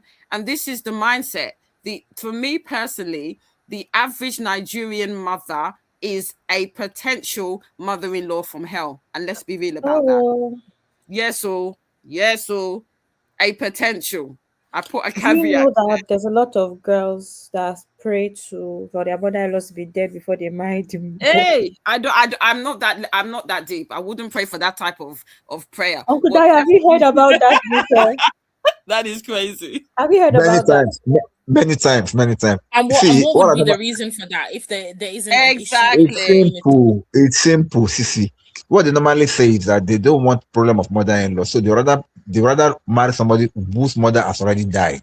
I mean, has already died, so that they can have the problem with the in-law because they don't have the backing of the community and the backing but of the family members. Look at their own, Sissy. Look at their own, Sissy. How will you like it? And now, those ladies that say something like that, Your son is saying that about you. How will you like it if your son's wife is praying that you should cry before she marry your son? I know, right? It's very weird.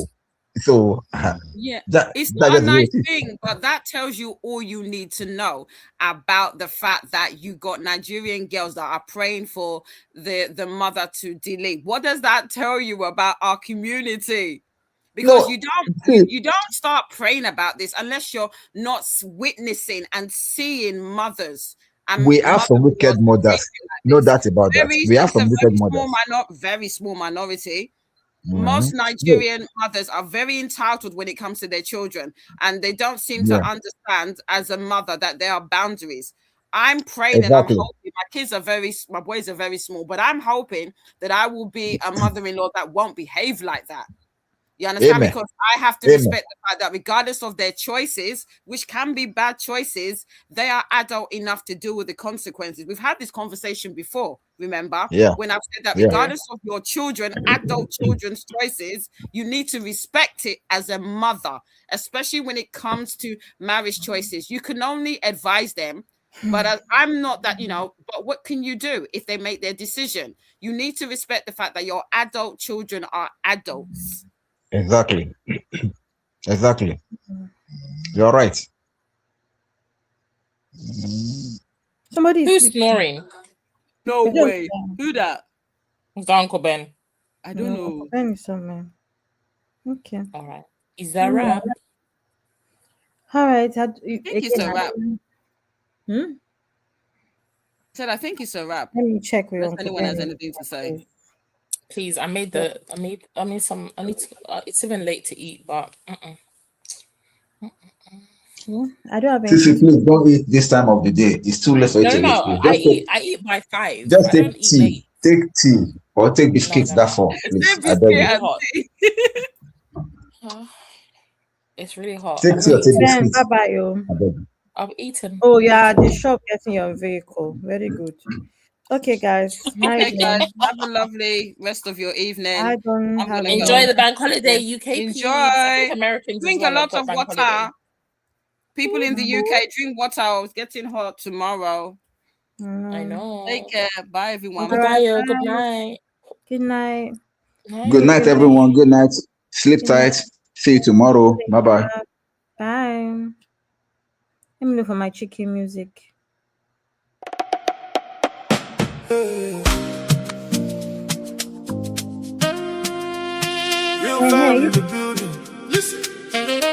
I've got to tell you that Nollywood they've already done they've done film called Malice. They've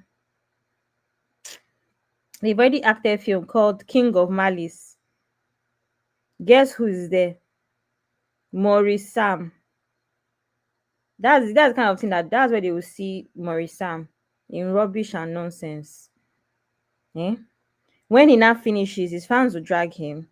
Then he will come and say, "Oh, guys, I will do better next time." Let me show you people the film.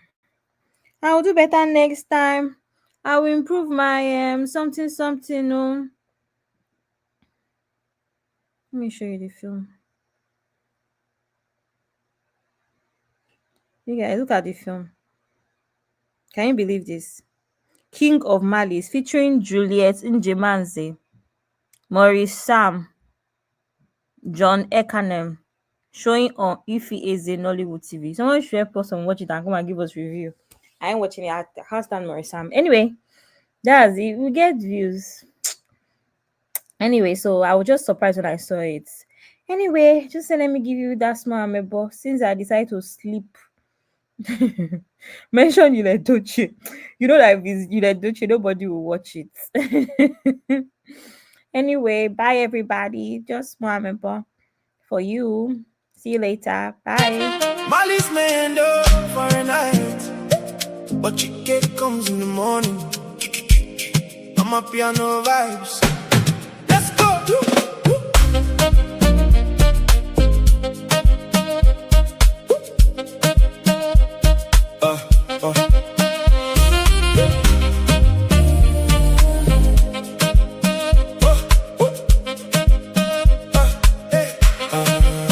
When the nights get dark and the talk get loud,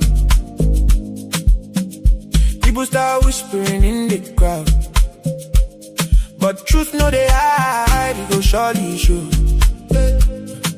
Morning light go make everybody know. You can keep your malice, you can form your face, but grace go still show up in the place. No shaking, no breaking, we stand correct. Chike in the morning, come and respect. I'ma see the matter don't turn around. Who they laugh before, no we make this sound. Yesterday was heavy, today we rise. Money don't come, open your eyes. Malice man do for nights, but Chike comes in the morning. Malice king, watch your back. Warning, Malice man do for nights, but Chike comes in the morning. Malice king, watch your back. We're coming. You carry malice like designer wear. For love and truth, they feel the air. No be by noise, no be by fight. Chike bring peace with morning light. If you block the road, we go still pass. If you throw shade, we go still shine fast. Real fam day, yeah, we know they fear. Morning blessing done appear. Who they there? Chike done show. Clear the air. No more pain.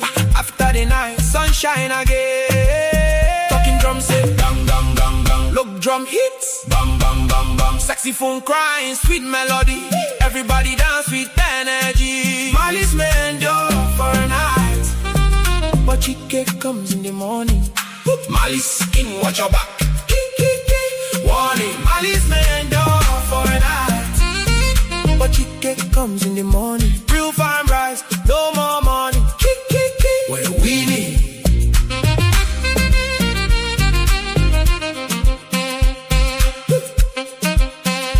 Money don't come, Chike don't run.